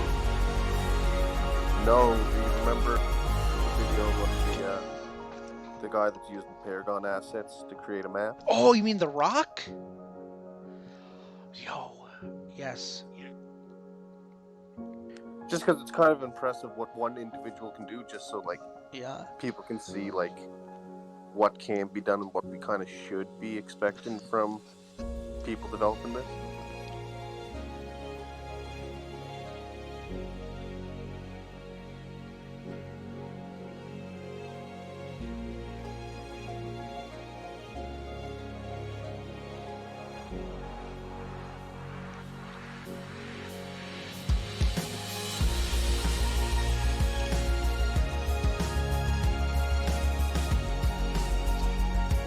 Yeah. I know what you're talking about, Chandler.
boy, oh boy. Yeah, I know who you're talking about. The Rock, right? Yeah. So that was just to try to show the difference. Oh, there he is. Found him. By the way, I just want to show this. It's a very short video. This is one guy that made the Paragon map with the Paragon assets. One guy did this. Yeah, it's pretty impressive. What like It's incredible. He has a 20-minute video of the map. Yeah, it's insane. This one's just 60 seconds or so. Wow.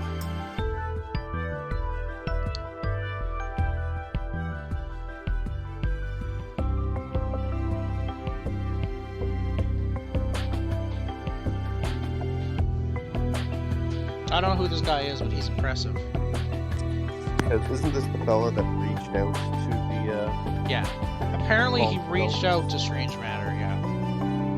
And he's not a part of the team.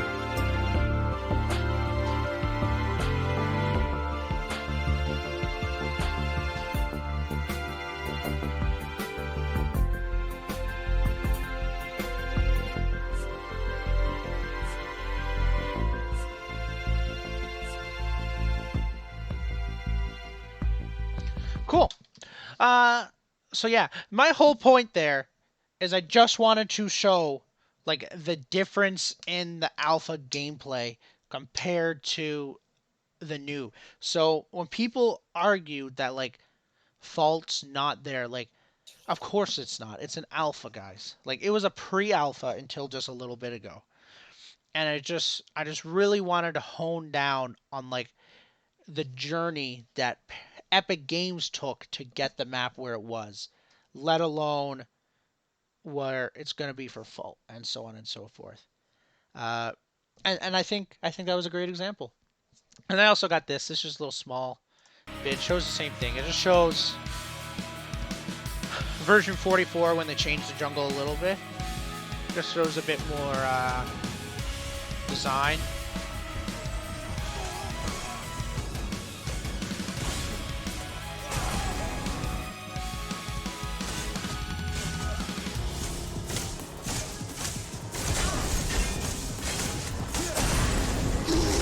One day we'll have a game like this again. Yo, yeah, I just want to show a bit of the. It's gonna happen as long as we support these developers. It'll happen. This is beta gameplay.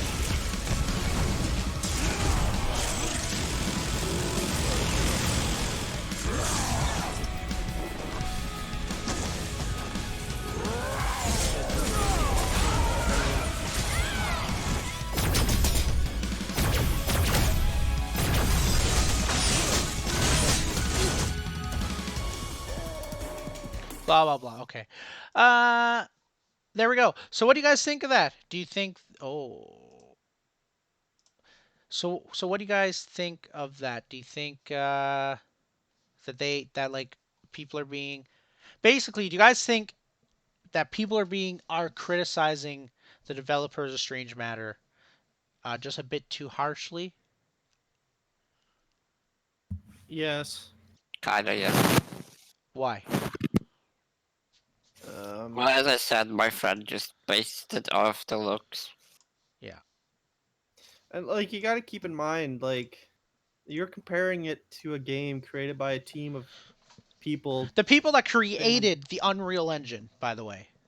Yeah. You know what I mean? Like Epic Games been making games for True. a long time. Mm-hmm. Yeah, and I just really wanted to show, just to emphasize this argument, just where Strange Matter could take this. You just got to give them time, because obviously that can't be their main concern right now, because there's so much more that needs to go in place. Like they don't even have some systems in place. Like if you want crunch to be in the game, you're gonna have to forget about the way the map looks for a little bit. There's a famous saying, it's not all about the graphics, it's about the gameplay. It is about the gameplay. And that's what that and the community transparency that Strange Matter currently has is really what made them steal my heart. And I've said my critiques about them before, if anyone's tuned in before. But overall, they're fantastic. They're doing a great job, and they're learning just as much as we are. You know what I mean? Can they be the next Riot Games? Maybe. I Honestly, mean, the probably. first step is can they beat Smite? They're beating Smite. I Well, actually if they got. can do that, they should be The okay then. only way they're beating Smite, though, is if Strange Matter supports their own game through esports. It's the only way it's happening. Because that's what High Res does. If they try to leave it up to a third party, it's not going to happen. It's not. I missed my stun there. Yeah. Anywho, do you guys got any final points on the quality of life? Well, I got the demo up for the camera if you want to talk about that. Oh, awesome. Awesome. Are we just going to take it to the Discord DMs? I can just live stream it on Discord. Okay, awesome. Okay, so we also wanted to just mention really fast the camera. So Kenny made a good point. Where is it? Where is it, Kenny? Where are you?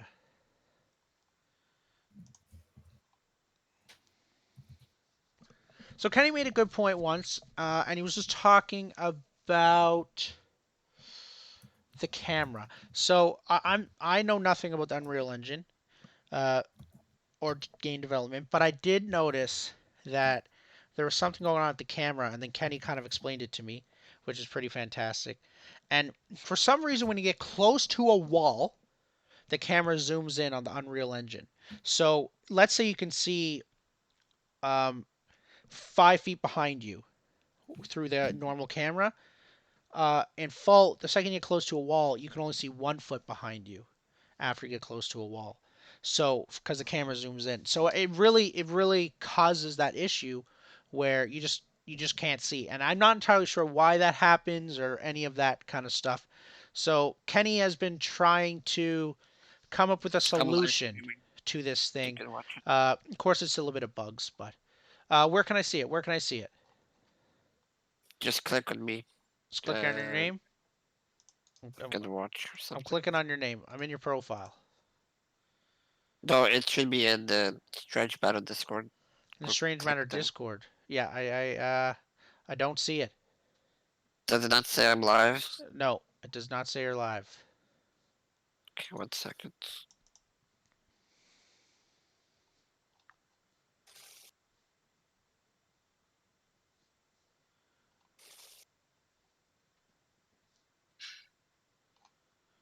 It's not working? Why is it not working? Strange Matter might just have a set that you can't do that, which means you just got to take it to another place. That's all. Yo, and on that note, while we're waiting, my heart is full of just nostalgia right now from watching those videos. I don't know if anyone else's is. Yeah. Obviously, Healing yours is, and Steve yours is, but overall, yeah. Yeah, I cannot live stream it here for some reason. I'll just do it. Just do it in the Faultarian right fast. Everybody has to go there, I guess. Yeah. Okay.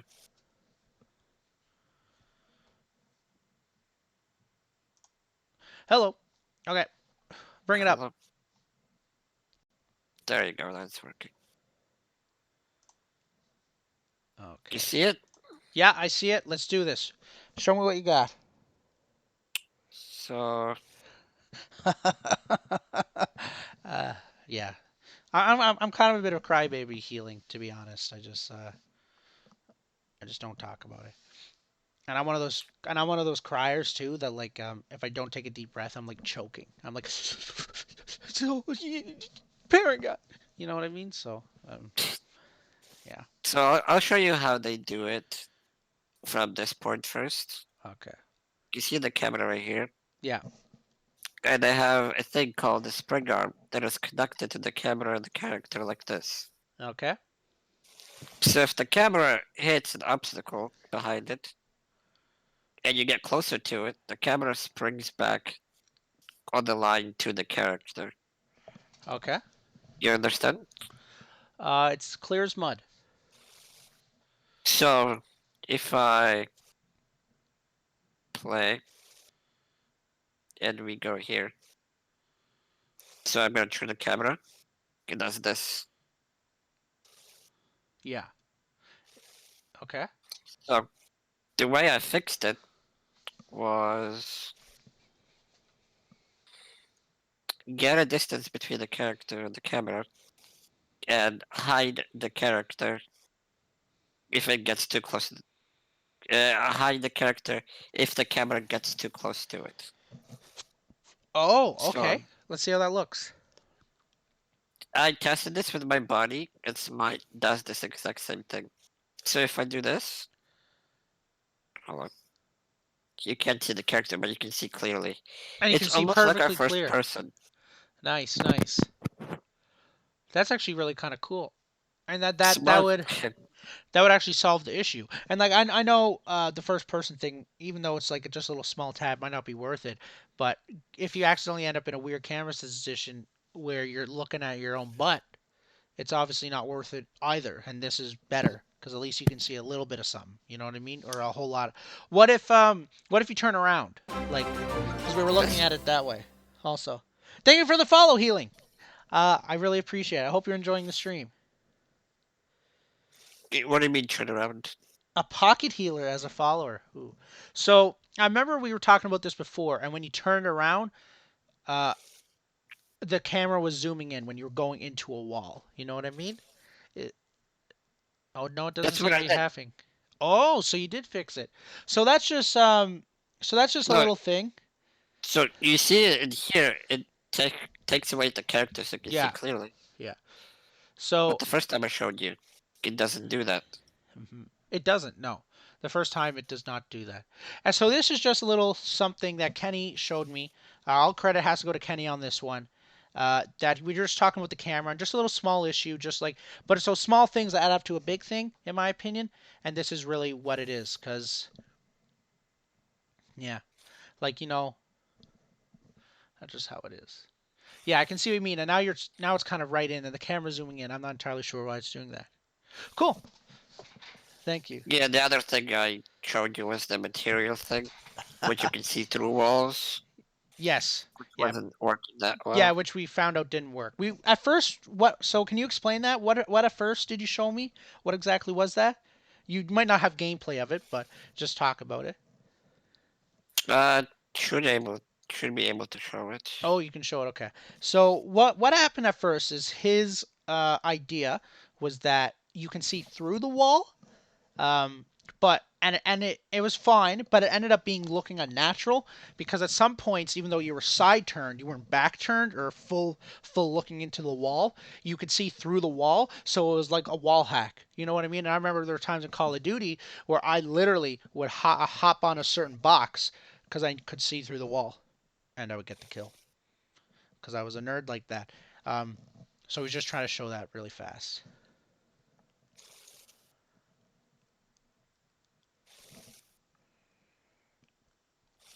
Healing, what's your what so what kind of healer are you usually?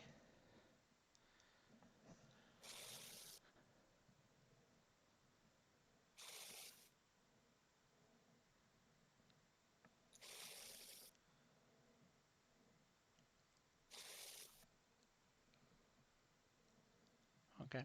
And Kenny, how long do you think you'll be? Because we can just move on to something else while you're doing this. I'm done. Oh, you're done already? Okay. Yeah. Awesome. So this is where we were talking about. Yeah, see, so we could see through it, but then it becomes kind of wall hacky, and it just looked really unnatural. He was testing it out, and that's not exactly the best idea.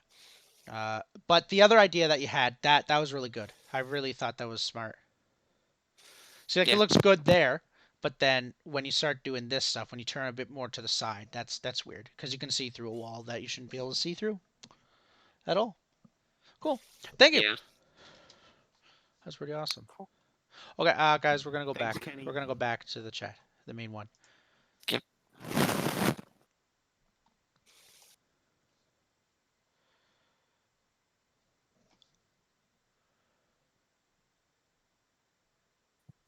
You So know what, yeah, I Healing? think I didn't like it either when it first arrived. I actually played uh, Paragon when it first came out on Legacy, and I didn't like it, so I actually didn't play it. And it wasn't, and if it wasn't for Steve, who is got SA Reed, I wouldn't have came Hey. back and tried it, and then it became my favorite game of all time.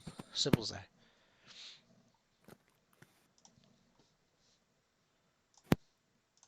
Awesome.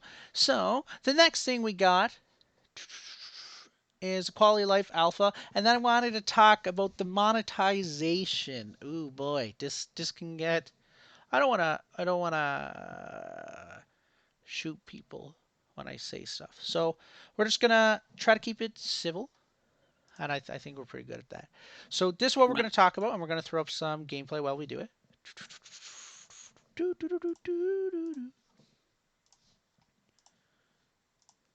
So monetization. For anyone that doesn't know what that means, it basically just means ways the company can make money off their product. Uh, so obviously, for any game to be successful, you need to make money. Um, whether it's free to play or not, there always has to be some kind of money made. Simple enough.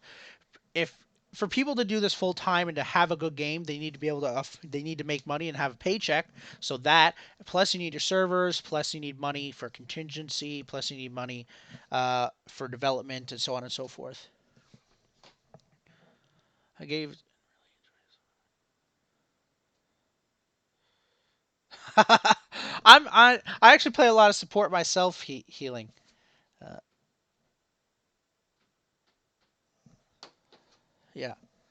Yeah, I wasn't a fan of the new card system after version 42 either. That's when I stopped playing around. Was there? I gave it a few more shots, but not much more. So yeah, as I was saying, of course the company needs to make money. So there's different ways to make money, and we just want to talk about it, and we just want to talk about what Strange Matter is going to do, what other companies in the same kind of business are doing in the same industry, and if we think what they're doing is a good idea, bad idea, can be improved. Because obviously, I'm of the mindset that everything can be improved. There's no perfect. I'm one of those kind of people. Even when I'm one of those people that when you think you see a good move, look for a better move, kind of thing. If that makes any sense, kind of like a little chess saying there. And so, Strange Matter at the moment, their idea is for early access, because that's where we are. That's what we got to talk about. Is you pay $20 to get 7 heroes, 2 on rotation, or you pay $30 get all heroes, and they give you a bit of more of incentive, or you pay $60 get all heroes, get a bigger incentive, get a free fault pack if you got a friend, uh, $35 worth of coins, so on and so forth. And you get the season pass in the founders pack, so that's super fantastic. Um, and I agree. I like their things for EA. I think they're quite fantastic. They give you a lot good. They give you really good bang for your buck, in my opinion. I think they did a great job of fixing that. Um, so and the season pass. So in all reality, let's say you got 20 heroes, right?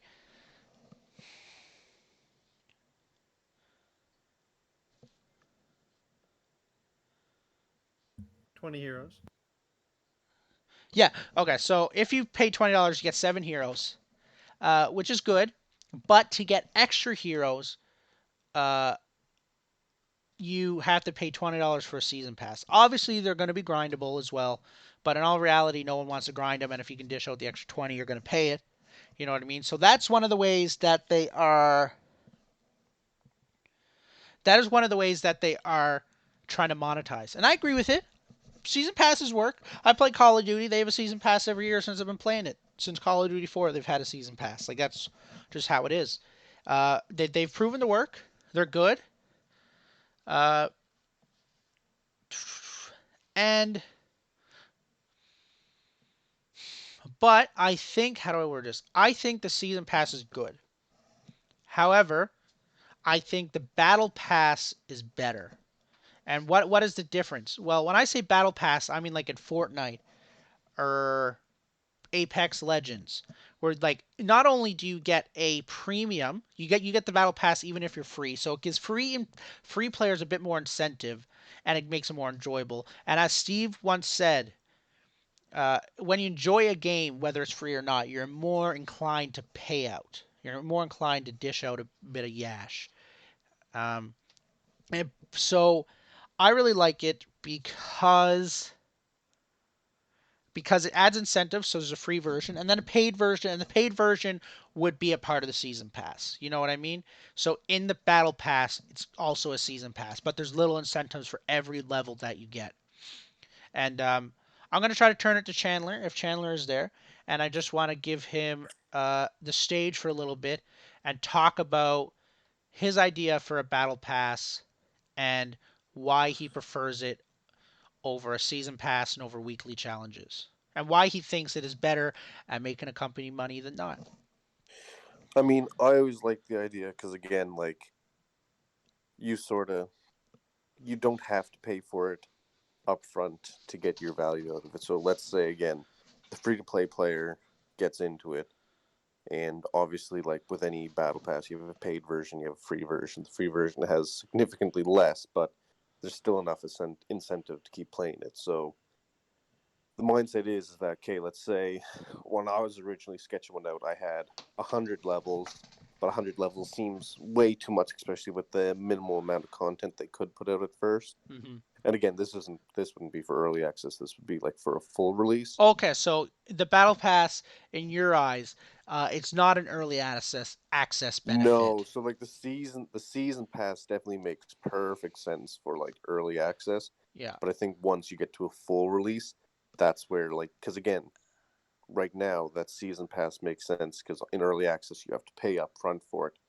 The battle pass is more appealing to a free to play player because Mm-hmm. again, so here's the thing. So let's say instead of 100 levels, you bring it down to 50. Now all of a sudden you can have sprinkled through those 50 levels a couple of free tiers, and let's say somebody who at first they weren't going to buy battle pass because like, oh, I don't even know if I like the game, I'm just playing it for free, whatever, but they end up grinding the first 20 levels of that battle pass. Now all of a sudden that person's more likely to go, you know what, like I've gotten far enough in this battle pass, if I just buy it, I'll get all those things that I've already unlocked that just aren't available unless you have the premium battle pass. Mm-hmm.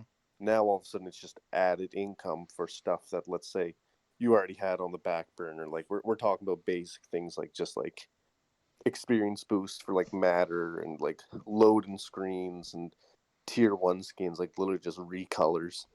Nothing like too heavy for any developer to produce. Mm-hmm. But it's definitely something like It again, it's how do you get somebody to spend money on a free game? mhm.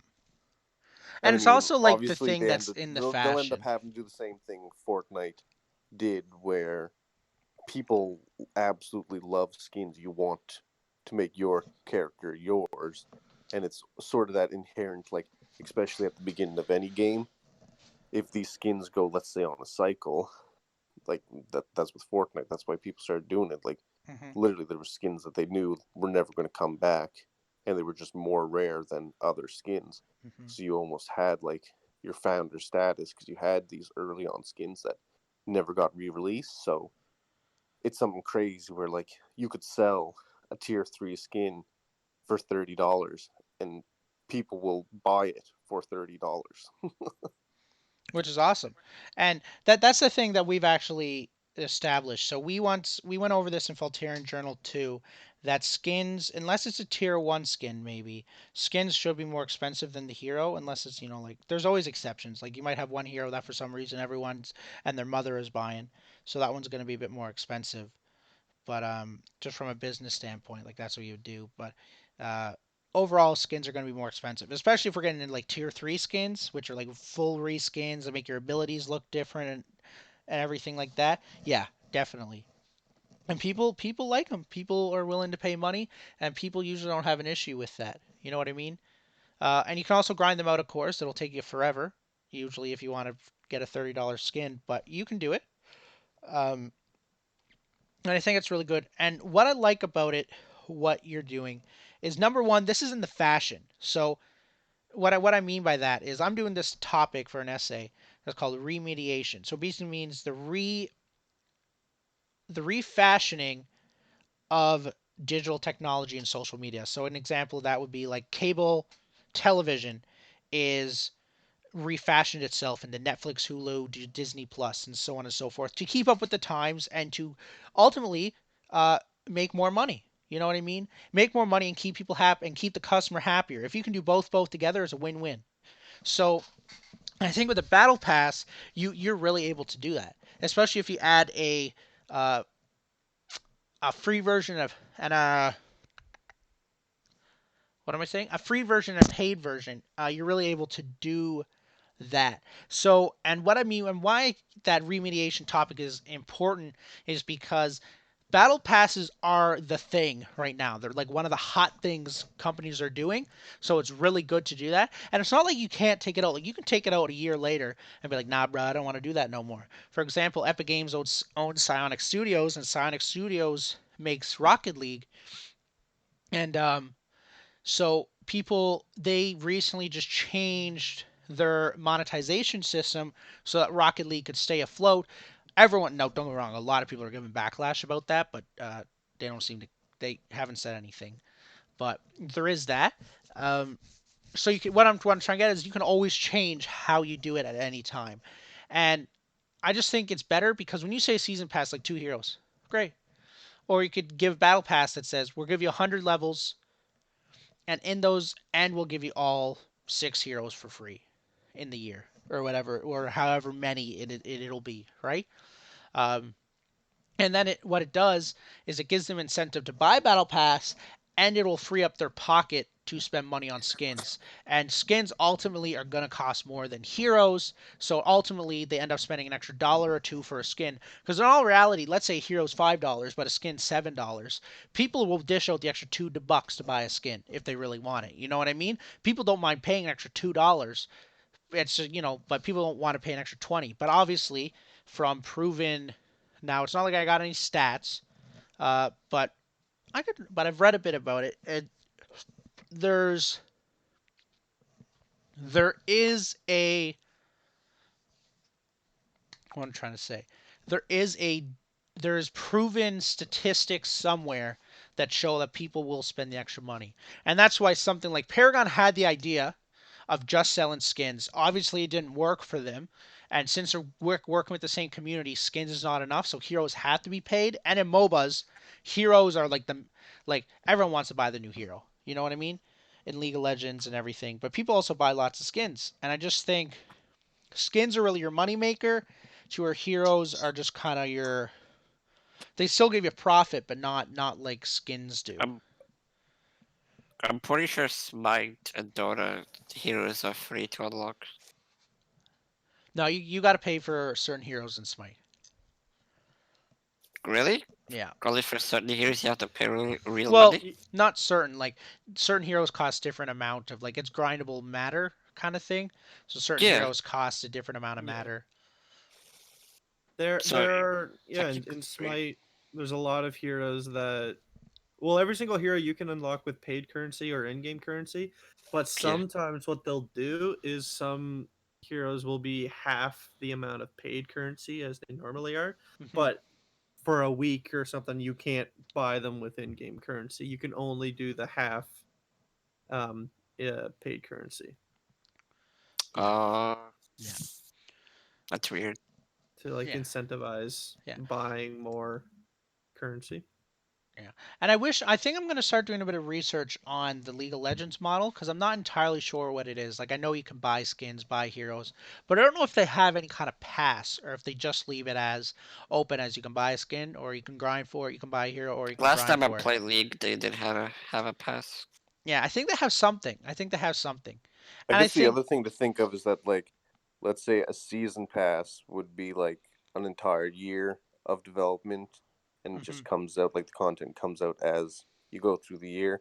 But a battle pass would like only be every, like, let's say every 4 months it cycles to a new battle pass. mhm. That way you could have every year 3 different battle passes. and Yeah, and then that's where the season one part season comes in. pass. Right? Like season 0 you have a battle pass. Season 1 you have a different battle pass, so on and so forth. You know what I mean? And it gives that incentive for people to play the game because you want to reach the level 100 or 200 or whatever they make it. And if they don't make it, they're gonna lose out on an exclusive skin, let's say. Um, and it also gives that incentive of like, give me your money, kind of thing, to put it bluntly. You know what I mean? Uh, that's just, I don't know. I just think it's a really good idea, and I think Chandler's kind of onto something here. I think we can go a bit more in depth with it, but overall, I think it's a really good idea. And I forget exactly how you explained it to me, but that was originally like the first time, but that's what really sold me on it. Because what we were talking about is last week we're talking about weekly challenges, I believe, and the battle pass. Because I think we mentioned it for a little bit, and Kenny was saying, look, weekly challenges are just as good as battle passes, and they give you matter and blah blah blah blah blah blah.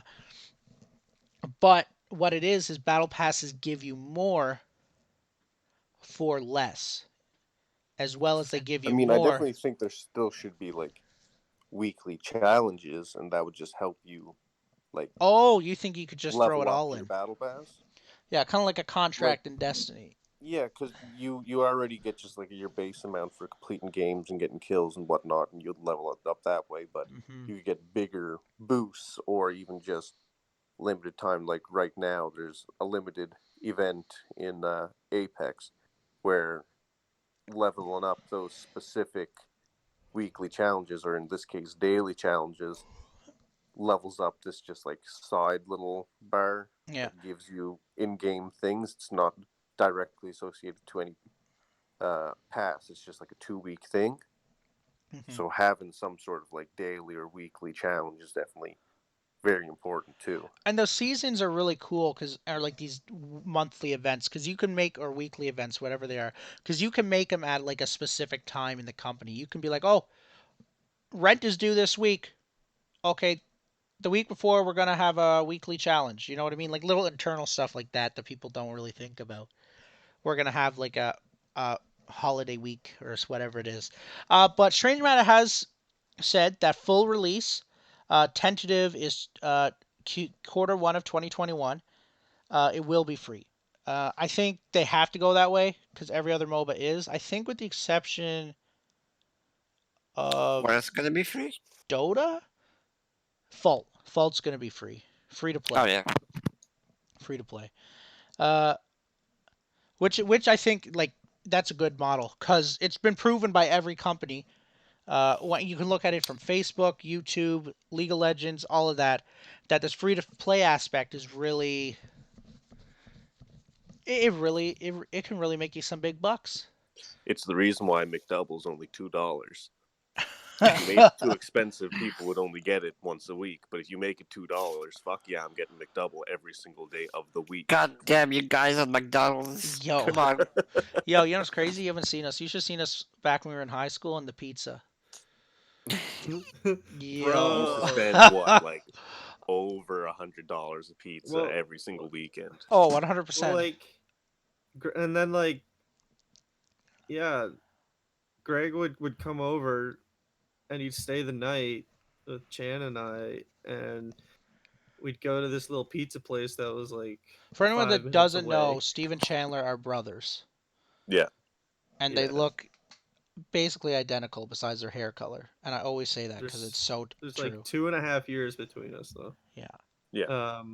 We just Greg would just fucking roll up, bust out his wallet, and buy like fuck ton of pizza, Dude, and then we'd play zombies for hours and I Oh hours. my was god. there to And what have a was the good best? time. Sitting in a basement with 3 displays, just playing basically LAN Bruh. matches. That sounds so fun. It was Dude, so fun back in the day in high school. That was the time we had a pizza place like where Steve and Chandler lived. There's a pizza place within a 5 minute 5 minutes away, walk. and it Yeah, was the if best 5 fucking minutes a pizza walk away, oh my, Yeah. in the is the best. HRM. And like Like, we grew up in like a place called Sackville, Lower Sackville. So for anyone that thinks that's funny, I swear to God, it's a real place. And there's an Upper and Middle Sackville too. Just anywho, um, just richer. Yeah, and you can Sort say of. there's a bit of a innuendo going on there. Um, it was known as Sack A little bit. Vegas to like the locals because on the main street of like 30,000 people, there was like 14 pizza places. Like I'm not over exaggerating, and there was like 8 dealerships, like car dealerships. Like if you wanted a car in Nova Yeah, pizza Scotia, joints and you used car if you dealerships. came to if you wanted a car or you wanted pizza, you came to Sackville, and it was like a really small. Well, it wasn't super small, but like it was a small town for the most part, and it was just kind of foolish. But luckily, like what we all synonymously agreed that Pizza Town was the best, and they just happened to I be right mean, down it's the still the street. best, and now they're selling beer, so I mean, that Oh, tells you everything. they've gained so much money too, and because we were such regular Have you been there customers. since they have the restaurant inside now? No, I haven't.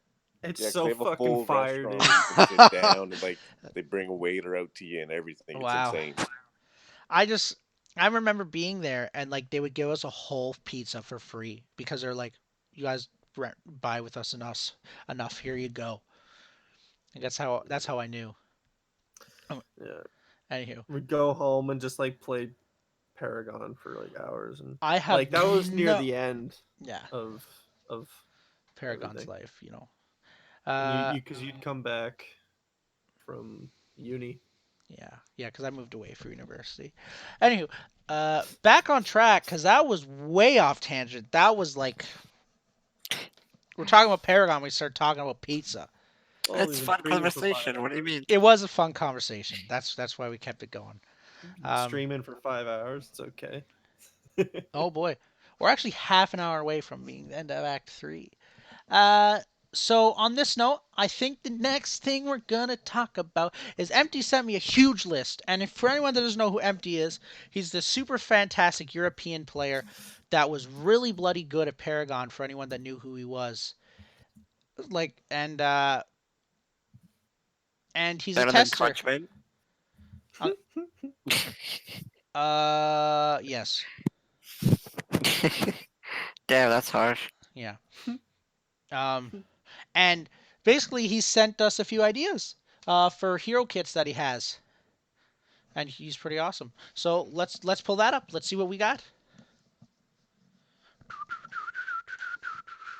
What's that timer you bottom right? Oh, you mean Oh, that's I that's an so idiot. these are just clips from a 24-hour live stream I did for Alpha Okay. 3 weekend. I can't wait to stream, and I can't wait to have a face cam, and I can't wait to have like a professional overlay which is coming. And then we're gonna be here like reading off chat.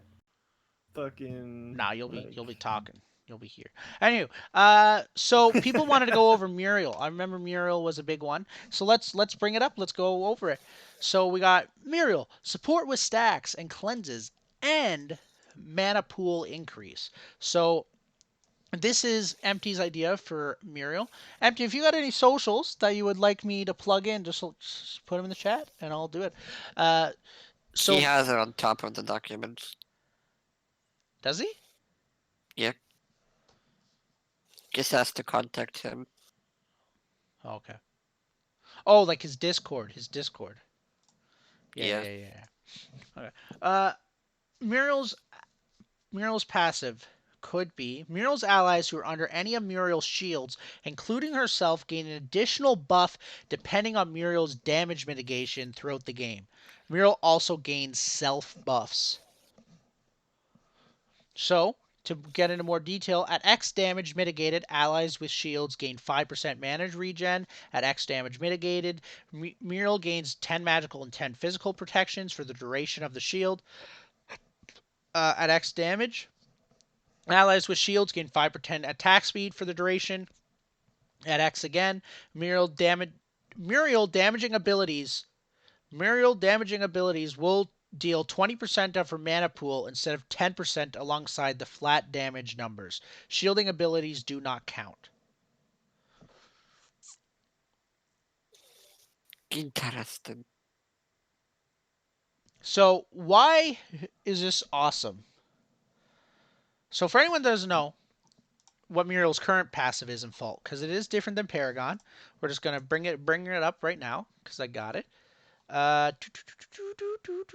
so Muriel's basic attacks stack Divinity's Mark on units for 4 seconds, stacking up to 5 times. Divinity's Mark can be consumed on units by damaging them with Serenity or Consecrated Ground.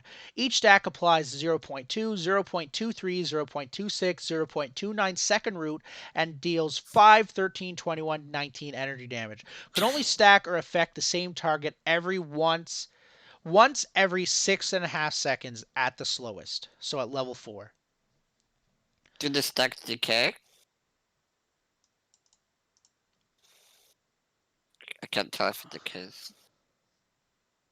No, they don't decay. Okay. And her Serenity is her Q ability. Projectiles Energy Blast that deals 70, 120, 170, 220 plus 80% energy power as energy damage and applies a 30%, 34, 38, 42 slow for 2.5 seconds. So Muriel's a bit underwhelming, unfortunately, and as someone that is a support main, I personally think Muriel has always been the worst support. And why I think the biggest thing with this is her hard CC. She has no hard CC. Like Richter has his chain, which is a weird CC. You have Decker's stun, Narbash Thunk, of course. You got your Phase. Phase has her stun and her pull, so which is pretty awesome. Then Muriel doesn't have this. So Strange Matter's idea is to try to give her a bit of CC. It's just not that great. The passive is not that great because it's not very much CC, and it's just a bit it's a bit difficult to stack up. Like you're not getting much bang for your buck with her passive, it seems like. But why I really like Empty's idea is because he's saying forget about the CC. That's not what makes Muriel Muriel. She don't need CC to be a good support, and this is how you can make her good. So now she's more of a utility support, if that makes any sense. And how he's doing that is CC through, well, not really CC, is giving allies more buffs on top of the shield buffs that she already gives. So that's why I think this passive is really, really cool. Do you guys have any thoughts on that? What do you guys think about the passive? Do you prefer Strange Matters or this one? This one definitely. Why? Why though? That thing with Strange Matter has is not enough Yeah. to make her more Yeah, but viable. they could make a change. They can make the change. And the thing that I really like about this Muriel thing is if we stick to the idea of this niche thing that Strange Matter's going for, this passive is so nichey for Muriel to where this passive that she currently has doesn't fit her kit. It's just there to make it better, if that makes any sense. This one or the one that they have? The one that they currently have doesn't Yeah, fit her I kit. agree. Like if she's a shielder, why is she having a stun now? You know, I don't know. Anywho. But like adding it's Yeah. not a bad idea, but I feel like it could be better. This is one of those, this is a good idea, but what can be better? You know what I mean? That's how I look at it. So ability 1, Muriel's old damaging ability. Muriel deals whatever amount of damage. If Muriel hits enemy with this ability, Muriel gains 10% mana increase and slows the enemy by whatever amount, meaning the mana will be added as used mana rather than usable mana. Whoa. Alright, now I'm kind of confused. I'm Hang on. confused. Muriel hits enemies.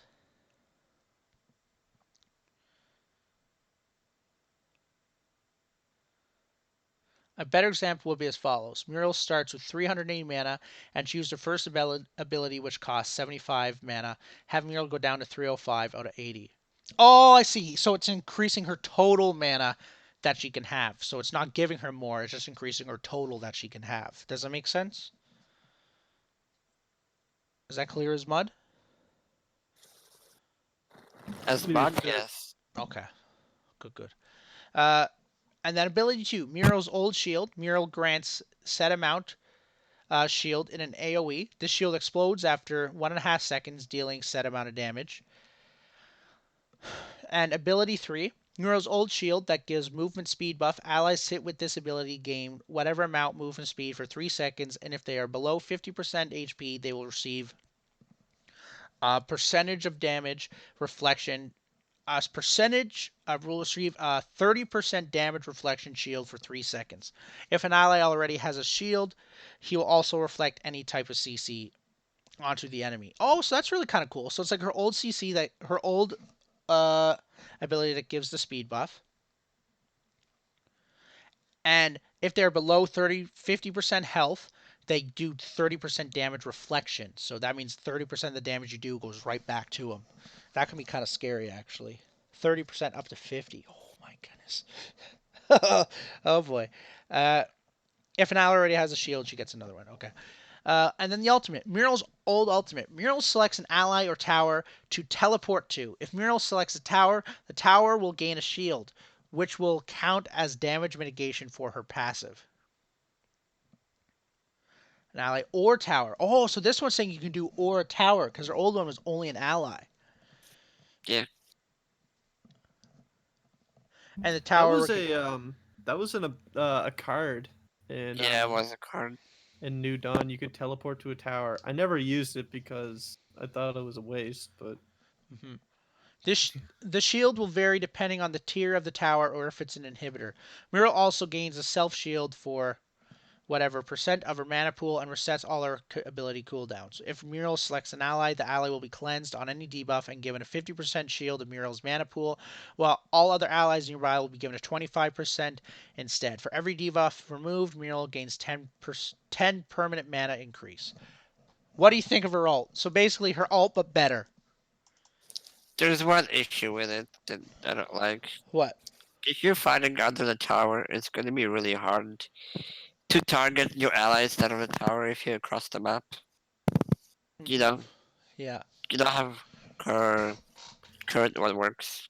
maybe And there's you try a, and maybe they can add a setting somehow, like like when you activate the ult and she starts floating, kind of like maybe you can switch between towers and allies. I don't know. Maybe that would Oh, make it yeah. easier Well, that's what I to think he's land saying. You on. can choose either or. yeah, you can choose ally or a tower, but it's going to be hard to lock But on. like If they're too close, yeah. maybe, but like I'm talking like when you press R, you know how like the reticle comes up? What Yeah. if you pressed like another button, or you cycled with like W and S or something like that, and it only showed you towers, or it only showed you allies? Like you could only Oh, lock like on kind of to. like her alt has a menu to choose from. Yeah, but like so like when you activate it, it automatically is trying to lock on to allies, but like let's say you pressed W, and Mhm. then it switched, only you could only lock onto towers. You And can that's press you can Oh, press awesome. R again to toggle between each other. Oh, so hit like W and then you choose a tower and then you hit E and then yeah, it would only choose allies that you can target. That's yeah. yeah, that's cool. Actually, that would be a Like really good idea. maybe not attached to R, because maybe you want to just like, unless you can cancel like channeling with like right mouse Mhm. button or something. Mhm. That might be a good How idea. did you? How were we used to cancel abilities? I in I because I always played with controller. I think you canceled by pressing like L1 or something, So R1 it's or not the same button as the ability you try to cancel. no. Or So yeah, maybe it was basic. Maybe you canceled it with like R2, and you wouldn't actually basic attack, but it would just cancel the channeling. well, PC basic attack activates the ability.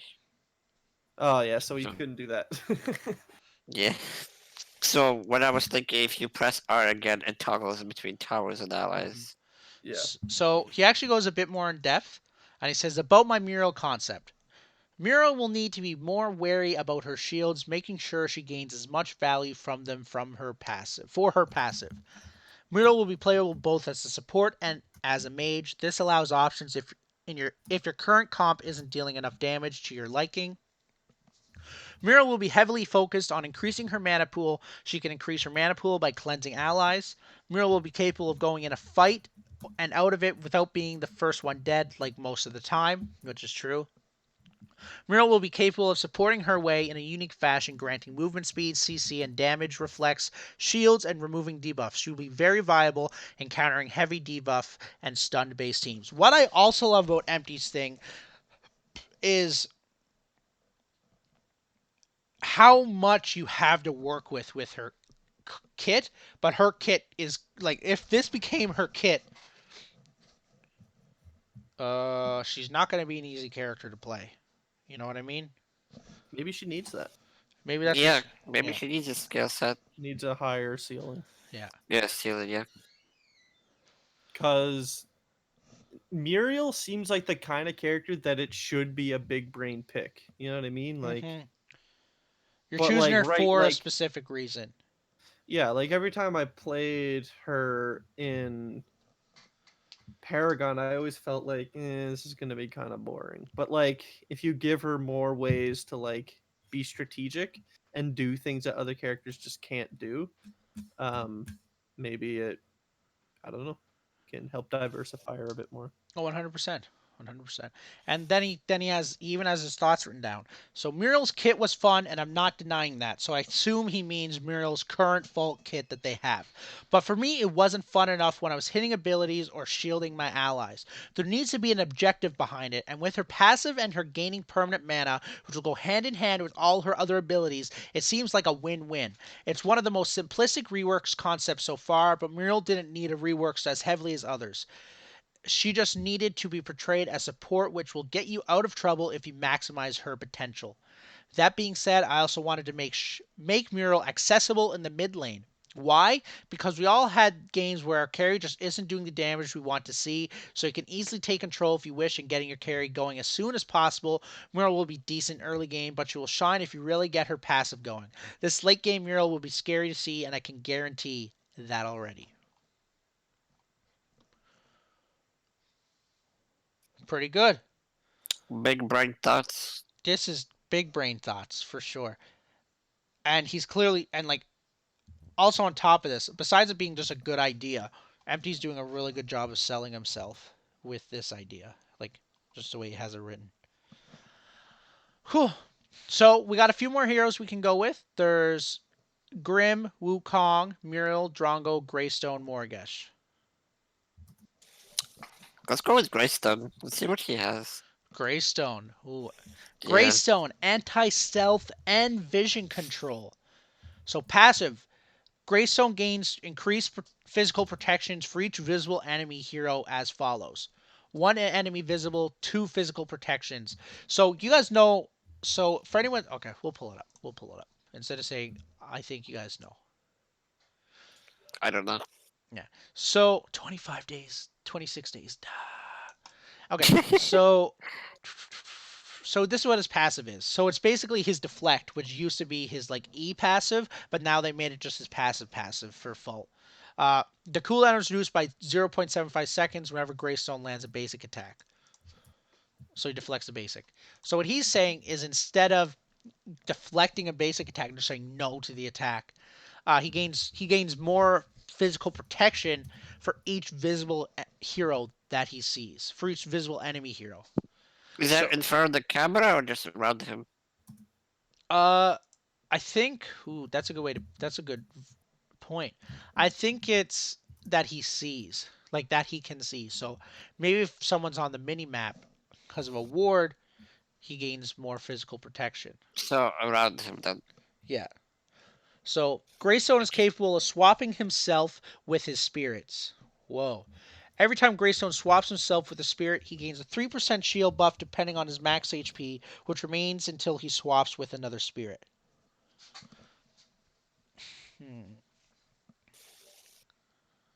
I don't get it.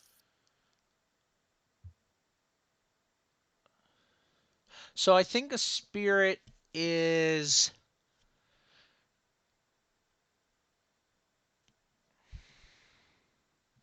I don't know. What do you guys think he means here by a spirit? So like he can Maybe be a different Greystone every time? ability. Maybe it's like stances or something. Okay. It says It says below a little bit. It says Greystone Spirits. Every time Greystone swaps himself to the spirit, he deals 50 damage in an X radius while supplying the spirit he swapped into, making him unable to Ooh. swap into it again. Ability 2 is a taunt. I like that. I think taunts are really cool. I really love taunts actually. I'm a big fan of the taunting. Did I see the had a taunt with Smite? Who? Yeah, Athena Athena. Yeah. has a taunt. She does. She does. Yeah, you like her. I do like Athena. I really like Athena. So ability 1. Greystone's spirit leaps forward, so it's his normal ability. If an enemy is hit with this ability, Greystone may swap into his spirit. Oh, so Greystone may swap with the enemy hero within 3 seconds, dealing the blast damage stated in his passive. What do you guys think of that? If multiple enemies are hit with this ability, the spirit will explode for 50 times amount of enemies hit if Greystone swaps to the spirit. This is like a totally new hero. I like it because Greystone was just like, to me, it was like caveman. He is true. Like, He was pretty jump brain in, dead. and it doesn't My matter if I playstyle. die. You know what I mean? Yeah. And you can just leap away. Yeah, Greystone did not require much skill to play. Okay. He says you cannot teleport on minions or raptors or any buffs, but the damage from the spirit will still be dealt. Greystone's spirits can be sent through walls. Wait a minute.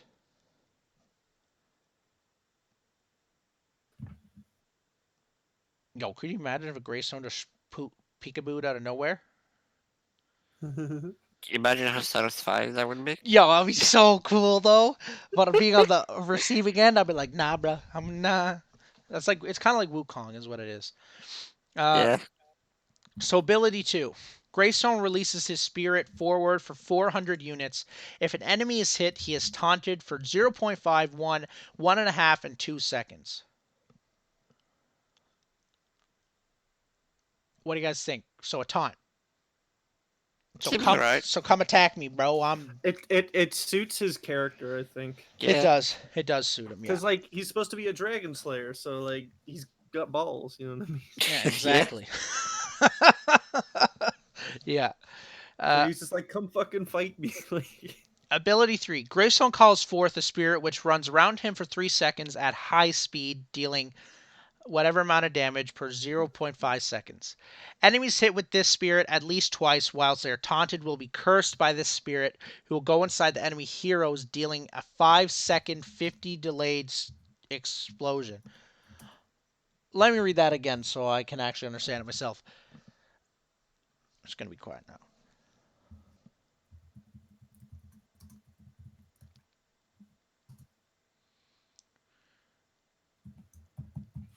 It's basically Shimby's wolf ability. Oh, so this is like his little.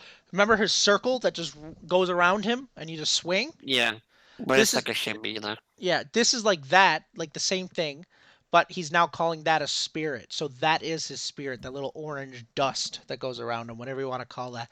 And if you're hit by it twice, while you are taunted, you'll be cursed and by the spirit, who will go inside the enemy heroes dealing a 5-second 50 delayed explosion. That's kind of cool. What do you think of that? yes, this is awesome. This is like the coolest shit. Yo, this kid is good, huh? Yeah. What the hell? I wish Empty was here. He'd probably be loving this. Yeah, and I would say Empty's probably asleep now. Because Yeah, it's I don't know where in the world probably... Well, no, isn't he over in EU? Yeah, he's in Europe. Yeah, isn't it like a lot earlier than? What is I don't it? know. What, it's like 1:30 where you are. Shouldn't it be later over there? Yeah, someone Wouldn't it be tells me it's like earlier? 6 a.m. where he is. Oh. Yeah. 'cause it goes earlier if you go back around. to Oh Australia. yes, fuck, my bad. Yeah. Don't mind me. That means he was up hella late in the chat. Anywho, that's beside the point. His ultimate, Greystone sends out up to 5 spirits of himself, depending on how many enemies are alive in the air. Each spirit directly lands on all alive enemy heroes. From the time the spirits are sent out from Greystone's soul, whilst they're in the air, your team gains vision on each enemy hero. All spirits go through the same ultimate animation as old Greystone's ultimate. On paper, it sounds a lot like Shimby's ultimate. Yeah, I think he's kind of taking a mix of Wukong and Shimby a little bit. Yeah.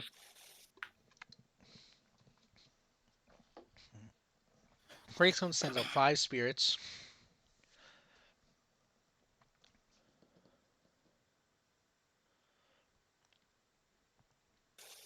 The spirits follow the enemy. What the hell? Yeah.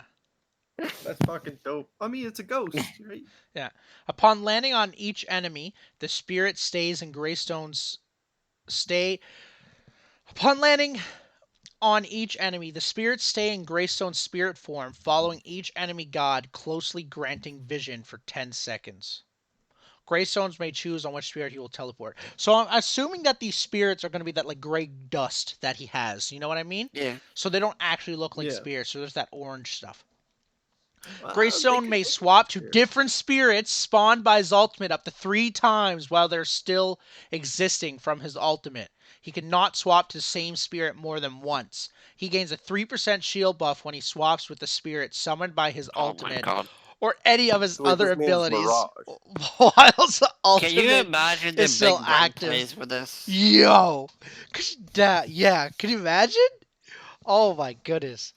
He gains a 3% shield buff when he swaps with the spirit. I'd Summoned by probably his play ultimate. Greystone if this was his kit. I Not gonna was gonna say, lie. isn't he Mirage? Isn't this just Mirage?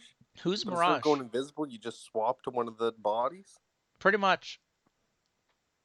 But Yeah. that would be fucking awesome. He Like deals that an would be additional so cool. time he swaps. He deals Well, an I was getting additional Mirage 50 vibes physical when I saw damage that every time ability he where he swaps. sends Yo, out what if his?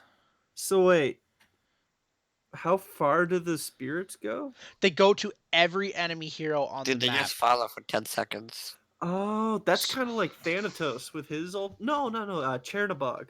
So he can when just he does his ult. very quickly jump to you, swing at you, jump back.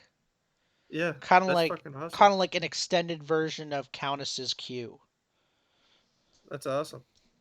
That's what I think is kind of saying. I think I might have got that a bit wrong. What do you think? That would be a Okay, much cooler. that kit sounds badass. Like, It would make him better for laning, or at least more fun for laning and Yeah. stuff. If that was his whole kit. and he has Like- ideas because he is who he is. So about my Greystone's concept. Greystone is very good against stealth enemies.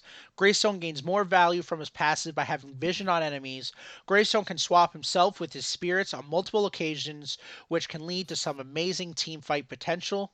Greystone can taunt enemies. Greystone's spirits explode, dealing damage, and grant him with a shield buff if he swaps himself with them. Greystone's kit is very combo based with multiple abilities working alongside his passive and with each other. And just to say it, like everyone likes playing Ultimate Street Fighter and hitting a combo, and it's the same thing in a MOBA. Everyone wants to be able to just ching ching ching ching ching KO. I know, at least that's I like to. Greystone is focused on making sure Good an enemy. impression. Greystone is focused on making sure an enemy doesn't escape so easily. Greystone is the master of vision. He wants to see everyone and everything. Greystone's ultimate is extremely good for a solo laner, allowing you to traverse the map within seconds and being able to go back to the solo lane after helping your teammates for a few seconds. And then his thoughts. Let's be realistic. Greystone's kit is boring. And there is no other word and there is no around that. Okay. I liked his ultimate and wanted to somewhat keep it. However, I wanted to be a bit more intriguing and interesting, making it possible to do impressive plays by yourself rather than being there for the in case you die aspect. Greystone was good and boring, but wouldn't good and fun sound better? My Greystone concept is about controlling the map, controlling your enemies, gaining vision, using his spirits multiple ways to show that what he's worth. I wanted a hero with a taunt, something which we didn't have in Paragon as of yet. I also wanted him to have choices, because what's fun about knowing what he'll do with each of his abilities? I can imagine multiple combos just from the description of these abilities. I'm going to be honest with you, I really think this kit is pretty damn strong, and some numbers and cooldowns might need to go down a bit. Oh, it's fantastic. Don't this is a good kit. And again, it raises his skill ceiling and and he starts it off really well. Like Greystone is the most boring character in the game. You know what I mean? Like, what do you do? Hit your button, your Q He's button. very simple to play. Yeah. Run forward, dive a tower, get a kill. Hopefully someone stuns him. It's something about his skin that made me play him a lot because he's so simple. Yeah, he is really good. He's always going to be a good character. I don't like characters that like I feel like I'm being punished for poking him because I poked him. Like I feel like, you know what I mean? Because one, he's not going to take a lot of damage. Two, all he has to do to hurt me is just hold one button and walk forward. Like Yeah. I always hated that shit. Like I felt stupid fighting him because like I'm out here doing my combos, my knockups and shit, and then he's just like, duh, like swinging. Yeah. Yeah, I think it's really cool. And what I really like about these kits so far is they seem really fun. They seem really fun. And that's Yep. kind of my big thing. So, it is currently 1:30 my time, which means it's midnight Eastern. And that is what we consider the end of Act 3. However, No encore? we're going to take a 15-minute break. So we did 10, but we're down to 15 now because we're going into 6 hours almost now. And when we come back, we will either say, awesome. Yeah. I'm asleep. You're asleep. And how about you, Kenny? I'm Kenny, and I'm the founder developer of Fault. Yes. No, he's not. No, he's not. He can't. No, he's not. Jester, if you're listening, he's not, and I will always Maybe. make sure he's not. And I'll always make sure to let him know. Why make sure? What's wrong with that? Because he can't be stealing their thunder, bro. Like, can't be stealing their thunder. You know what I'm saying? Like, man. Anywho, so first thing I wanted to start off with is I wanted to start it off with the Overprime trailer because I just wanted to show it and I just wanted just to reaffirm just how sexy this trailer is and about how much the game it makes the game look fantastic when it's really not, and just like the importance of what a good trailer is to just any game or movie.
Is this Paragon?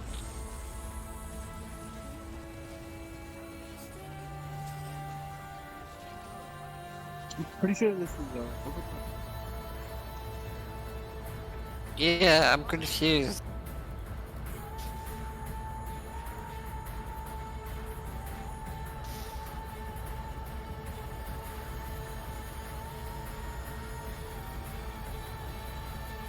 Oh, I don't need to see the rest. Okay. So basically why I wanted to show that Oh, is because like that trailer makes you think Overprime is sexy when it's really not. I should mention, It and is sexy, but it's broken sexy. it's it's just not good. And I just really wanted to reaffirm that because just like how important communicative capitalism is, and just like how much of an influence it has on games. You know what I mean?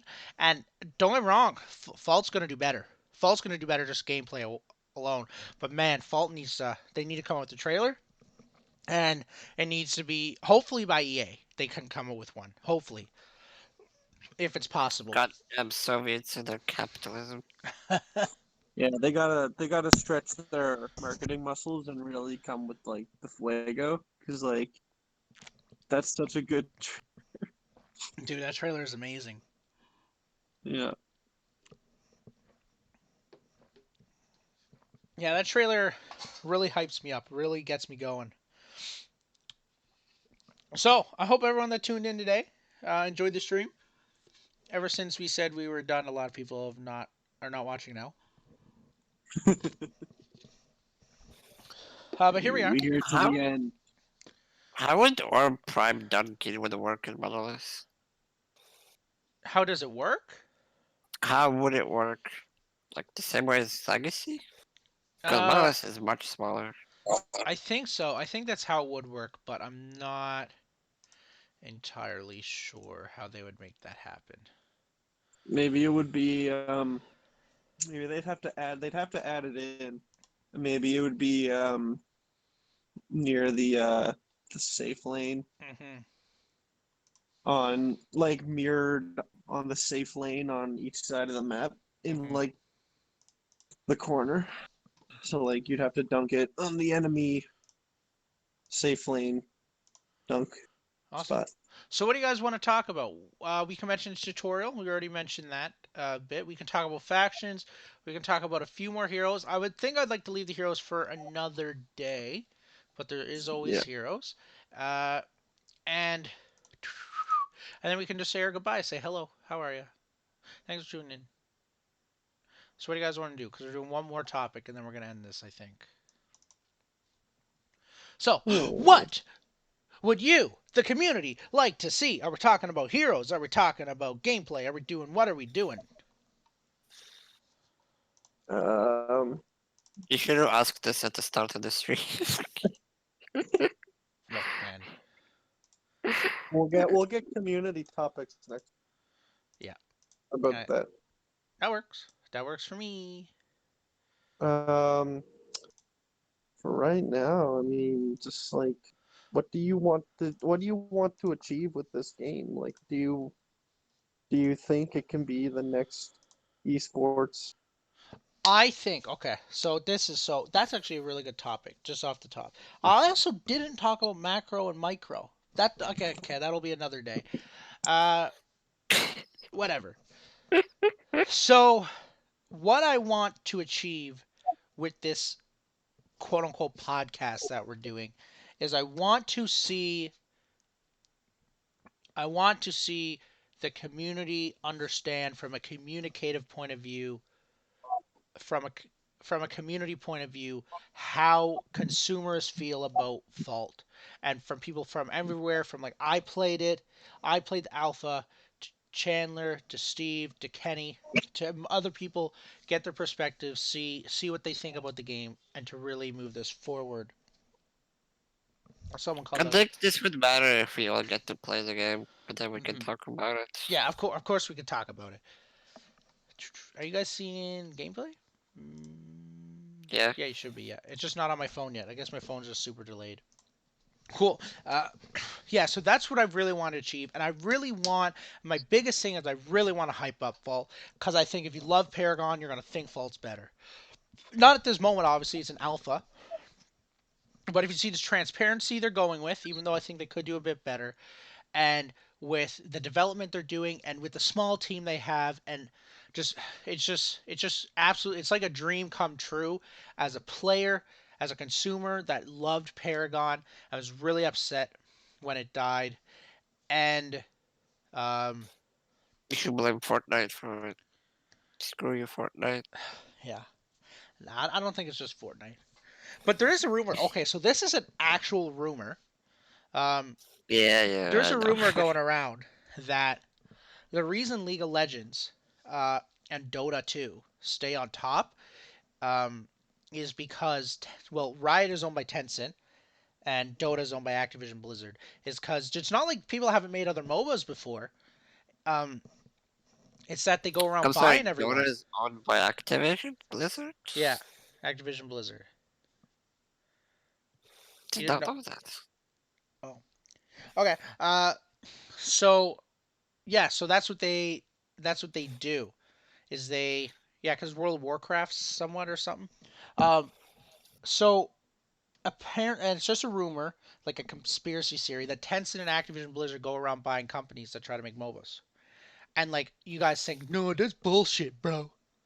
Until you realize when Paragon got really big, it just so happened that Tencent bought 90% of Epic Games. And now Paragon's dead. Is that kind of That's a big scary? move. You're playing with scary fire there, We're Greg. playing with powers we don't understand. Bro, where's my tinfoil hat at? Y'all think I'm bullshitting, but I'm telling you, bro, when you got billions in the bank and you can just buy people out to make sure your game stays on top, like, you know what? Like, that's a big deal. That's a big deal. And it's I like, guess when you're rich, you don't care about people's feelings. especially League of Legends and Tencent, because like if you know how Tencent works, like that's like the that's kind of the company that who they are a little bit. It's like you wouldn't be surprised that they did something like that. So the last thing I want to see is Tencent come in and say, "Look, SMS, I'll give you $1 million if you shut down your game." And like you can't blame SMS for shutting down their game. Like they just got offered $1 million. Like you know what I mean? But Yeah. like I don't want to see that happen. You know what I mean? But we'll see. We'll see as time goes on. Because I really do believe Strange Matter has something going for them, and I think they're doing a great job, and they're using the assets to their full potential. Uh, Look at this Greystone fight. Gosh, like it's so stupid. Like, anywho, I think this is the only game I played as Greystone in Alpha 3 weekend. Like the only singular one. Hey. Hello. I heard someone. Hey. I'm gonna find out. I'm gonna go take. Hey, Digital. How are you? Very well. Have you been listening to us? No, I just joined. Awesome. So basically, just describe what we're doing here. Is we're basically just talking about Fault, uh, and the alpha and the early access coming up, and just a few topics and all that stuff. And we're live streaming it to the community right now, trying to get people to watch and listen and give us feedback and give their own opinion and so on and so forth. Just a question. If you're friends with one of the founders, is there any chance you can get a little discount? Uh, Probably not, but I mean, I would talk to that That's founder that's enough. because you know, and like let's say you did get a discount, like that's not going to be public knowledge. You know what I mean? Alright, alright. Yeah. Yeah. I mean, are you a developer or? No, I'm just a random consumer. Yeah, Oh. we're just we've been streaming for like 6 hours, and we've just been talking with like community members. We're not a tester or developer or anything, but we had a few testers come on in and discuss a few things. But overall, no, Yeah. we're just we're just people trying We're just to I having mean, trying to hype up the community for Fault, for if you Paragon. get the Masters pack, you get a free key. Yeah, I'm kind of new to this entire thing. I mean, Silver Monk kind of introduced it to me. Oh, nice, nice. Yeah. Did you play Paragon in the past? Nah, I never got a chance. You never got a chance. Okay. Yeah. So That's He told me it's similar to Fall or whatever. yeah, it is similar. Well, Paragon was a game created by Epic Games, who made Fortnite, and basically Paragon died so that Fortnite could be successful. And That's not entirely. That's like doing a very black and white version of it, but like a lot. That's kind of what it came down to in the end. And yeah, so but because that Epic Games released a whack ton, $17 million worth of assets for Paragon, and there's a few companies using the assets, and the founders and the developers of Fault, who seem to be doing the best job with those assets, and they're using the assets more than just making a remake of Paragon. They're making their own version of the game, which is pretty fantastic. They're basically doing what Epic didn't do, that the community wanted, which is kind of cool. And they prove themselves time and time again that they're pretty good at what they do. They're pretty good at what they do, yeah.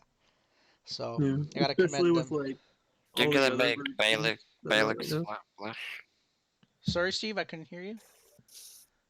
Oh no, I was just saying like compared to like the other contemporaries like now, like Overprime and other stuff, like it really seems Whoa, like hold Strange on. Matter like doing a really good job.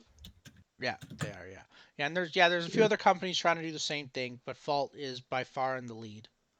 And early access is coming May 8th for anyone that doesn't know.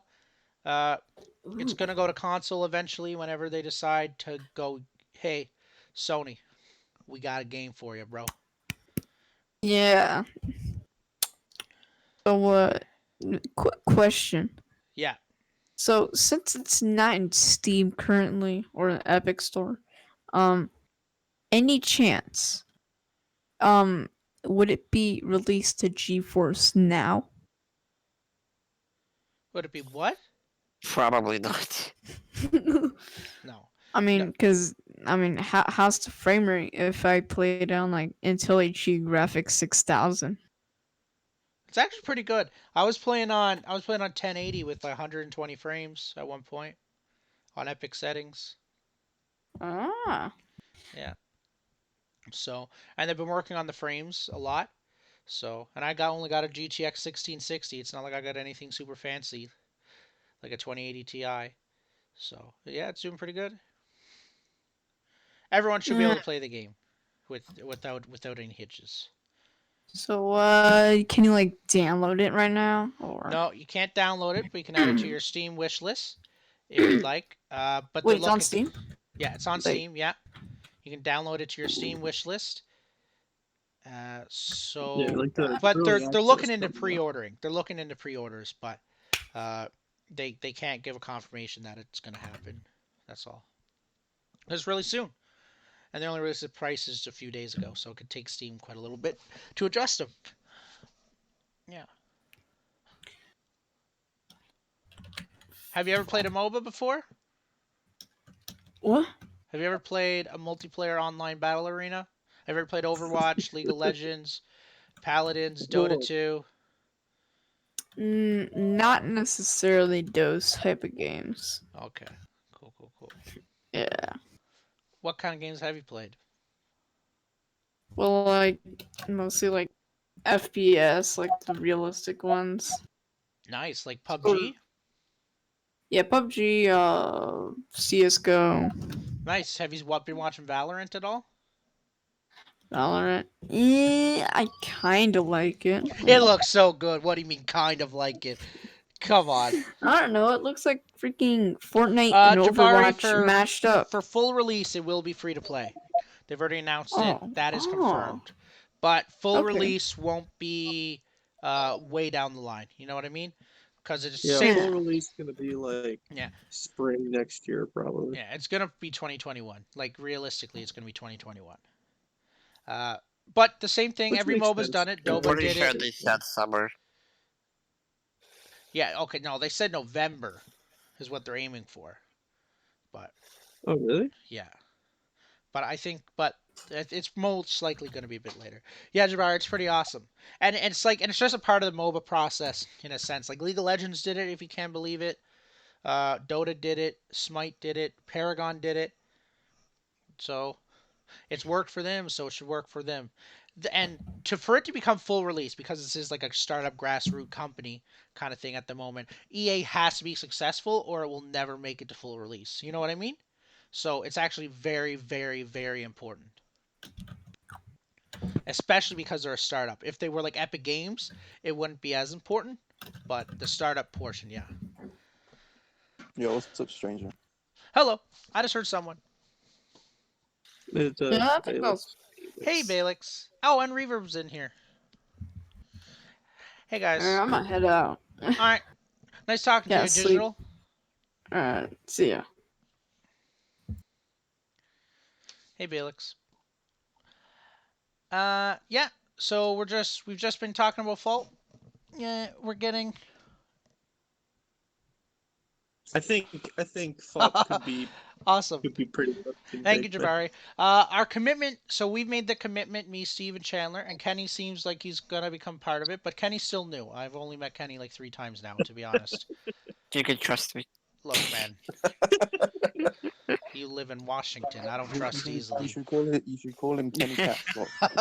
But yeah. So we should be doing this. We should be doing this kind of Faultarian journal, what we're calling it, once a week. We're Yeah, aiming it'll for be Thursdays weekly. or Saturdays, but our schedule may not always work out. But it's gonna happen once a week, whether it's just me or I have to turn on the stream for Steve and he can do it. I'll make it happen. You know what I mean? So it's gonna You happen listen to no me matter rant. what. We're so so that's what we'll do. Uh, we have a little Discord down below. It's kind of new. We're getting some professional overlays going on. I got a webcam on the way, but the coronavirus sucks. But apparently April 16th, uh, Amazon's gonna start shipping stuff. Kenny the new guy, yeah. Uh, Got so yeah. fucking haze. And if for everyone that doesn't know, Reverb is in here. Reverb's been pretty awesome. I love Reverb streams, and I'm telling you, the next time he's hosting, whether I have 100 viewers or one, he's getting the host. So, because he's been really helpful and he's been really That's big, informative, dude. and he's been really informative. So I gotta give it to him. And Reverb's fucking nasty. He's high key the best tester. Holy shit! I shouldn't have said that. That's gonna trigger a lot of people. And then you got Balix here, who's been really helpful too, and he's a developer. He's basically every kind of design. Balix is here to do it. Oh Everything. fuck yeah. Not like hero design, but like making skins. Like he made the original Chimera skin, if I'm not mistaken. He might have got some help from like JQV and stuff, but I think JQV is more on emotes. I definitely didn't make that skin. That was an art band concept, and then it was outsourced. Oh, it's outsourced. Ah. You know Yeah, what? didn't somebody say it came from the community or something like that? Maybe. You know what? Either way, I'm gonna tell them that Balix made it. Yeah. Yeah, it's just, so it sounds like they did a freelance. Greg's spreading lies real early in this. Yeah. So basically, we're here to talk about Fault, why it's gonna be successful, and how I think. Now I'm getting my hopes up a lot by saying this. uh, I'm saying this with a lot of hope. I believe Strange Matters on the same path as Riot Games once was, except they're doing it a lot faster. Riot Games took 3 years to develop League of Legends, and then they brought it to PAX East. Strange Matters trying to do it in a year and a half, what Riot did in 4 years. So, nah, you shouldn't be shook. They're just people. There's people. You're gonna see, if there's a competitive scene, you're probably gonna see Reverb on on a team as the carry. And Balix helped run the competitive scene back in the day. So, anywho, enough gas to these two folks. Let's get back to talking about other stuff.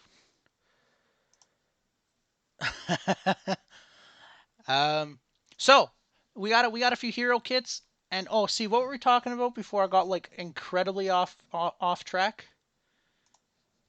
What was I talking about? What were we talking about? What were we talking about? Oh, we're talking about esports. We were talking. Were we? Not really just that, but like, because you were saying like, yo, what's something to talk about, and clearly it's way too fucking early to be thinking about an esports scene. No, it's like, not. I disagree. okay, like Look, when I man, say I'm gonna put it to you esports, this way: when they released the Call of Duty Alpha, which was for a week, they released it for a week. There was all you could play was 2v2 gun game public matches. They were doing tournaments on these third-party websites. And when they released the beta, which all you could play was pub matches, they were doing tournaments of who could get the most kills in like 5 games. yeah. But here's the thing though, like this isn't Call of Duty, right? Like in Call of Duty, you got one gun, you got a grenade, you got a flashbang, you know what I mean? But with something like this, like you gotta flesh out the characters, you gotta balance shit, you Oh, gotta there's figure a out higher that. learning curve for sure. There's a higher learning curve for And sure. what there's a difference between ranked professional and then like esports to me because like when I'm saying esports, like think of a game like fucking Overwatch. They got teams, dead ass teams with their own fucking uniforms and shit. Yeah. And I'm thinking like something like Fault. Like I envision this kind of game getting that serious, but obviously the game would need to be out and like a really big following would need to be proven. Mm-hmm. And like I don't know, I think it could get big, and I feel like Paragon could have got that big, but I feel like there wasn't enough like community integrated changes that happened, and so I Mm-hmm. think like the fact that there's a lot more passion behind the Paragon ethos at this point, like it'll be enough to fuel like a bit more of a globalized community. Well, But I know. Can I interject real quick? Yes, you can. yeah, So you're talking about how Paragon like could have had the potential to be like a big esports and like Yep. you think you said there's a difference between casual and esports play, yeah? There's difference between ranked play and esports play. So like esports is like real boy teams. Ranked play is just ranked play. Well, obviously. Well, Yeah. but the whole point of a ranked environment is ultimately to like set up an esports scene, Mm-hmm. and for a MOBA, it's competitive at nature, right? Mm-hmm. The game is designed to be as balanced as possible and provide as much skill expression as possible, Mm-hmm. which is what people watch and play esports for, is because teams are doing things at a higher level than most people could even think about doing, and it's impressive to watch these things. But the game needs to be looked at from a top down, not Not a a. equal. So Yeah. what I mean by top down is you want to look at the best players and what they do and build the game around that, because the end goal is to have people be able to get better and better at each champion at like how to play on the map, what items to buy, all stuff like this. It's like that's why you look at a top down thing. And there's two reasons why Paragon failed. The first reason is there wasn't ranked. So by not having ranked, there was an abundance of Smurfs. Like sure there was like internal MMR, but it did not function as a ranked queue environment whatsoever. And then the second reason was advertising, which is a whole different like can of worms. Yeah. But you just have to think about it like that, because yes, MOBAs are fun. If you look at the more casual MOBAs that have been made, they all have failed. Like actually, all of them. Here's the Storm, Genesis, Arena of Valor. Um, it just Yeah. So on and so forth. yeah. That's my 2 cents. Reverb. yeah, I yeah. Like actually agree. And my point of view, that my example for that is I got two examples. One, League of Legends was big because of PAX East, so I got a lot of fuel there. But what made it big outside of North America was they held the first Season 1 World Champs, where they Riot Games dished out like I think it was $1 million the first one of their own money. And like if you guys don't understand, like people from everywhere will join and play your game when you dish out that kind of cash. Like there was once upon a time, Battlefield at the time was put up a tournament that was $1.6 million for Battlefield 4, I think, when it first came out, or maybe it was Battlefield 3. It was a long time ago, I and at think the it was Battlefield 3. yeah, and now unfortunately, whoever makes Battlefield flaked out and they took it away. But like they advertised this and everything, and I remember people from every video game was coming in because at the time this was the biggest tournament ever. And you had Call of Duty pros playing Battlefield for 9 months, like grinding. You had League of Legends pros, you had CS pros, you had everyone coming in simply because they wanted a chance at that cash. And because if you're able to put up that kind of cash, it's gonna bring a big esports scene. Now I'm not saying now Fault obviously is not gonna have $1 million at all. So like, but Fault has to work its way up. But what I'm saying is like it's so. If it wasn't for esports, Battlefield wouldn't have been put on the radar like it was, and League of Legends would have been put on the radar. And those are just some prime examples. And it's the same thing with Fault. Fault, to be put on the radar, it needs to have an esports scene. Yeah, and you know, Reverb like brought up a really good point. And I mean, it's something that we've discussed a lot. Is that idea that Paragon didn't have that kind of faith that I feel like. Because, like, I remember, like, when we used to talk about the game, like, fuck, like, this is such a cool game. You know, there's lots of skill in it. There's so much you can do. There's so much that the game could become. But Epic was always so focused on, like, yeah, we're going to do ranked. Yeah, we're going to do this. But we're going to do this because it's better. And I would say, like, no. Just, like, let us, have this. And I always felt like, damn, like, if certain things were ever done, and I always bring up too, like, how there was no really good like training mode inside Paragon, and I'm not talking about like press X to jump or move with this, and I mean like actually learning like MOBA tactics and learning how to actually get good, and so that one you bring in people and actually like want to learn and care about the game, and then I feel like it legitimizes it on like a base level, and then from there you can get a bigger focus on like, oh shit, like this person's really good, like I'm gonna watch their stream or I'm gonna follow their videos. So, is there another MOBA that has that sort of training feature that you can compare it to, or is this sort of just Yeah. like a pipe dream, like a Nah, best League of case Legends scenario? has it. The first few levels of League of Legends, you have to face AI, and then you're allowed to go into regular PvP. And then after you grind like 40 hours, I mean, actually, I think that's like an understatement. You're allowed to go into ranked. But Because I like, know me and you You're talking noticed about that, how long Greg, it when takes we were to get playing into league, Smite. right? You know, we're talking about like, so if you're a new player playing a MOBA and you don't even know what 3 lane maps are, or a Yeah. jungle is, like, it really sucks to jump into a casual game and get your shit pushed in. Yeah. So there needs to be some kind of tutorial, something to Oh, of course, ease yeah. people in. Tutorials in the whole like MOBA scene, like by companies, have always been kind of underwhelming. Like League's MOBA, it essentially just like shows you how to. Because I know you haven't played League really, but like League, kind of like walks you through like how to lane, like the laning phase. It doesn't really explain jungling too much, but it just like is very soft hand holding, and that kind of throws you in. But you need to play like 600 hours of League until you can play ranked or something like that. 600. I'm never playing League. but like that kind of shit makes sense because I feel like so many people like maybe would actually want to learn. I don't know, like, and even something as simple as like ward placement and like why wards are important, where you should put them, when you should put them in certain places. Yeah. Like that kind of in-depth knowledge that I feel like helps a game become a bit more serious. And that's why like when I think about an esports scene, I feel like stuff like having a good ranked mode, stuff like having obviously you can Google this shit, like I don't know how to play a Yeah, I MOBA, was how gonna to say learn more than likely, like YouTube is a thing. Like anything that you don't understand, I'm sure many community members Someone and will try to content help. creators are just going to Yeah. want to do this because again, it's easy clicks. You get people who have no idea what they're doing.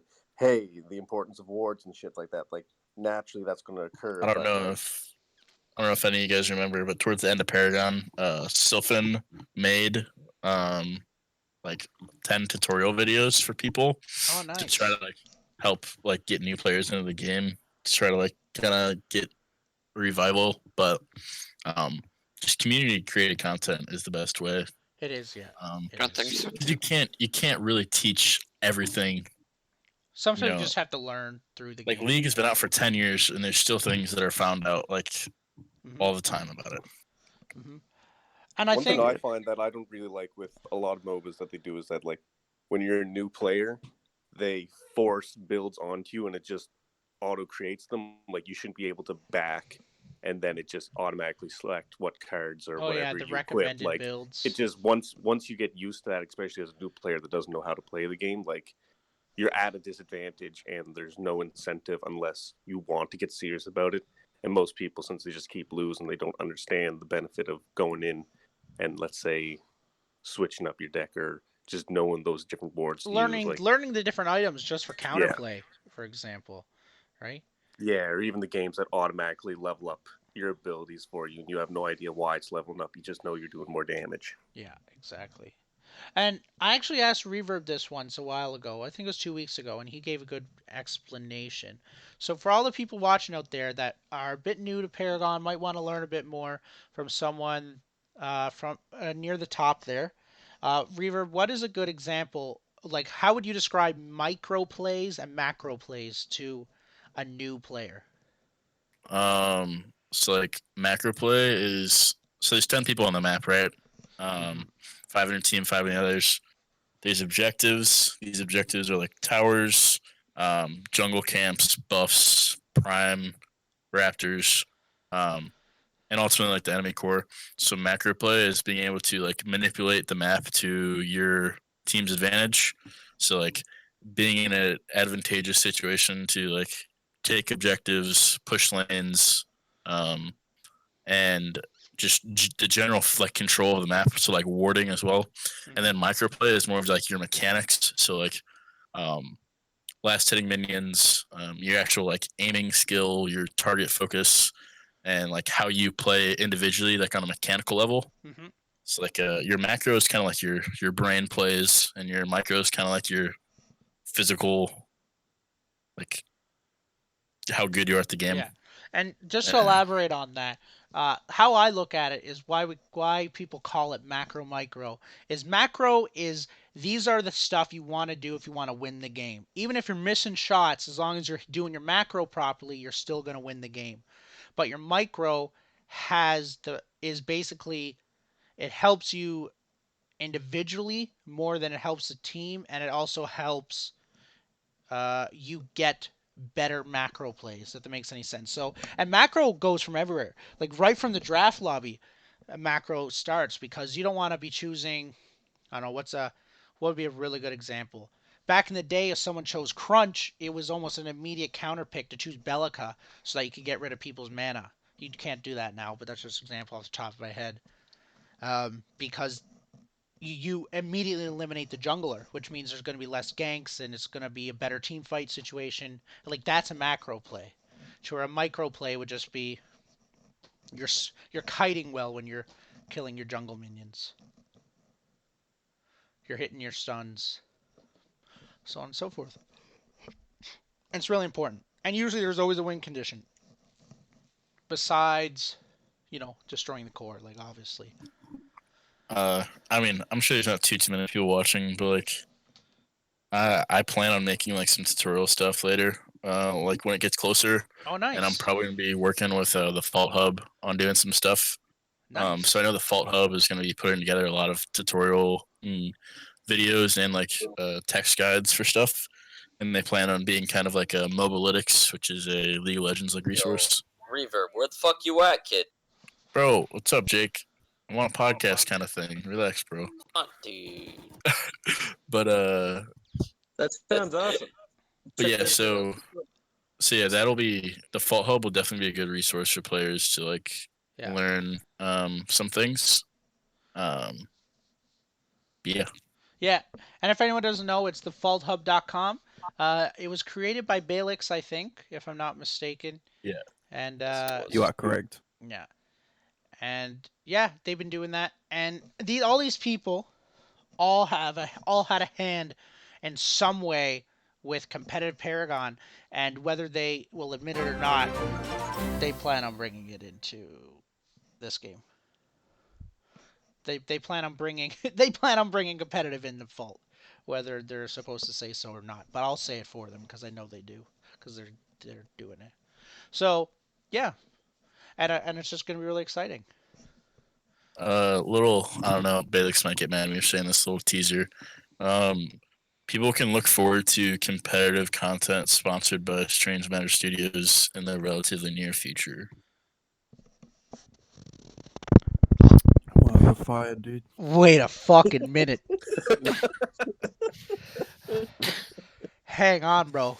Dude, you just spoiled the beef You need to cake. understand what I'm you saying just nothing said. more. You need to I'm saying understand. nothing less. You just told me I need to play 14 Yeah, hours a boys. day. Is what you just told me. But I'm not saying anything else.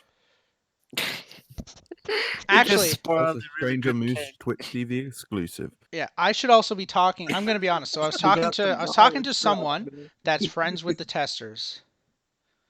I'm not going to mention his name, and he was telling me that he was telling me a few teams that are being discussed. But anywho, we'll leave that off stream. But yeah, I do know. I have no clue what you're talking about, like, actually, but okay. Yeah, for real. Oh. Yeah, it's just some guy. Anywho, Damn, you got the insider knowledge. yeah, but clearly he was just fucking gassing. He was, what is it called? Capping? He was just capping me. You know what I mean? Just capping. Yeah, so whatever. But for Cappers gonna cap. Yeah, cappers, so whatever. Because if they don't know, Yeah, but at the same time, Valix also said he didn't know that howitzer was coming out, and then 5 seconds later it was like, oh yeah, he is. Oh yeah, I already knew that. Okay. So, I don't know how much I can. Wait, what? Not gonna lie, bro. No. No, the first time I've heard of it. No. Howitzer's on his way. Everyone knows that. Every Paragon hero is on their way. No. But what I mean is he's like the next and one. more. He's the next one. He's not 20 down the line. And Ular. Anything can happen, I just want crunch. I'm a crunch main. I got that fucking master skin. That's too and much then of a they got spoiler. rid of the game. So anyone that's watching, if you're trying to be competitive, just know Briddick plans on being a caster. For anyone that knows who Briddick is, and they're gonna bring it. They're here. They're here. Like all these people know what they're doing when it comes to competitive. It's all about getting people to play now, which will happen. Hell yeah. We also have a little hero kit from Empty. Empty sent me a few heroes. I don't know if you guys saw it or not. You guys probably heard about it already in your tester chat and all that stuff. But it's kind of cool. He has this crazy idea for Greystone. The Greystone kid looks. The Greystone's very interesting just because, again, he is so boring as a character right now. Yeah, but he won't be one day. He won't be one day. I think the coolest thing you could do with Greystone is make it like a Doomfist ult when he ults, where you can pick where he gets to land in like a relative range. Like off Overwatch. Right? I actually know what you're talking about. Doomfist is really good too. For anyone that knows who Doomfist is.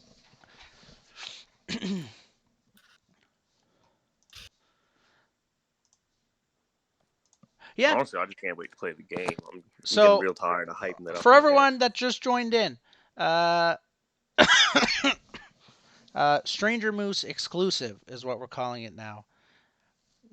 There is going to be a competitive scene sponsored by Strange Matter Studios. That's fucking mind blowing. Like allegedly. No, it's not. Look, allegedly. Look, you know what? We're gonna say allegedly, and I hope you don't get in trouble for that. To be honest, and if you do, like, you won't. Reverb might. No, that's what I mean. Like, I hope he doesn't. Pretty sure Balix would have kicked me from the channel already if I pushed any boundaries. Oh no. Yeah. Anywho, so that is happening. So everyone that wants competitive and esports to occur in the game, it's already in the works. And I know Grind Red's been gassing it up a lot. Hey, what's up, Guap Man? Nice to see you come back. I know Ryan Red's been gassing it and teasing it here and there about doing something over over a few months. So boys, and girls, if you want to create a 5 stack, I'm trying to win money. I'm a support main. I'm the best Narbash and Decker you'll see around. Best bash. Hit 48 hours his words were, and he would be better than the testers. No. Majority of the Confirmed. testers. Majority of the testers. Whoa. Apart You know from what's Reverb crazy? and Okay, because they're nerds. yeah. So I gotta tell you. So when Appy clipped that, because he clipped it from my stream, I went and looked at that clip after the stream ended, and it was like half an hour after. It had 27 views. So like I was like, oh my gosh, he That's really shared this big. with the testers. Like people were 27. really watching this. Yeah. Anywho, because he said he was gonna put in the tester chat, but then he never. Your first master was Muriel. Guatman, you're a high diamond jungler. Sure, most viewed clip of all time. Just saying. Oh, I think it's my only clip I've ever had, to be honest.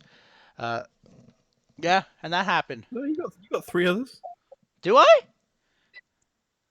One haven't playing looked. Smite Greg, 6 you- days ago. Greg, You got You one be out from here last saying some March. shit, man. Look, man, 48 hours is gonna be easy. Greg, you run your mouth. You better be ready to play the game. Yo, I'm actually so ready to get roasted, dude. I've been. Your mouth better run your feet, bro.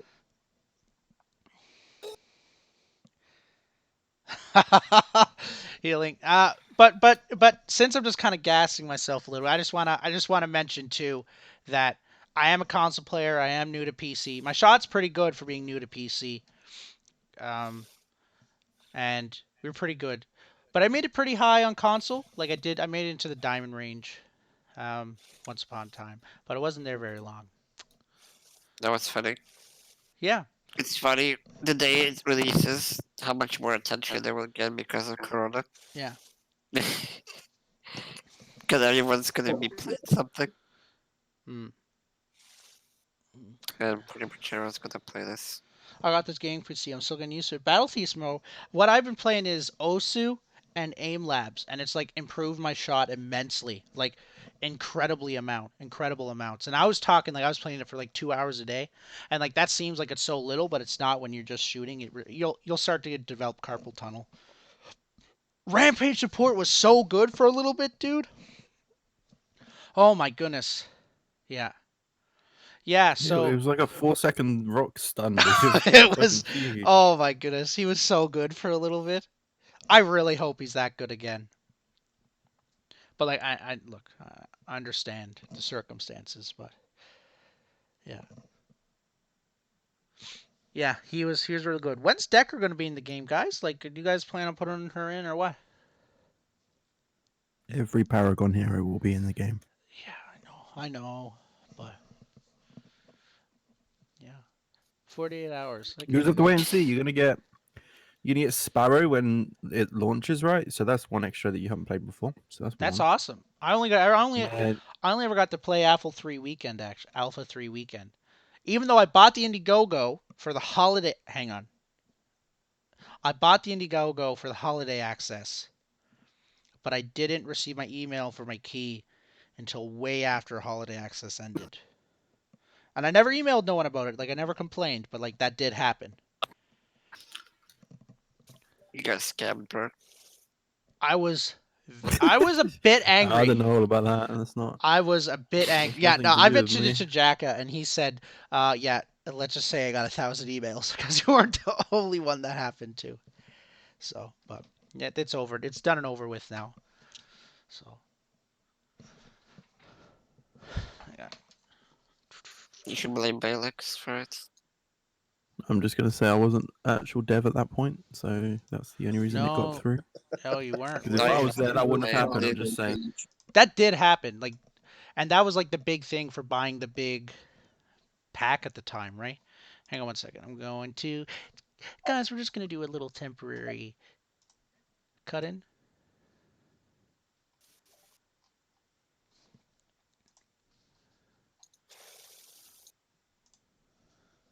You got this shit all planned out and stuff? Damn. You got a full on schedule. We had 3 acts, and now we're on our fucking encore act. We've been doing this shit, what? Yeah, we've been doing it. Yeah, we've been doing it for a little bit. It's pretty awesome. We got the community in here. Going back to what we were saying about the heroes. Yeah, sorry. So Sparrow is going to be on release, right? So that's an extra one, and then by the end of the year, if you look at the season pass from June onwards, you're going to have another 6 by the end of this year, right? Yeah. So, I mean, that's 6 more than you got now. 7 technically if you count Sparrow in what 6 Oh, you months. guys are putting out heroes at like Strange Matter's doing a great job of putting out heroes. You know, it's one of those things like we always want more. Like even once you're done with the 39, I'm gonna be asking for more. You know what I mean? Yeah, well, we're going to obviously be making our own because Yeah. there's only so many Paragon heroes before they run out, right? So, got to keep adding to the game. Otherwise, it'll just it'll get stale very quickly. Ooh. So do you think you guys gonna release Crunch before you start doing the new character? Yo, y'all don't even know my boy 3 Krypton. new characters before You Crunch guys don't comes know out, how good guaranteed. Krypton is. Oh, If- bro. I'm if gonna. Faded Rend has anything to say, you know, Yo. that man wants Crunch more than anyone. Yeah. I want Crunch. I'm gonna be honest with you, No, Reverb. that man wants Crunch more than I want like anything in this world. Good. Good. Because Nah. could share some sadness. Well, we got some disappointing news earlier that the assets for Crunch are just a bit they're not the best. Scuffed. Yeah. So they're not gonna be. So Crunch is gonna be one of the last heroes because of that. Can you elaborate on scuffed? So I haven't necessarily been in the editor and like seen all the assets, but from Mhm. what I've heard is, so he had very like fast animations, and what like the team has said, like some of the testers, is that a lot of the assets looked like they were kind of thrown together by like a intern. So like Yeah. half the shit's missing that you'd think would be there, And it's important. Yeah. Yeah. And that So- Crunch just happens to be one of those people. So, yo, high key though, Reverb. I'm just gonna okay. I've been playing with this guy named Krypton for 10 years now, and like he made it to like the pro level in Call of Duty. Like he legitimately did. So like, at night he's just very good at every video game he plays, and he is an ADC in Paragon, and he is fucking nasty. Like he actually might compete with you on the ADC level. Like no I joke. mean, there's plenty of other like carriers that are as good or better than me. Like Yeah, but I haven't seen them in the testing, and I don't really know everyone around. Like I know Imsco, and there's all those people, of course. Well, I mean, also there's gonna be plenty of like other people. Of That you- course, like a lot of those testers are gonna have like the jump on like builds and strats, but Yeah, but that only lasts for the first 2 weeks usually, and then it kinda disappears. cool, insightful thing is, so one of the testers actually goes to college with me. I kind of helped him get in. He's a Challenger League player, and wow. he decided to not really listen to what we were saying about like builds, and kind of did some not necessarily wonky stuff, but we thought we had like a lot of itemization stuff figured out. Mhm. And he like was like, I trust you guys, but I want to try doing some stuff myself. Mhm. And was able to like kind of make some interesting builds that were working for Extremely a well. lot. Yeah. Extremely well. Hey Meeks, how are ya? Yeah. I'm kind of excited. So, for everyone that's tuning in, we're on the topic about esports because we got a little bit of a exciting we got a bit of an exciting tidbit that there will be some kind of something that will be some kind of competitive, and then we're not just talking rank play, we're talking tournaments that'll be supported by Strange Matter Studios themselves. How many times you gonna plug this? Dude, it's a fucking spoiler. Like, no one knows this. I'm going to plug it a lot. Like, I'm so excited right now. You don't understand. Bro, you start doing that, no one gonna tell Wait, you what? anything. What's the spoiler that no one knows? Well, the community doesn't know is that What Strange is? Matter Studio is going to be supporting competitive Supporting play. what? I mean, that's a given. You'd think, right? It's not really. Yeah, but it's Allegedly. yeah, allegedly. You gotta keep that in mind, Greg. Allegedly, they're going to be supporting. They're going to be creating their own comp scene, their own esports scene. Yeah, I can confirm that. I don't think that's really a. I think it's on the roadmap, right? It is on the roadmap. There is an esports there for Q2 also. So Yeah, so there'll be something cooking up. I'm so But, excited. you know, you would hope so, right? Because Paragon had that one like exhibition thing, but I felt like they really did that because just to shut everyone up, and they didn't really give a shit about it that much. They just kind of threw it together and was like, "We got to do something," because they just keep asking over and over again. Like they they kept still didn't avoiding add the rank, question. like anything.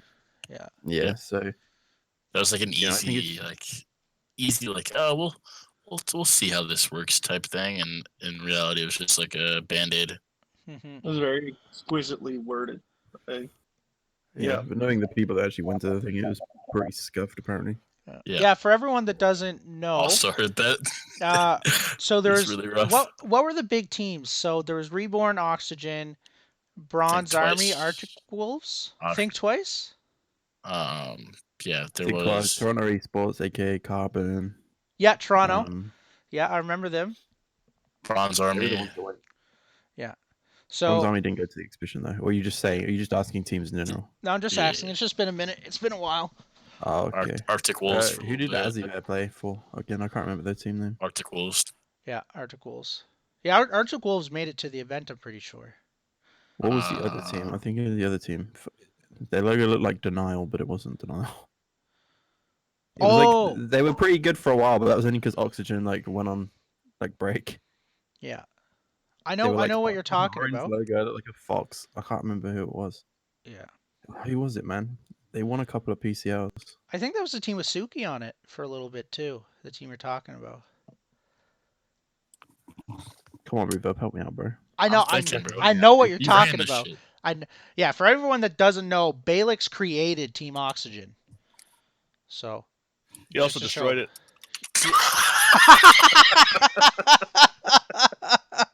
Finesse. This game has fully customizable controller support, Guapman. Fully. You can play it. There's no aim assist, though. And there needs to be. Yeah. I did destroy it, though. I sold it. Oh, you sold it? Oh, Guile Esports. Yeah, that was it. You got it. Who was on that roster? That was a really aggressive roster. Azzy, that's why I said it. Oh yeah, it was Regal, IDOC. Wasn't Azzy? Azzy, Ghost. Hey, it was Think Twice, Oxygen, Reverb, Reborn, and Toronto. Yeah, well, we're talking about other teams that didn't make it to the exhibition, but yeah, Guile had their moment when Oxygen had their break, and then we came back and played them in the finals, and it was the best fucking game ever. Yeah, it was, dude. That was so awesome to watch, dude. I used to watch that every week, but I was only a lonely old console player back then, so I didn't even attempt to do any kind of competitive. I thought about it. Shout out my boy Sour's team. One more wave. One more wave, baby. Thank you for the follow, Jacka. I really appreciate it. What was the one? It was like the healing. The Pirates. You can always work on your aim. Oh, hoist the colors, dude. Yeah, hoist the colors. With my boy Oracle on it, dude. Yeah. Yeah. And everybody in chat, if you guys want a free copy of the game, message Ryan Red on Discord. Yeah. No, he's seriously. Handing out keys right now. Yeah, this clip still exists. I'm gonna put it in community chat real quick. There you go. Yeah. So for everyone that doesn't know, since there was a bit of backlash from early access Steam packages, if you have any issues, you're just or you find it a bit too expensive, you just got to message Ryan Red, the community manager, and he'll help you out. It's empty. Or Huddy. Huddy's a good one.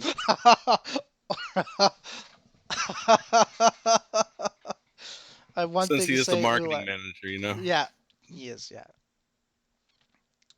Hey man, Pappy in the house. Dude. I actually had someone in here earlier that was talking about that. Look how Pappy, even know what Ular is gonna be, dude.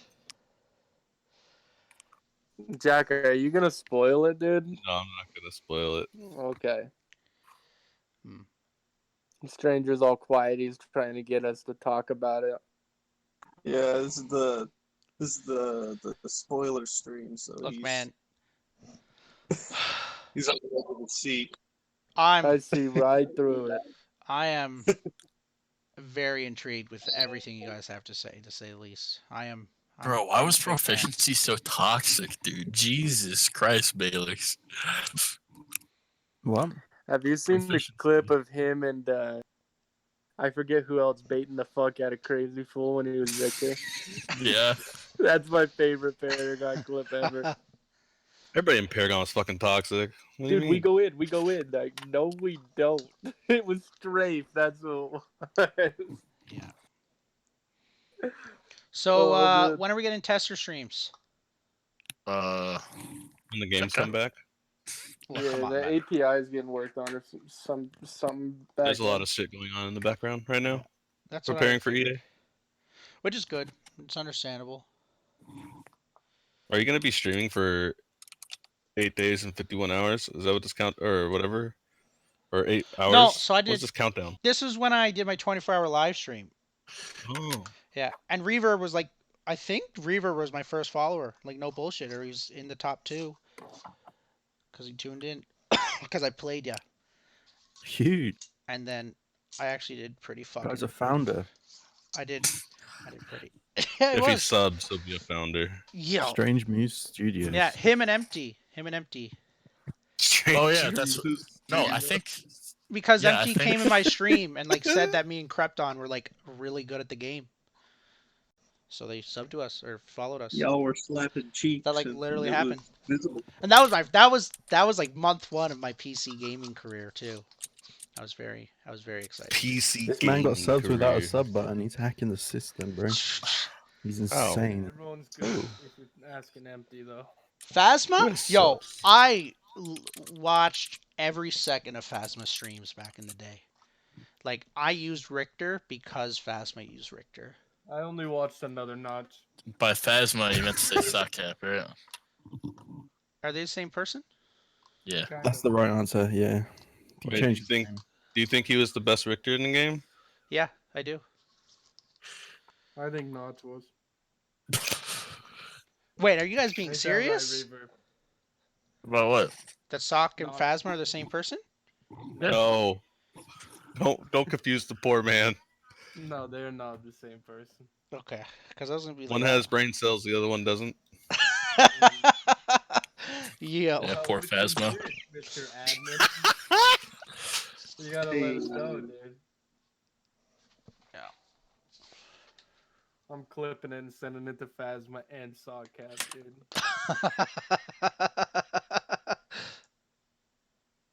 Oh, this is a rough game.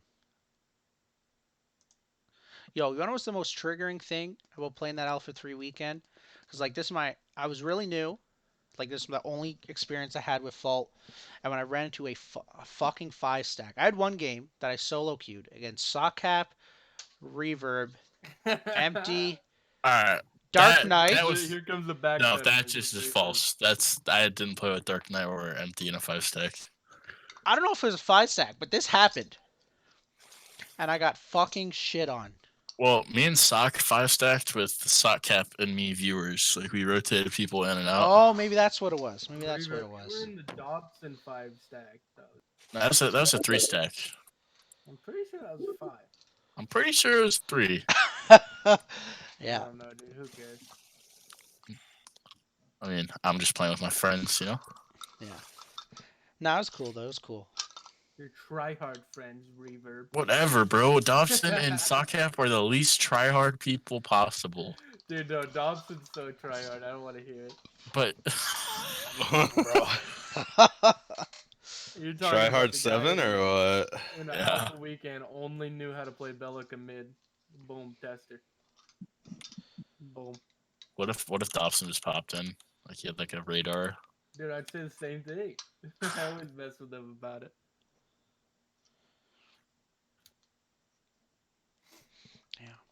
Yeah, I remember that from Alpha 3 weekend. I really thought you guys were going to have a 4th Alpha. I understand why there wasn't.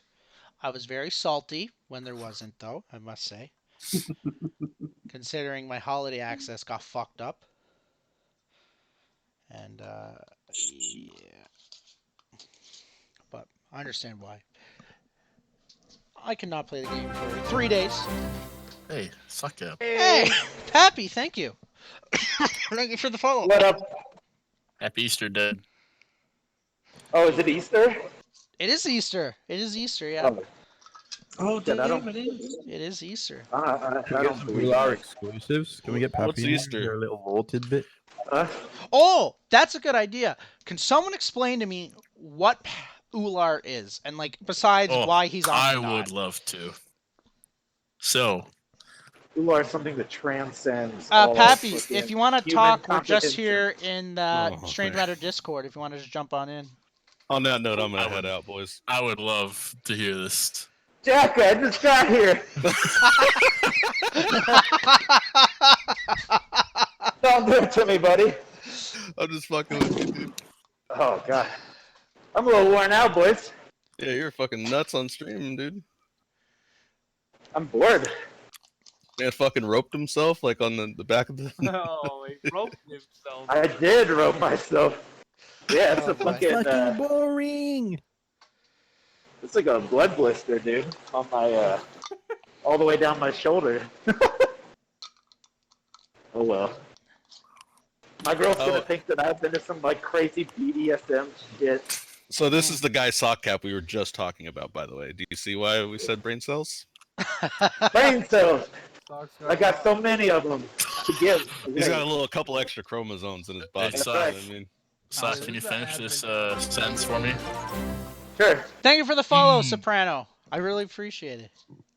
What was your sentence? Pappy's getting up out of bed to turn his PC on.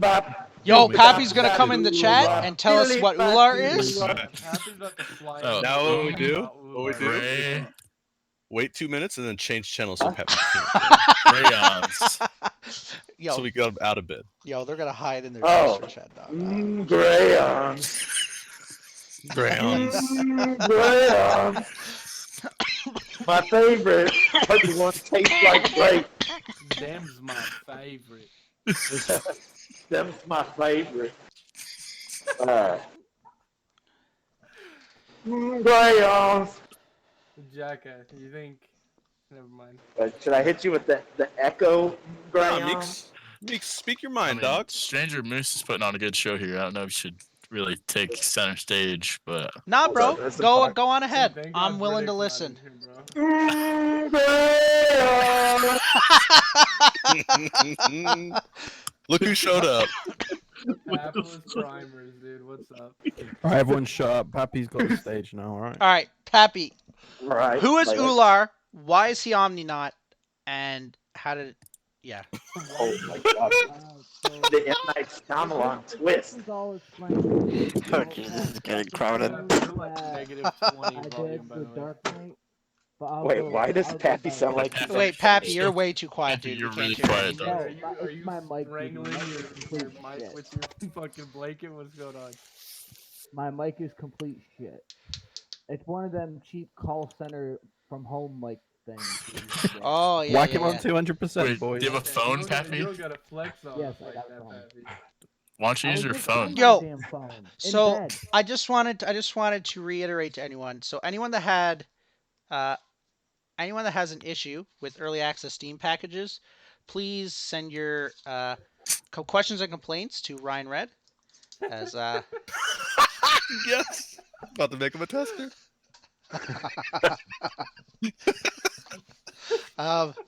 he will answer all your questions. And Alright, I'm gonna hop on my phone. Make sure you send them to It's Bit better. Empty, too. Send him feet pictures too. Ooh, you got me at feet, dude. all right, Fucking Pappy, Meeks sent Pappy. a picture of his feet. Fucking weirdo. I'm ready. I really want to know about this because this Ular thing's been going around and no one knows what it is besides Pappy the left. He left the testers. chat. He left. Yeah. All right. Who wants to He tell went to me? get his never phone. know. He went to get his phone. He's coming back. There he is. Oh, what's up, Pappy? There, does this sound better? Yes. Yeah. What up, Yeah, it Pappy? sounds way better. sound like you're in the Not same much. dimension as us now. True.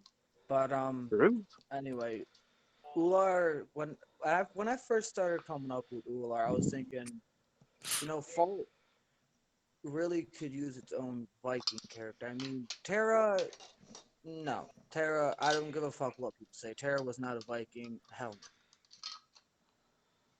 She was just. Yeah, she was a made to woman. counter it.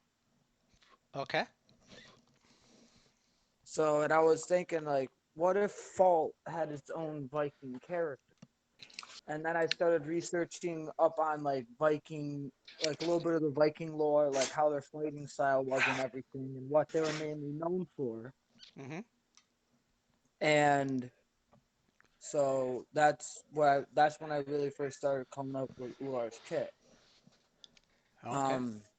His ult, for instance, how when I posted his kit in Community Vault, like over 4 months ago, his ult is where he eats a plant, and that's one of the things that I read. Like some Vikings would The eat. CBD nugs or what? No, some Vikings would eat a certain plant, and they'd become super like enraged in battle Okay. to the point of Yeah, where they take knew they drugs. couldn't be stopped. Some of that good. You mean good. Berserker? Yes, Mhm. they'd eat a plant that turns them into basically a berserker, and they couldn't really be stopped. Okay. That's why they ran in naked and shit. God. Hey, Pappy, why don't you back it up like just a little bit and just like the like why did you make Ular? I made Ular because I honestly thought Fault needed its own like specific dedicated Viking hero. Oh wait, so that's just the only reason. That's What did you expect? Mm-hmm.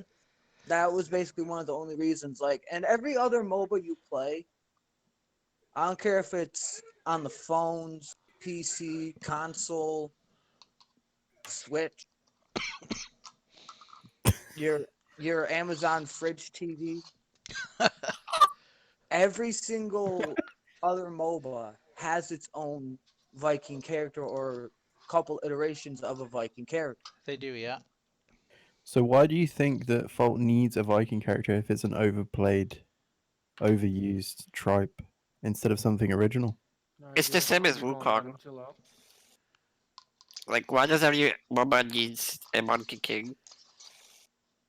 Well, they need to I just mean, get rid of monkeys play MOBAs and they need a king, bro. There's a lot of apes out there. Someone's got to be king. I mean, the reason why I think Fault needs a Viking hero is because they said that they want to take inspiration from other MOBAs and stuff, and since a Viking is literally in every single other MOBA, why can't one be in Fault?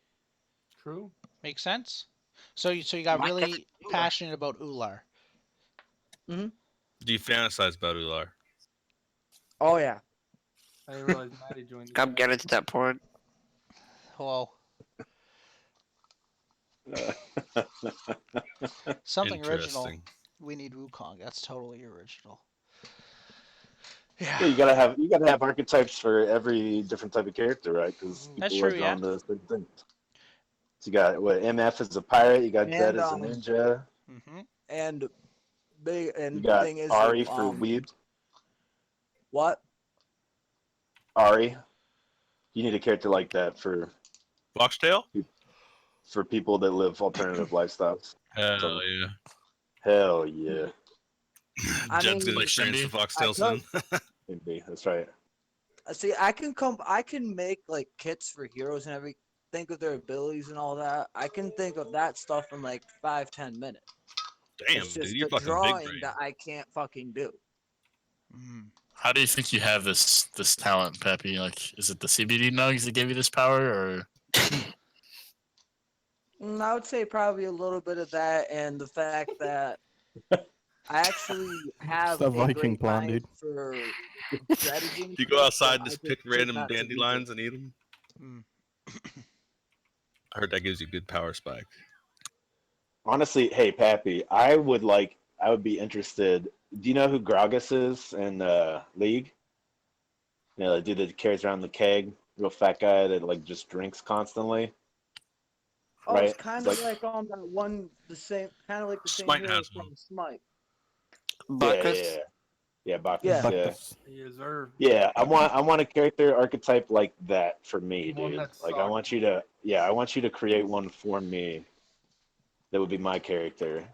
Right. Not me, but I'm just saying one that I could play that would, speak to me Your spirit from one animal, alcoholic, chimp. to another alcoholic. So I'm could you pretty do sure I that? could come up with something. Yeah, I want to see it. I want you to think about it. Take a little bit of time, flesh it out. Let me know, and then I'll draw. Pappy, The. you should charge these guys for that. No, you can't. Nah, I mean, are you kidding me? After I first released Ular and everything, and he got really popular, I told Omni and Jester and Silver and all of them, like, listen, I don't want no money from Ular. Just the fact that he's gonna be in the game, if he ever makes it in, is just good enough for me. I think I would say, from my point of view, is just watching this stuff. If he doesn't make it into the game, there's definitely going to be a new Lar skin, for sure, one day. So, what do you think, Pappy? Do you think that he's gonna make it into the game, or? I mean, if Strange Matter is serious about after all the Paragon heroes are released and put into the game of making their own, then my point of view is why not start with the most popular one from the community vote? True. Makes sense. Kind of like People's champion of sorts. Kench Mm-hmm. reskin. I think Belix got you, dude. He got you covered. If I remember correctly, I And remember we lost. around the time of the Indiegogo, I think someone was trying to start a separate Indiegogo to get $1,000 for the master pack to get an item named after Ular in the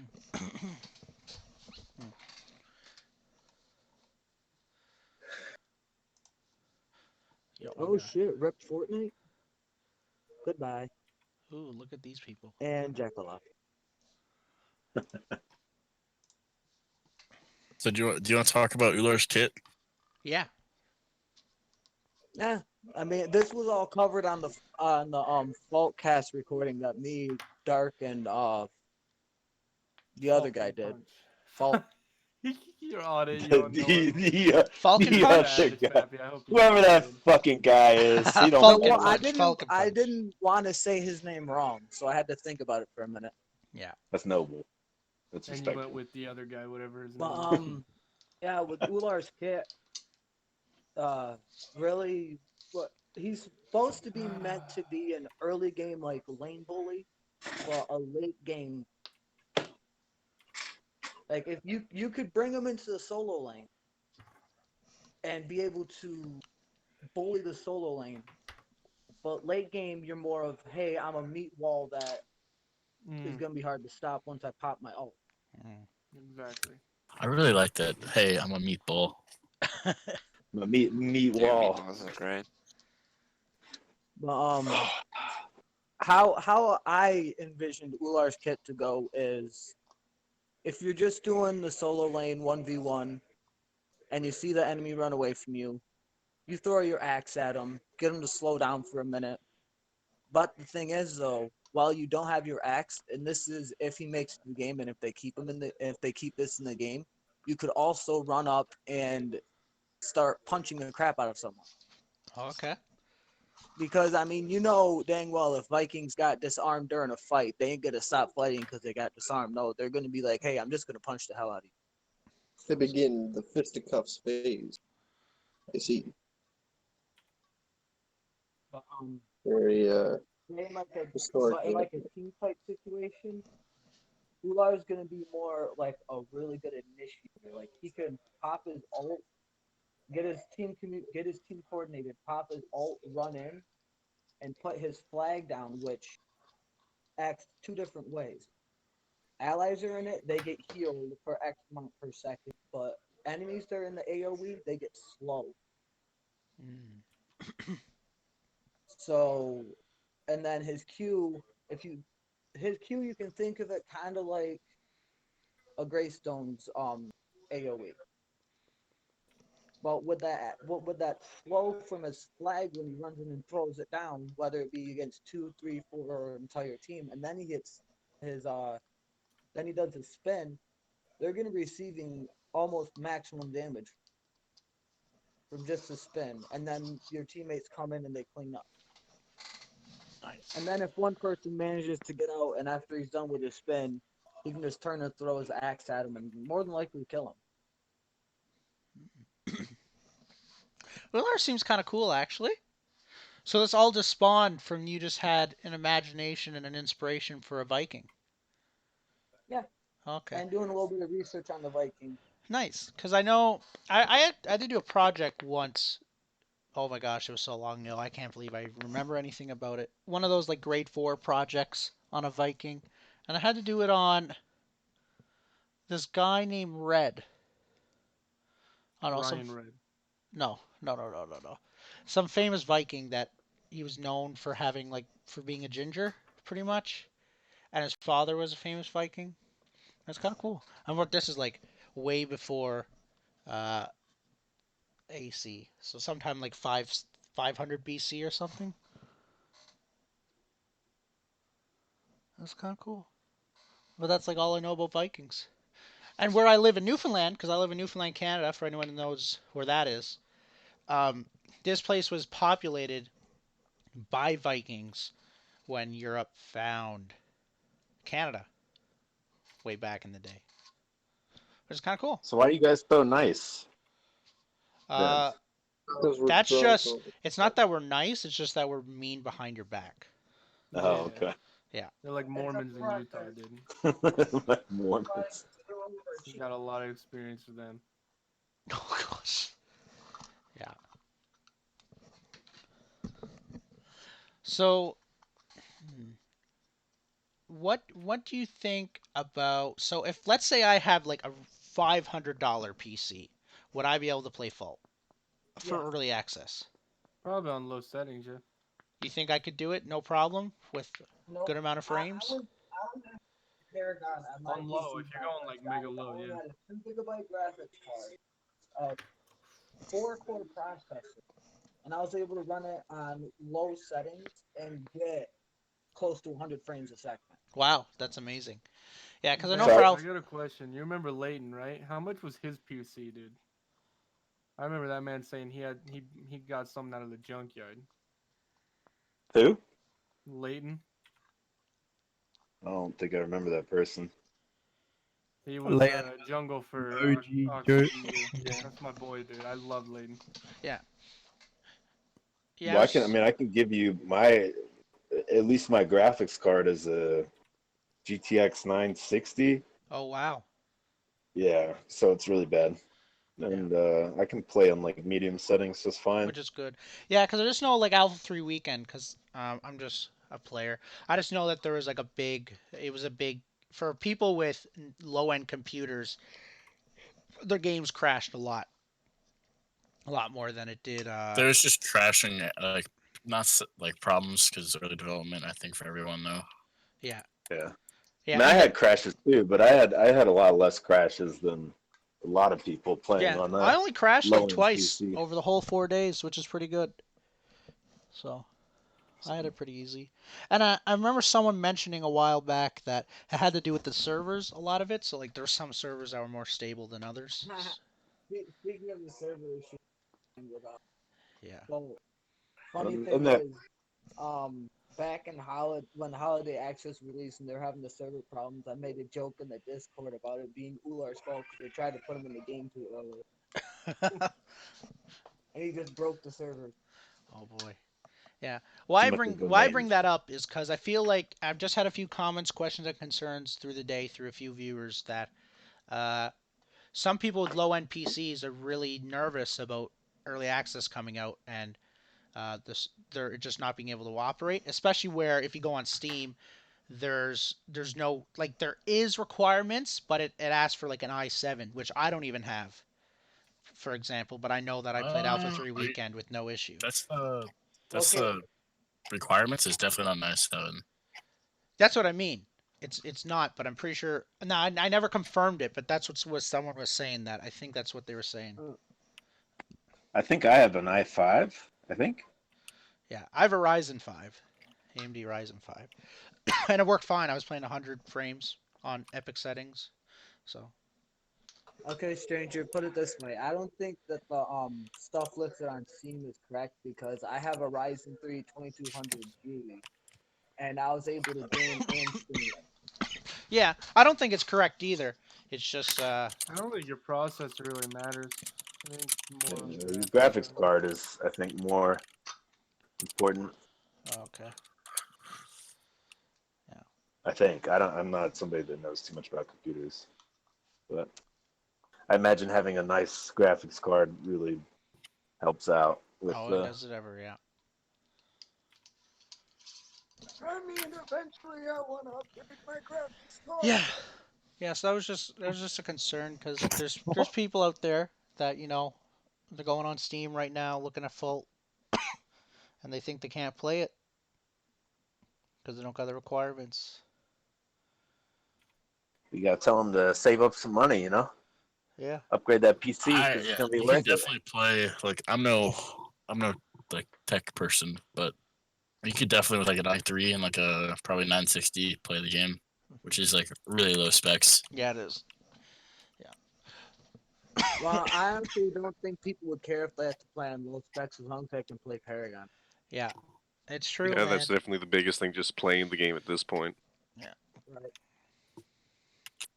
Worry about the beautiful stuff on a phone with coded machines stuff. Who's smoking weed? I'm so excited for Greg, this, dude. You sound like you got that Rona, man. Yeah, Greg, you feeling alright? You been a doctor lately? I'm good, bro. I'm good. I haven't been outside to catch it. You know what I mean? Like you have to go outside. Yeah. Good. Yeah. So, what's another thing I can ask? I'm fucking filthy, dude. I got dirt all over me from doing that stupid shit, Reaver. Yeah. Yeah, you see my shoulder, dude? Mm-hmm. Shit tore up, man.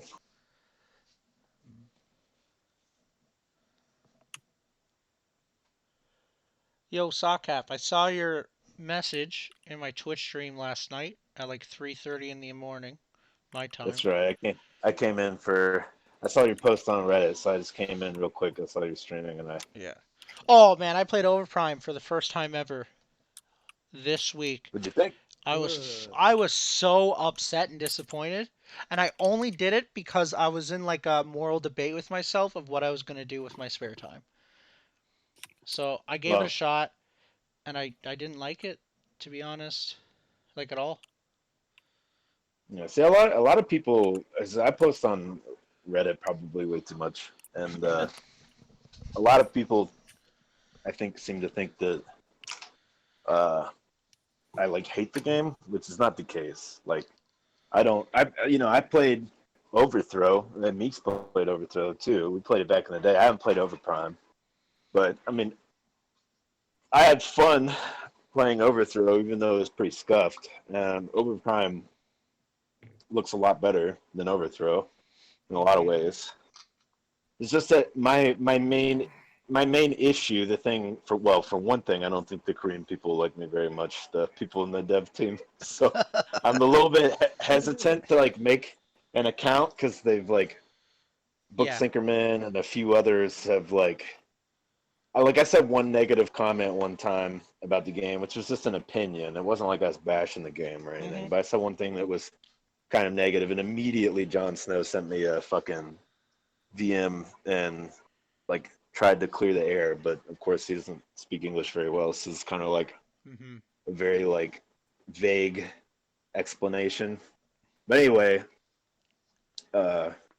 just looking at the items and like the movement and like kind of how fast paced it is and stuff, it seems more of like a Eastern style MOBA, right? Where it's like more kind of arcadey. The items are a little bit more ridiculous, right? Like that's. I watched Reverb play it when it first came out, dude, and he got that item that's a point and click silence for 5 seconds, and he hit a fucking Gideon with that shit, and you could see that dude panic through the game. Like Yeah. you could see him trying to fucking portal out, and he was just autoing up in the air. You know, he could not. 5 seconds is way too long. Essentially, just like completely takes a mage out of a fight. It does, yeah. So When I played it, my biggest problem, besides the servers and like, besides having to give The up my lack IP thereof. or lack of servers, and then like people's IP would drop every once in a while, or they just had the 1.03 update come out, so like I couldn't. So some people just weren't updated properly, and you couldn't connect to them and whatever. When I played the game, I just hated how clunky it was. Like and I didn't play a lot of Legacy like at all, so I was pretty new to it, and I couldn't believe it. So then I went and looked at my settings, of course, and I saw that the default setting was that the anti-aliasing was up at like max, and that's just like adding grain to make the characters look smoother. So I just turned it off just for shits and gigs, and well, you know, the game just doesn't look that good. I think there's two things that keeps Overprime going right now. Actually, three things. Number one, Being able to play it. you're able to play it. Number two, their trailer's fucking amazing. Like it's actually amazing. Uh, and number three, they got a few big names in that Discord, to say the least. They got a few big names. no, we've got, I mean, quite a bit of big names in the tester group here too.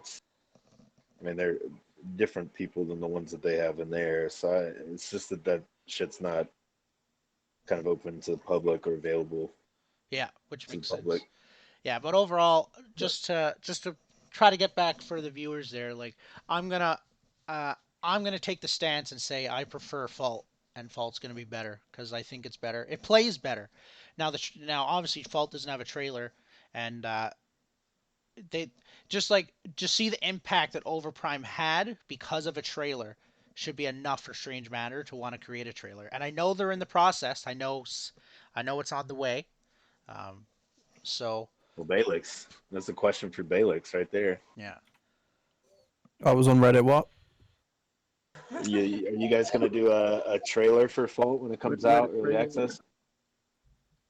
For early access, there'll be some kind of gameplay trailer. Yeah, in terms of like an actual cinematic one, that'll probably be for like release. Okay. Which is understandable. Yeah.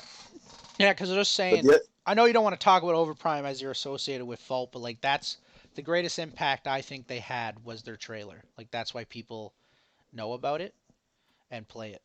Because the game right. itself No, really isn't all that great. Their trailer is fantastic though.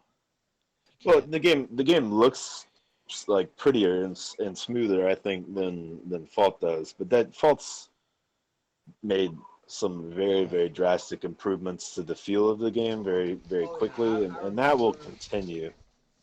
Yeah. I remember my first tester game way back. Yeah, I gotta yeah. say When yeah, it was in November at some point, but I think or somewhere November, around and there.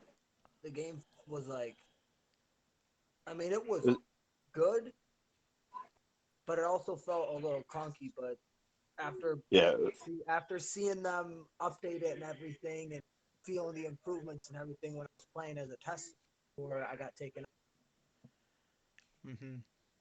the way that I look at it, if you're gonna if you're going to look at both games and think about like which one you want to play like long term, is kind of the way that I look at it, because Yeah, I Fault's think that like the only one that is gonna make it at this rate. right. Well, a lot of people I don't think realize that like if Overprime gets servers, for one, they're going to have to do some sort of crowdfunding. So there's going to be time associated with that to raise the money to get servers. And then two, they're going to have to do quite a bit of recoding to get the game to play smoothly on servers. So, I mean, at the very least, that's going to take a few months, maybe 3 or 4 months to get that straightened And up. I just wanted to reiterate this for like the viewers there too. Earlier today, I showed gameplay of the alpha testing for Paragon, and then what the game looked like in version 44 when they officially said like this is what the map's supposed to look like. Um, and like it's so night and day. Like number one, they didn't even have images for their cards. Number 2, the camera is, I don't know what they were doing to the camera in the alpha. It's just stupid, but they fixed it. Yeah. And the game looks nicer than most, but like the minions don't look nicer, the characters didn't look nicer, and the actual like map stuff didn't look nicer. And just so I was trying to reiterate to people that like, look, Fault's an alpha. You gotta really understand that it is an alpha, and if Epic Games is version 44 Monolith map is anything to say about a MOBA and Paragon itself, we can expect something in the next 2 years to be something similar on Strange Matters End. Right. Right. If you want something that's from the kind of balance from the top down in like a competitive sense, because I mean Meeks can attest to this. Like since we've been testing, like it's just nonstop them asking us questions, putting polls out on certain things. Is it true that once a week you guys kind of do like a tester community corner? It's not once a week, but yeah, we have town halls where there'll be like 40 people in there. Nice. It's kind of like when they have a big change or they're working on something that we need to discuss. And we do like a lot of input at once, so like there's not necessarily the need for like for that to happen. Right. Yeah. Basically, we'll go through suggestions that we've made, and we'll all kind of talk about each one. And a lot of the stuff that's been put into the game, or a lot of the stuff that's been changed, has been because of that, because of the talks that they've had with the testers, Like the last one stuff we like had that. was about the big change that'll be there before early access. Yeah, which you guys can't talk about, obviously. I'm assuming it's going to be quality of life, but yeah, because that's what everyone's teasing. But we'll see, and like jungle stuff and all that stuff. They're definitely doing quality of life stuff, 100%. Yeah. But if it's quality of life, I'll say this: if it's quality of life stuff, they usually don't talk to us unless it's like camera, you know. But if it's like making the map look better, like there's no reason to have a town hall for that. Yeah, I feel like I can say this. Jester is one of like the lead devs and like owners of Strange Matter Studios. And me and him spent about 3 hours actually last week going through all the different camera angles to get like a better feeling. He was actually talking about that. That actually started because of Kenny, who we had on the Faultarian Journal. Like he's the one that started that. This is before that. Okay. I know what you're talking about. Yeah, and Kenny actually Kenny showed was talking today. about- Kenny actually showed today, like just because he was talking about for some reason the camera zooms in when you get close to a wall, so you just lose all that background image that you see. And Kenny actually found like sort of a fix today where the character goes invisible, so you see through it, so you can see the whole thing, which is kind of cool. I'm pretty sure that's what it's like. The camera changes are going to be more, so the character is less of your center focus of your screen. Like you don't have to worry about like your character obstructing your view, and it just feels better. Turn it into top down, dude. Yeah. Yeah, isometric top down. That's what we're going for. The y-axis. It's gonna turn into Smite, dude. You can't aim up or down. You know. Oh boy. It's a joke. And obviously, audio cues are coming. I know that's like a big thing. They've said it outright that audio cues are on the way. Yeah, all the quality of life stuff when it comes to like hit registration, or like when your character gets hit, when you know, all the things that kind of help you determine that you're getting fucked up, taking damage, all that stuff's on its way. You know, smoother animations, all that stuff. I mean, all the quality of life stuff is being worked on in some way, shape, or form. Some things may take longer than others to get right, but you know, eventually that's, I think the overall goal is to have it. That's one of the things that felt really good about playing Paragon, was that it was so smooth and the animations were very, very crisp, and everything just felt really solid when you played. Yeah, it was. So eventually that's I think their goal. And it's going to be competitive, which I'm so excited about. Just hearing that little small stuff is so important to me. And maybe Reverb can hit rank 1 this Like time. I put in your chat though, I hope they don't rush competitive. Like I would want like 25 heroes in before Yeah. competitive or Yeah, 20. I can agree to that. Like those little, we can see little like small weekly tournaments. Probably it's gonna happen, but like anything big supported by the company, yeah, I can see Yeah, that. because if it's something with the company, they got to be bans and everything like that. Yeah, but And could that's you the way to imagine go. trying to ban people with like the hero pool in the game right now? Yeah, that's the way to go, dude. The developers, when they fund it themselves, like the esports scene blows up on a different level. Yeah, you have games like what is that one game that only has competitive, and like it's a pretty dead game, but they're making money because of that. Oh, what is it called? I don't know. Quake. Oh yeah, Quake. Yes. I just look at it as like, because like I have Call of Duty background, and until a few years ago, MLG, Major League Gaming, like always supported COD, but then because it started to blow up, Activision came in and built like a Call of Duty league. So this year they have like franchise teams and everything. And because of that, the prize pools have went up, the viewership has went up, everything's went up. You know what I mean? Well, franchising is different. I'm actually not a fan of franchising leagues like that for the company. Um, because it creates a huge barrier of entry. It also creates a huge barrier for the amateur. I know from the amateur perspective, it Well, sucks. from the amateur, coming from someone that is actually part of something like this, not to like make this into a reverb stream, but I play like Overwatch at a very high level. I'll probably be playing contenders this summer, Nice. which is like the kind of like B like tier 2 like scene for Overwatch, but it makes it easier for like more because there's more like official teams and more official like scouting.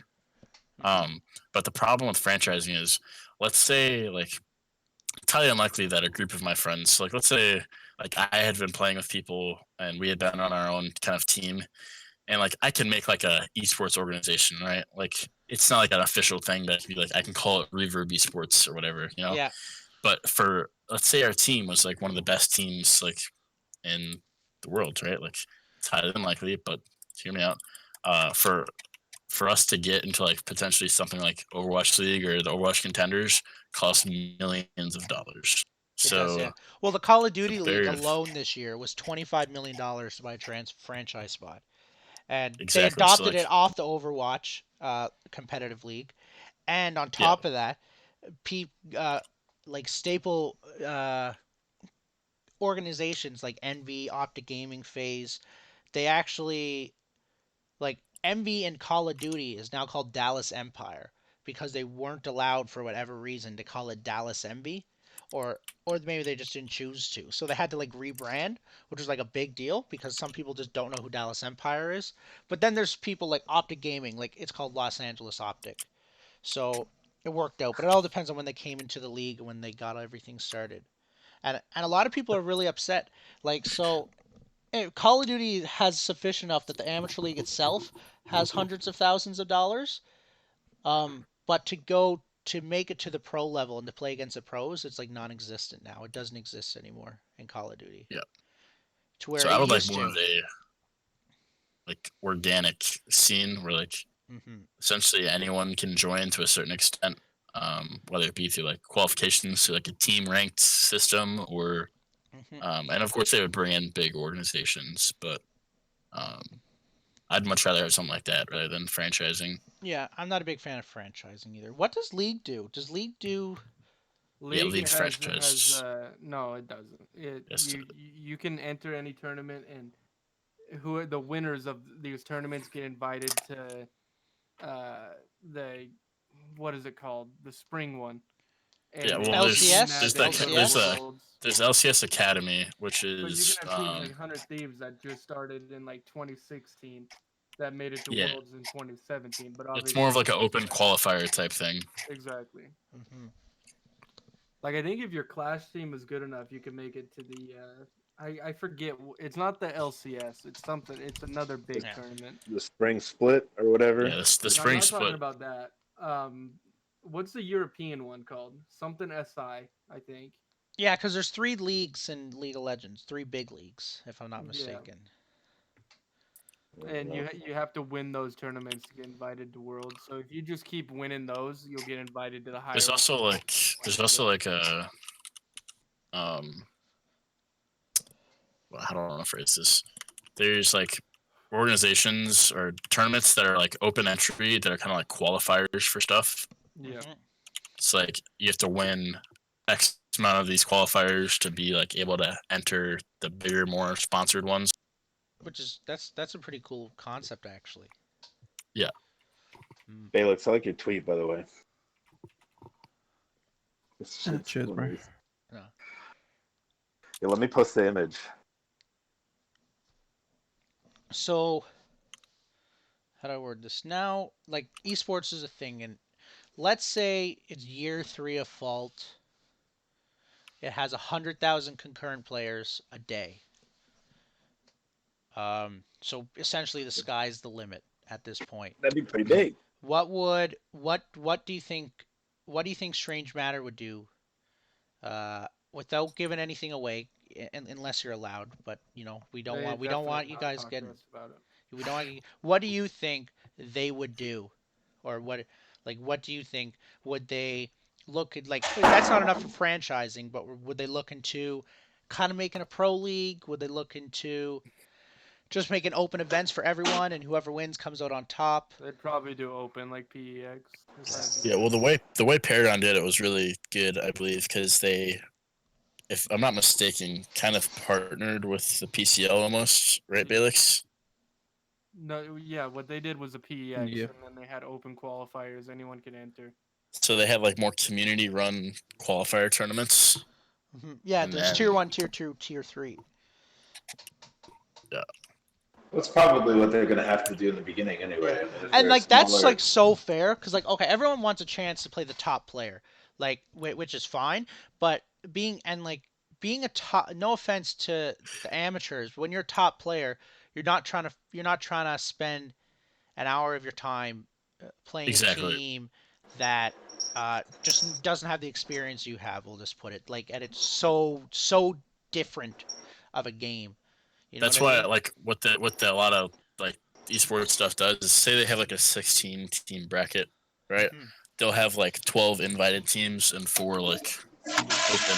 Yeah, what they used to do in Automatic Call of feedback. Duty, this is years ago now, like 45 years ago, they used to do top 8 teams from the last event were in the top 8 again for pool play, but then the top 4 teams from open bracket, which was like 500 teams, would make it into pool play, and they would win a small tournament prize themselves. Yeah.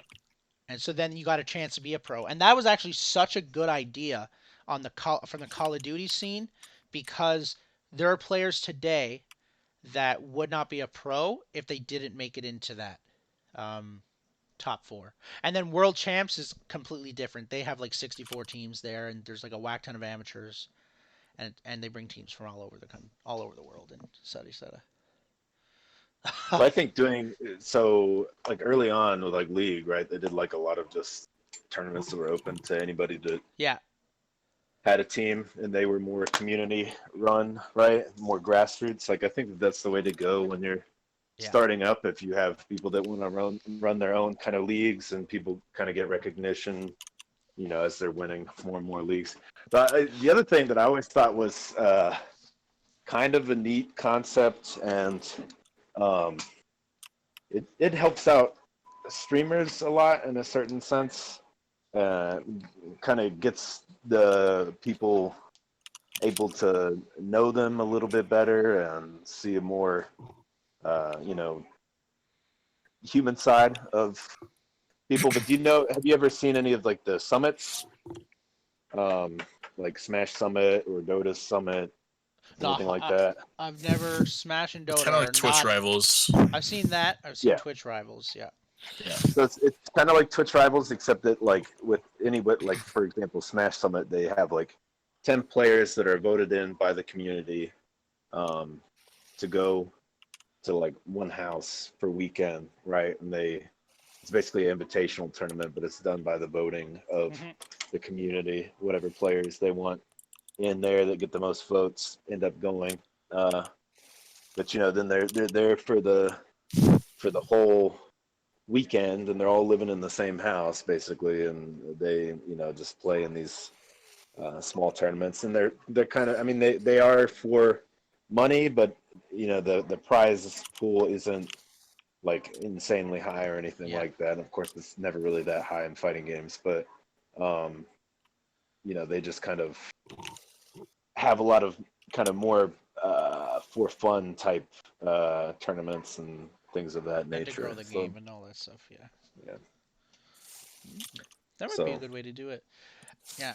And I know that, like, Huddy, for example, was a big part of the Tier 1, Tier 2, Tier 3 thing that occurred. And I know that and you guys got all, and between half of the testers are competitive players, at least, and all that stuff. So I think this is going to work out, or they were competitive players in Paragon, I should say. It's a little over, yeah.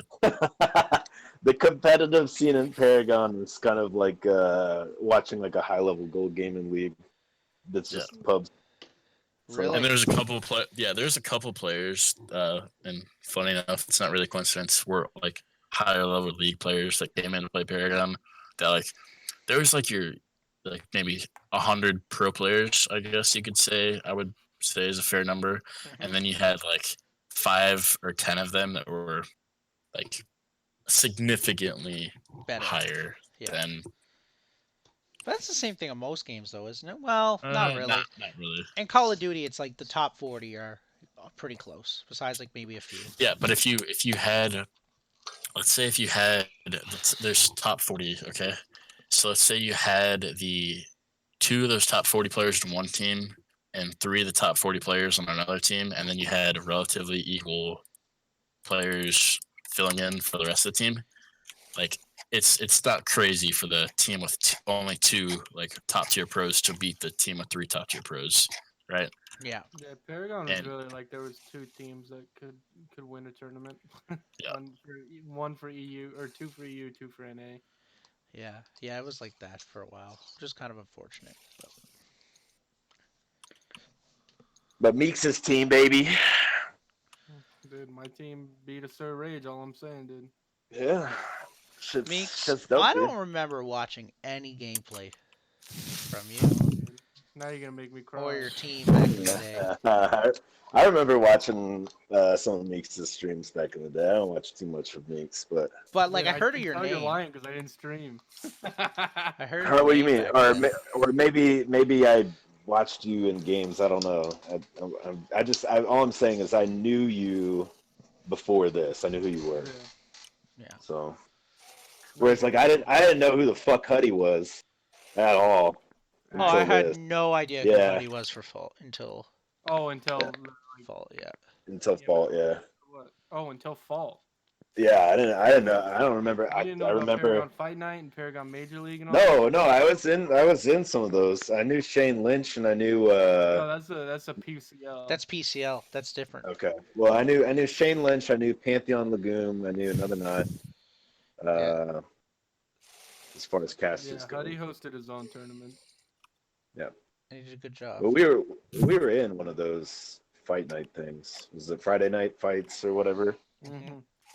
Yeah, I remember watching those actually. Yeah, we did a few of those. Geronimo Jack, I remember, was a commentator for some. Yo, one of who I always loved watching. I loved watching Meds. That boy needs to come back. I loved watching him. He was so Meds is one of those like players that was like. He was just clearly better than higher. everyone. I remember people used to ban Rampage just because they didn't want Meds to play Rampage, even when he was like quote unquote a lower tier at certain points. What rank were you, if you don't mind me asking? Stranger? I was more plat, but I made it to diamond once. But I was only a console player. I wasn't anything. I didn't really take it serious. Hey, don't sell yourself short, man. High key, I'm gonna be a lot better in PC. I don't know. You just know. I don't know if that makes any sense. Well, PCs, yeah. I mean, usually if you make the jump to PC, you'll see improvements. Just because you're gonna be hitting your stuff a lot easier. And well, the only thing that really got me going, I don't know if MT was just gassing me or not, But Empty and Reverb actually came into my stream once upon a time and said I was good. And I had no idea who you two were at the time. No offense. Actually, I heard of Empty before. I knew Empty. But... And you knew Sockcap, right? You were like, man, that Sockcap Fuck. guy. Of course I knew Sockcap. Actually. That's right. Yeah. Former rank 1 Fault player from early access. You know, not a big deal.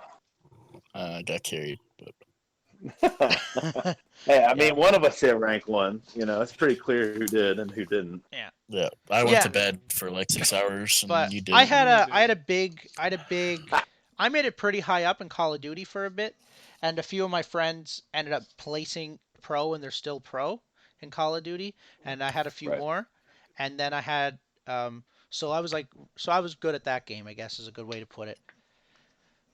Yeah, I was never back in Paragon. I was never really like a crazy player. Like the highest I ever got was like 1850 elo wise. But nice. I think the only reason that people would ever come to my stream is when I was playing Richter. That was basically it. So when I was playing other characters, a little lackluster. But I was Richter was for quite a fun, long time. dude. Yeah, for quite a long time, I was kind of a one trick for Richter, so people would come and watch that. Yeah. So. That was fun. But you know, he's not in this yet, so not yet. Have to figure out something else to play when that happens. Oh, my Decker was so good. I was a support guy. I've always been a support guy. Yeah, that's what I was a support main when I first started playing. Reformed, I hear, dude. You gonna play support too, Meeks? No. No. No, man. That was. I think I'll be a one trick reverb support main is what I'm gonna be. You know. Make Fault first competitive. That's team right. on Fault team. That's right. I actually thought about I want to see what you guys thought about this. We've discussed creating a website to start like a community competitive league, and like we're just trying to, cause it's like $400 a year to create a website and all that stuff. And yes. Where the fuck are you getting those numbers from? WordPress. Yeah, that's not right, dude. I just went on WordPress. For what? WordPress. $400, bro? Yeah, like that's what it works out to. And like my girlfriend has a what website. Does, though? The money. Yeah, but what are you paying for? That's insane. Yeah, that's just the domain, that's I not guess. right, Unless like, is that like a ripoff and I don't know anything? Yes. Yeah. Oh shit. Just use Wix or something for now, bro. Like you don't need to. Oh yeah. I've used Wix before. Well, you could also just create like a Discord for some sort of like competitive, you know. Already Or did. just merge with the Fault Hub. Already did. Make sure you get all your items and hero stats off of that. Yeah. Yeah. Oh, facts. I was using Fault Hub in the stream earlier. So. Oh, dude, it must Yeah, it's really out of date, but we can't publish the updated shit until it's actually live from SMS, obviously. So. Oh, you guys are missing a hero in Hub. We are? Who? Yeah. Always on the. Yeah. always on the hub. Yeah, we Who? were looking for Drongo earlier and he wasn't on it. Oh shit. Yeah, Good on good stream we were shout. looking for I'll him and he fix wasn't it. there.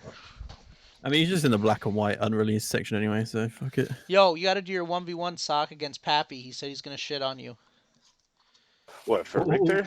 Yeah. Pappy already did shit on Yeah, Pappy John did. is not in other Pappy- release either way. Pappy fucking shit on me with in the Chimera solo lane, dude. Ooh. Fucking, he hit 6 like a second before me and just immediately ulted me, and I was fucking done. So he's too good, dude.